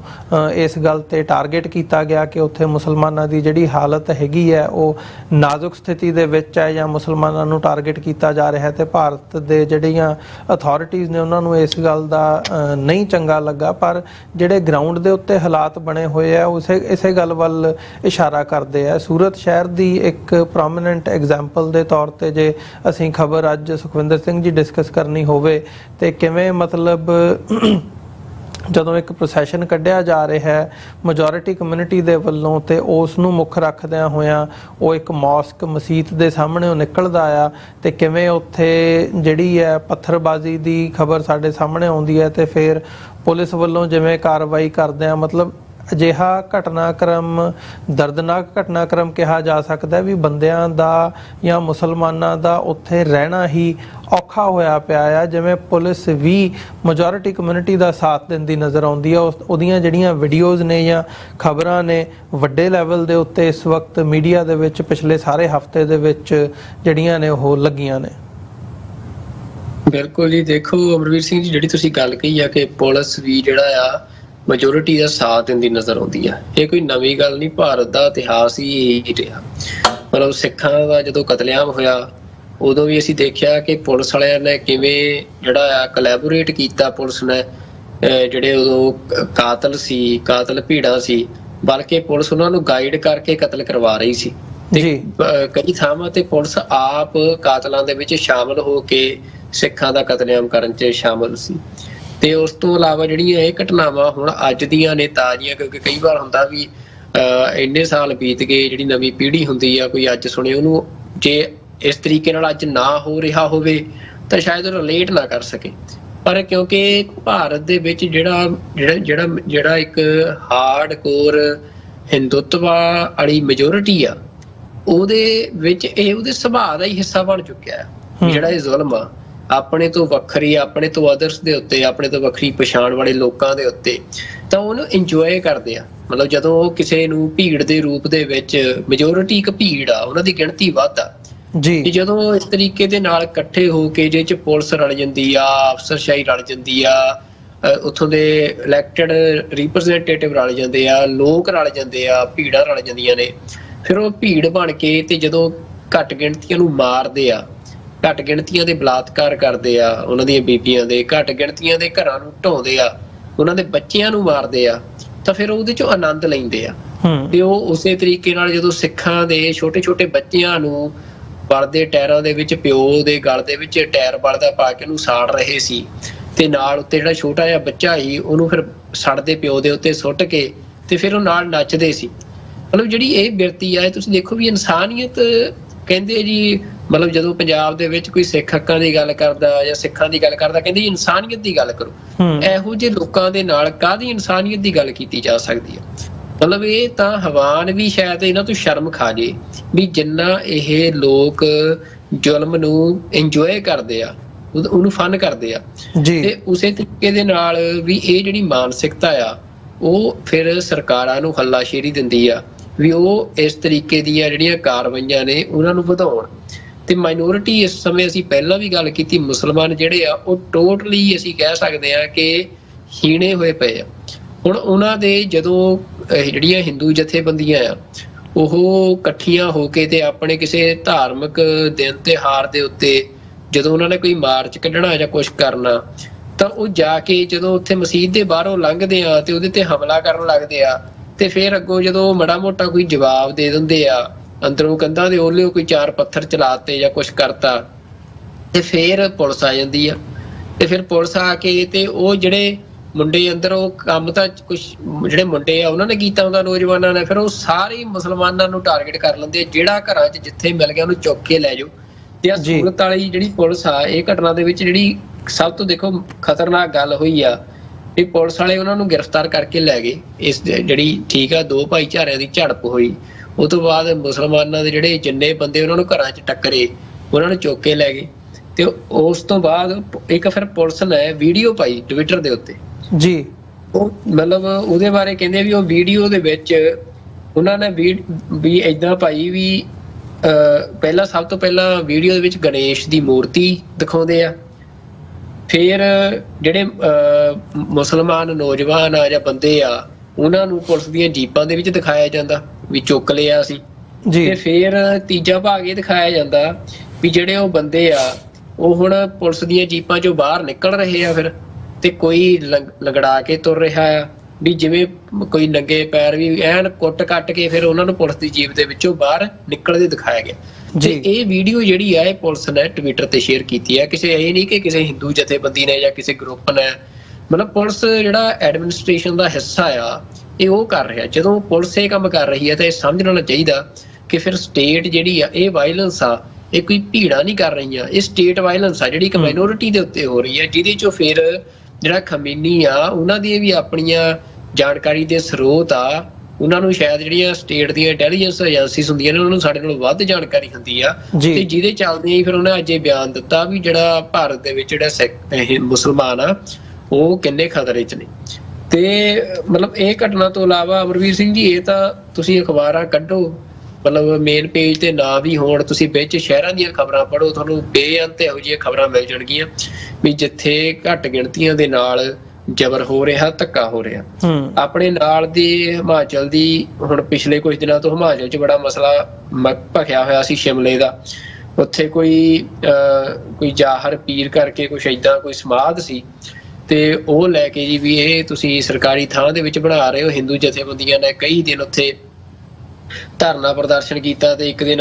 ਮਸਜਿਦ ਦੇ ਉੱਤੇ ਹਮਲਾ ਵੀ ਕੀਤਾ, ਤੇ ਜਿਹਦੋਂ ਬਾਅਦ ਉੱਥੇ ਮਾਹੌਲ ਕੁਛ ਤਣਾਅਪੂਰਨ ਵੀ ਹੋਇਆ, ਤੇ ਉਹ ਤੋਂ ਬਾਅਦ ਉਹ ਮਸਜਿਦ ਦਾ ਜਿਹੜਾ ਹਿੱਸਾ ਸੀ ਉਹ ਸਰਕਾਰ ਨੇ ਢਾਉਣ ਦਾ ਵੀ ਐਲਾਨ ਕੀਤਾ, ਜਾਂ ਹੋਰ ਇਸ ਤਰੀਕੇ ਦੀਆਂ ਘਟਨਾਵਾਂ ਵਾਪਰੀਆਂ। ਹੁਣ ਇੱਕ ਨਵੀਂ ਖਬਰ ਆਈ ਆ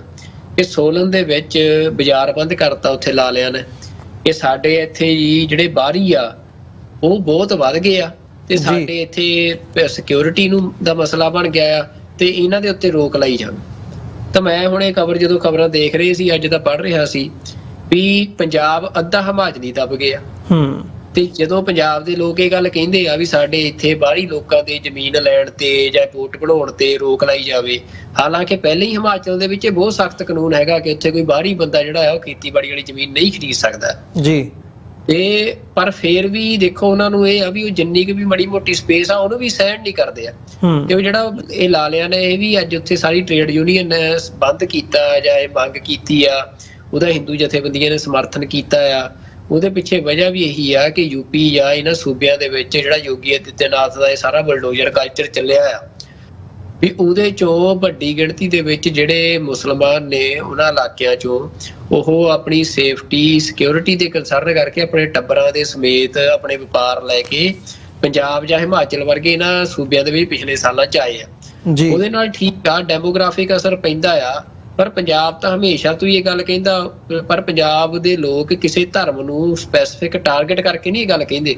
ਕਿ ਬਾਹਰੀ ਲੋਕਾਂ ਦੇ ਉੱਤੇ ਦਖਲ ਲਾਈ ਜਾਵੇ ਜਾਂ ਪੰਜਾਬ ਦੇ ਵਿੱਚ ਉਹ ਮਤਲਬ ਜਿਹੜਾ ਇੱਥੇ ਦਾਅਵਾ ਹੋ ਰਿਹਾ ਉਹ ਤਕਲੀਫ ਸਿਰਫ ਇਸ ਗੱਲ ਤੋਂ ਹੋ ਰਹੀ ਆ ਕਿ ਉਹਨਾਂ ਨੂੰ ਜਿਹੜੇ ਮੁਸਲਮਾਨ ਆ ਕੱਪੜੇ ਦਾ ਵਪਾਰ ਕਰਦੇ ਆ ਜਾਂ ਸਬਜ਼ੀਆਂ ਦਾ ਵਪਾਰ ਕਰਦੇ ਆ, ਉਹ ਉਹਨਾਂ ਨੂੰ ਇਹ ਲੱਗ ਰਿਹਾ ਵੀ ਸਾਡਾ ਵਪਾਰ ਖੋ ਰਹੇ ਆ। ਤੇ ਦੂਜਾ ਜਿਹੜੀ ਧਾਰਮਿਕ ਨਫ਼ਰਤ ਆ ਉਹ ਇੱਕ ਵੱਡੀ ਵਜ੍ਹਾ ਆ ਜਿਹਦੇ ਕਰਕੇ ਉਹਨਾਂ ਨੇ ਹੁਣ ਸਰਕਾਰ ਤੋਂ ਮੰਗ ਕੀਤੀ ਆ ਕਿ ਇਹਦੇ ਤੇ ਕੋਈ ਸਖਤ ਜਿਹੜੇ ਨਿਯਮ ਆ ਉਹ ਬਣਾਏ ਜਾਣ। ਤੇ ਸਰਕਾਰ ਨੇ ਵੀ ਅਗਲੇ ਦਿਨੇ ਕਹਿਤਾ ਜੀ ਅਸੀਂ ਬਣਾਵਾਂਗੇ, ਹਨਾ, ਕਮੇਟੀ ਬਣਾਤੀ ਹੈ ਇੱਕ ਜਿਹੜੀ ਅਸੈਂਬਲੀ ਦੀ। ਪਰ ਪੰਜਾਬ ਦੇ ਵਿੱਚ ਤੁਸੀਂ ਲੱਖ ਰੌਲਾ ਪਾ ਲਓ। ਪਹਿਲੀ ਗੱਲ ਤਾਂ ਇਹ ਆ ਵੀ ਅੱਜ ਮੈਂ ਤੁਹਾਨੂੰ ਦੱਸਦਾ ਹਿੰਦੀ ਭਾਸ਼ਾ ਦਿਵਸ ਮਨਾਉਂਦੇ ਆ ਐਗਰੀਕਲਚਰ ਯੂਨੀਵਰਸਿਟੀ ਦੇ ਵਿੱਚ, ਪੰਜਾਬ ਐਗਰੀਕਲਚਰ ਯੂਨੀਵਰਸਿਟੀ ਦੇ ਵਿੱਚ ਹਿੰਦੀ ਭਾਸ਼ਾ ਮਨਾਉਣ ਦੇ ਪੋਸਟਰ ਲਾਤੇ ਤੇ ਉਹਦਾ ਵਿਦਿਆਰਥੀ ਜਥੇਬੰਦੀ ਸਾਥ ਵਾਲਿਆਂ ਨੇ ਉੱਥੇ ਵਿਰੋਧ ਕੀਤਾ ਤੇ ਉਹ ਵਿਰੋਧ ਕਰਦਿਆਂ ਇਹ ਬਿਆਨ ਜਾਰੀ ਕੀਤਾ ਵੀ ਜਿਹੜਾ ਹਿੰਦੀ ਦਾ ਸਾਮਰਾਜਵਾਦ ਆ ਉਹ ਕਿਵੇਂ ਪੰਜਾਬੀ ਨੂੰ ਜਜ਼ਬ ਕਰ ਰਿਹਾ ਜਾਂ ਖਤਮ ਕਰ ਰਿਹਾ, ਵੀ ਇਹਦੇ ਤੇ ਰੋਕ ਲਾਈ ਜਾਵੇ ਤੇ ਪੰਜਾਬ ਦੇ ਵਿੱਚ ਹਿੰਦੀ ਜਿਹੜਾ ਇਹ ਦਿਵਸ ਮਨਾਉਣ ਤੇ ਰੋਕ ਲਾਈ ਜਾਵੇ। ਹੁਣ ਉਸ ਗੱਲ ਤੋਂ ਬਾਅਦ ਅੱਜ ਕਿੰਨੇ ਜਿਹੜੇ ਸੋਸ਼ਲ ਮੀਡੀਆ ਹੈਂਡਲਰ ਹੈਗੇ ਆ ਉਹਨਾਂ ਨੇ ਜੀ ਸੱਥ ਦੇ ਖਿਲਾਫ ਮੋਰਚਾ ਖੋਲਤਾ ਜੀ, ਦੇਖੋ ਇਹ ਹਿੰਦੀ ਨੂੰ ਨਫ਼ਰਤ ਕਰਦੇ ਆ, ਇਹ ਕਰਦੇ ਆ, ਉਹ ਕਰਦੇ ਵੀ। ਇੱਕ ਪਾਸੇ ਤੁਸੀਂ ਲੋਕਾਂ ਨੂੰ ਘੱਟ ਗਿਣਤੀ ਕੌਮਾਂ ਨੂੰ ਉਹਨਾਂ ਦੇ ਘਰ ਢਾਹ ਦਿਓ, ਉਹਨਾਂ ਦੇ ਨੌਜਵਾਨਾਂ ਨੂੰ ਕੁੱਟੋ ਮਾਰੋ, ਤੁਸੀਂ ਉਹਨਾਂ ਦੇ ਮਤਲਬ ਉਹਨਾਂ ਨੂੰ ਸਹਿਣ ਨਾ ਕਰੋ। ਤੇ ਇੱਥੇ ਪੰਜਾਬ ਦੇ ਵਿੱਚ ਕੋਈ ਪੰਜਾਬ ਦੇ ਡੈਮੋਗ੍ਰਾਫਿਕ ਕੰਸਰਨ ਤੋਂ ਇਹ ਗੱਲ ਕਹਿ ਦੇ ਵੀ ਪੰਜਾਬ ਦੇ ਵਿੱਚ ਬਾਹਰੀ ਲੋਕਾਂ ਦੇ ਉੱਤੇ ਰੋਕ ਲਾਈ ਜਾਵੇ, ਜੇ ਪੰਜਾਬੀ ਭਾਸ਼ਾ ਨੂੰ ਬਚਾਉਣ ਦੇ ਲਈ ਕੋਈ ਇਹ ਗੱਲ ਕਹਿ ਦੇ ਕਿ ਬਾਹਰੀ ਜਿਹੜੀਆਂ ਹੋਰ ਭਾਸ਼ਾਵਾਂ ਨੇ ਹਿੰਦੀ ਵਰਗੀਆਂ ਜਿਹੜੀਆਂ ਹਮਲਾ ਕਰ ਰਹੀਆਂ ਨੇ ਉਹਨਾਂ ਤੇ ਰੋਕ ਲਾਈ ਜਾਵੇ, ਤਾਂ ਫਿਰ ਉਦੋਂ ਹੀ ਤਾਂ ਜਿਹੜਾ ਇਹਨਾਂ ਦਾ ਇਹ ਆ ਵੀ ਇਨਸਾਨੀਅਤ ਸਭ ਇੱਕ ਬਰਾਬਰ ਨੇ, ਇਹ ਸਾਰੀਆਂ ਗੱਲਾਂ ਜਾਗ ਪੈਂਦੀਆਂ। ਤਾਂ ਦੇਖੋ ਇਹ ਜਿਹੜਾ ਰਵੱਈਆ ਆ ਵੀ ਜਿੱਥੇ ਇਹਨਾਂ ਨੇ ਹਮਲਾਵਰ ਹੋਣਾ ਹੁੰਦਾ ਆ ਬਹੁ ਗਿਣਤੀ ਨੇ, ਤੇ ਜਿੱਥੇ ਕਿਤੇ ਇਹਨਾਂ ਨੂੰ ਲੱਗਦਾ ਵੀ ਨਹੀਂ ਹੁਣ ਅਸੀਂ ਫਿਰ ਇਨਸਾਨੀਅਤ ਵਾਲਾ ਚੋਲਾ ਪਾ ਲਈਏ ਵੀ ਸਾਰੇ ਇੱਕ ਅਸੀਂ ਸਾਰਿਆਂ ਦੀ ਸਾਡੀ ਇੱਕ ਸਾਂਝੀ ਪਛਾਣ ਆ ਉਹਦੇ ਵਾਲਾ ਚੋਲਾ ਪਾ ਲਈਏ, ਇਹ ਫਿਰ ਉਹੋ ਜਿਹਾ ਪਾ ਲੈਂਦੇ ਆ। ਤਾਂ ਇਹਨਾਂ ਦੀਆਂ ਜਿਹੜੀਆਂ ਇਹ ਚਾਲਾਂ ਨੇ ਇਹਨਾਂ ਤੋਂ ਸੁਚੇਤ ਰਹਿਣਾ ਚਾਹੀਦਾ ਹੈ ਤੇ ਜਿਹੜੀਆਂ ਘੱਟ ਗਿਣਤੀਆਂ ਨੇ ਉਹਨਾਂ ਨੂੰ ਇਹ ਚਾਹੀਦਾ ਹੈ ਕਿ ਇੱਕ ਸਾਂਝਾ ਕੋਈ ਆਪਸੀ ਗੱਠਜੋੜ ਬਣਾਉਣ, ਤਾਂ ਹੀ ਉਹ ਭਾਰਤ ਦੇ ਵਿੱਚ, ਕਿਉਂਕਿ ਸਾਰੀਆਂ ਘੱਟ ਗਿਣਤੀਆਂ ਜਿਹੜੀਆਂ ਉਹ ਮਿਲ ਕੇ ਵੀ ਜਿਹੜੀ ਇਹ ਬਹੁ ਗਿਣਤੀ ਨੈਸ਼ਨਲਿਸਟ ਹੋ ਚੁੱਕੀ ਆ ਉਹਦੇ ਬਰਾਬਰ ਨਹੀਂ ਬਣਦੀਆਂ। ਤਾਂ ਉੱਥੇ ਇਕੱਠੇ ਹੋਣਾ ਬਹੁਤ ਜ਼ਰੂਰੀ ਆ ਤੇ ਖਾਸ ਤੌਰ ਤੇ ਬਾਕੀਆਂ ਨੂੰ ਅਹਿਸਾਸ ਕਰਾਉਣਾ ਕਿ ਤੁਹਾਡੀ ਆਪਣੇ ਜਿਹੜੇ ਤੁਹਾਡੇ ਸੱਭਿਆਚਾਰ ਆ, ਤੁਹਾਡੀ ਆਪਣਾ ਕਲਚਰ ਆ ਜੱਦੀ ਪੁਸ਼ਤੀ, ਉਹਨੂੰ ਉਹ ਵੀ ਸਿਕਿਉਰ ਕਰਨ। ਜਿਵੇਂ ਖਾਸ ਤੌਰ ਤੇ ਹਿਮਾਚਲ ਦੀ ਗੱਲ ਕਰਨੀ ਹੋਵੇ, ਮੈਂ ਜਾਂਦੇ ਜਾਂਦਾ ਇਹ ਗੱਲ ਇੱਥੇ ਕਰਦਾ ਵੀ ਕਿਵੇਂ ਜਿਹੜੀ ਹਿੰਦੀ ਆ ਉਹ ਸਾਰੇ ਪਹਾੜੀ ਕਲਚਰ ਨੂੰ ਖਾ ਗਈ ਆ। ਅੱਜ ਪਹਾੜੀਆਂ ਦਾ ਆਪਣਾ ਸੱਭਿਆਚਾਰ ਹੀ ਨਹੀਂ ਬਚਿਆ। ਹਰਿਆਣਾ ਜਿਹੜਾ ਆ ਉਹਦਾ ਕੋਈ ਉਹਦੀ ਜਿਹੜੀ ਕਲਚਰਲ ਗਰੋਥ ਆ ਉਹ ਨਹੀਂ ਹੋ ਸਕੀ ਹਿੰਦੀ ਦੇ ਚੱਲਦੇ ਆ। ਤਾਂ ਇਹ ਗੱਲਾਂ ਦਾ ਹਾਲਾਂਕਿ ਕੁਛ ਲੋਕ ਜਿਹੜੇ ਆ ਉਹਨਾਂ ਨੂੰ ਸਮਝ ਲੱਗ ਵੀ ਰਹੀ ਆ, ਉਹ ਨੌਜਵਾਨਾਂ ਦੇ ਵਿੱਚ ਵੀ ਇਹਨਾਂ ਸਾਰੇ ਖਿੱਤਿਆਂ ਦੇ ਵਿੱਚ ਕਿਤੇ ਨਾ ਕਿਤੇ ਅਵਚੇਤਨਾ ਆ ਰਹੀ ਆ, ਪਰ ਫੇਰ ਵੀ ਜਿਹੜਾ ਇੱਕ ਵੱਡਾ ਹਿੱਸਾ ਆ ਜਿਹੜਾ ਅਸੀਂ ਕਹਿ ਸਕਦੇ ਆ ਵੀ ਸਨਾਤਨੀ ਵਿਚਾਰ ਤੋਂ ਪ੍ਰਭਾਵਿਤ ਆ ਤੇ ਉਹ ਇੰਡੀਅਨ ਨੈਸ਼ਨਲਿਜ਼ਮ ਨੂੰ ਹਿੰਦੂ ਰਾਸ਼ਟਰਵਾਦ ਸਮਝ ਕੇ ਹੀ ਉਹਦੀ ਪੂਜਾ ਕਰਦਾ ਆ। ਫਿਰ ਉਹ ਮਤਲਬ ਉਹਦਾ ਜਿਹੜਾ ਉਹਦੇ ਅੰਦਰ ਹਿੰਦੂ ਰਾਸ਼ਟਰਵਾਦ ਦੇ ਨਾਲ ਨਾਲ ਜਿਹੜਾ ਇਹ ਵਾਇਲੈਂਸ ਨੂੰ ਇੰਜੋਏ ਕਰਨ ਦੀ ਭਾਵਨਾ ਆ ਉਹ ਵੀ ਭਰੀ ਜਾਂਦੀ ਆ ਬਚਪਨ ਤੋਂ ਹੀ। ਤਾਂ ਉਹ ਹਜੇ ਵੀ ਵੱਡੀ ਗਿਣਤੀ ਦੇ ਵਿੱਚ ਲੋਕ ਮੌਜੂਦ ਨੇ ਤੇ ਘੱਟ ਗਿਣਤੀਆਂ ਨੂੰ ਆਪਣੀ ਰਾਖੀ ਆ ਉਹਦੇ ਪ੍ਰਬੰਧ ਆਪ ਹੀ ਕਰਨੇ ਪੈਣੇ ਆ। ਤੇ ਮੁਸਲਮਾਨਾਂ ਨੂੰ ਵੀ ਇਹ ਚਾਹੀਦਾ ਆ ਕਿ ਉਹ ਜ਼ਰੂਰ ਮਤਲਬ ਅਸੀਂ ਪੰਜਾਬ 'ਚ ਵੀ ਇਹ ਗੱਲ ਕਰਦੇ ਹੁੰਦੇ ਆ ਵੀ ਉਹ ਯੂਪੀ ਛੱਡ ਕੇ ਪੰਜਾਬ ਵੱਲ ਨੂੰ ਜਿਵੇਂ ਆ ਰਹੇ ਆ, ਤਾਂ ਉਹ ਵੀ ਉਹਨਾਂ ਨੂੰ ਇਹ ਚਾਹੀਦਾ ਹੈ ਕਿ ਉਹ ਯੂਪੀ ਦੇ ਵਿੱਚ ਜਿੱਥੇ ਉਹ ਜੱਦੀ ਪੁਸ਼ਤੀ ਇੰਨੇ ਲੰਮੇ ਸਮੇਂ ਤੋਂ ਸਦੀਆਂ ਤੋਂ ਰਹੇ ਆ, ਤਾਂ ਉਹ ਆਪਣੇ ਉਸ ਖਿੱਤੇ ਨੂੰ ਨਾ ਛੱਡਣ, ਬਲਕਿ ਉੱਥੇ ਉਹ ਫਾਈਟ ਬੈਕ ਕਰਨ ਆਪਣੇ ਹੱਕਾਂ ਦੇ ਲਈ। ਤੇ ਜੇ ਇਸ ਤਰੀਕੇ ਦੇ ਨਾਲ ਜਦੋਂ ਵੀ ਕਿਤੇ ਨਵੀਂ ਆਬਾਦੀ ਦਾ ਪ੍ਰਵਾਸ ਹੁੰਦਾ ਆ, ਉੱਥੇ ਮੁਸ਼ਕਲਾਂ ਆਉਂਦੀਆਂ ਨੇ, ਸਮੱਸਿਆਵਾਂ ਆਉਂਦੀਆਂ ਨੇ, ਪਰ ਇਹ ਜ਼ਰੂਰ ਆ ਕਿ ਇਹ ਜਿਹੜਾ ਸਾਰੀ ਅਸੀਂ ਗੱਲ ਸਾਂਝੀ ਕੀਤੀ, ਇਹਦੇ ਨਾਲ ਜਿਹੜੇ ਦੋਹਰੇ ਮਾਪਦੰਡ ਆ ਜਿਹੜੇ ਹਿੰਦੀ ਭਾਸ਼ਾਈ ਲੋਕਾਂ ਦੇ, ਉਹ ਕਿਵੇਂ ਨੰਗੇ ਹੁੰਦੇ ਆ, ਉਹ ਮੈਂ ਜ਼ਰੂਰ ਇਸ ਕਰਕੇ ਜਿਹੜੀ ਖਬਰ ਆ ਹਿਮਾਚਲ ਵਾਲੀ ਉਹ ਵੀ ਸਾਂਝੀ ਕੀਤੀ ਆ। ਬਾਕੀ ਸੂਰਤ ਦੇ ਵਿੱਚ ਜੋ ਕੀਤਾ ਆ ਉਹ ਹੁਣ ਭਾਰਤ ਦੇ ਲਗਭਗ ਰੋਜ਼ ਕਿਸੇ ਨਾ ਕਿਸੇ ਸ਼ਹਿਰ ਦੇ ਵਿੱਚ ਮੁਸਲਮਾਨਾਂ ਦੇ ਨਾਲ ਹੋ ਰਿਹਾ ਹੈ। ਜੀ ਬਿਲਕੁਲ। ਸੋ ਇਹਨਾਂ ਹੀ ਸ਼ਬਦਾਂ ਦੇ ਨਾਲ ਜਿਹੜਾ ਸਾਡਾ ਅੱਜ ਦੇ ਸ਼ੋਅ ਦਾ ਸਮਾਂ ਆ ਉਹ ਸਮਾਪਤੀ ਦੇ ਵੱਲ ਨੂੰ ਜਾ ਰਿਹਾ ਹੈ। ਜਿਹੜੇ ਦਰਸ਼ਕ ਵਿਊਅਰਸ ਸਾਡੇ ਨਾਲ ਇਸ ਵਕਤ ਜੁੜੇ ਹੋਏ ਆ, ਮੈਂ ਤੁਹਾਡੇ ਲਈ ਇੱਕ ਬੇਨਤੀ ਵੀ ਹੈ ਸਾਡੇ ਵੱਲੋਂ ਕਿ TV84 ਨੂੰ ਜਿੱਥੇ ਤੁਸੀਂ ਆਪਣੇ ਸੁਝਾਅ ਤੇ ਸਵਾਲ ਭੇਜ ਸਕਦੇ ਹੋ, ਸਾਨੂੰ ਸੋਸ਼ਲ ਮੀਡੀਆ ਰਾਹੀਂ ਜਾਂ ਫੋਨ ਨੰਬਰ WhatsApp ਰਾਹੀਂ ਸਾਨੂੰ ਡਾਇਰੈਕਟਲੀ ਪਹੁੰਚ ਕਰ ਸਕਦੇ ਹੋ ਸਾਡੇ ਤੱਕ, ਤੇ ਨਾਲ ਹੀ ਨਾਲ ਸਾਡੀ ਵੈਬਸਾਈਟ ਰਾਹੀਂ ਤੁਸੀਂ ਸਾਨੂੰ ਡੋਨੇਟ ਵੀ ਕਰ ਸਕਦੇ ਹੋ www.tv84.tv ਜਾਂ TV84 ਦੇ ਨਾਂ ਦਾ ਚੈੱਕ ਬਣਾ ਕੇ ਤੁਸੀਂ ਸਾਨੂੰ ਸਾਡੇ ਐਡਰੈਸ ਦੇ ਉੱਤੇ ਮੇਲ ਕਰ ਸਕਦੇ ਹੋ।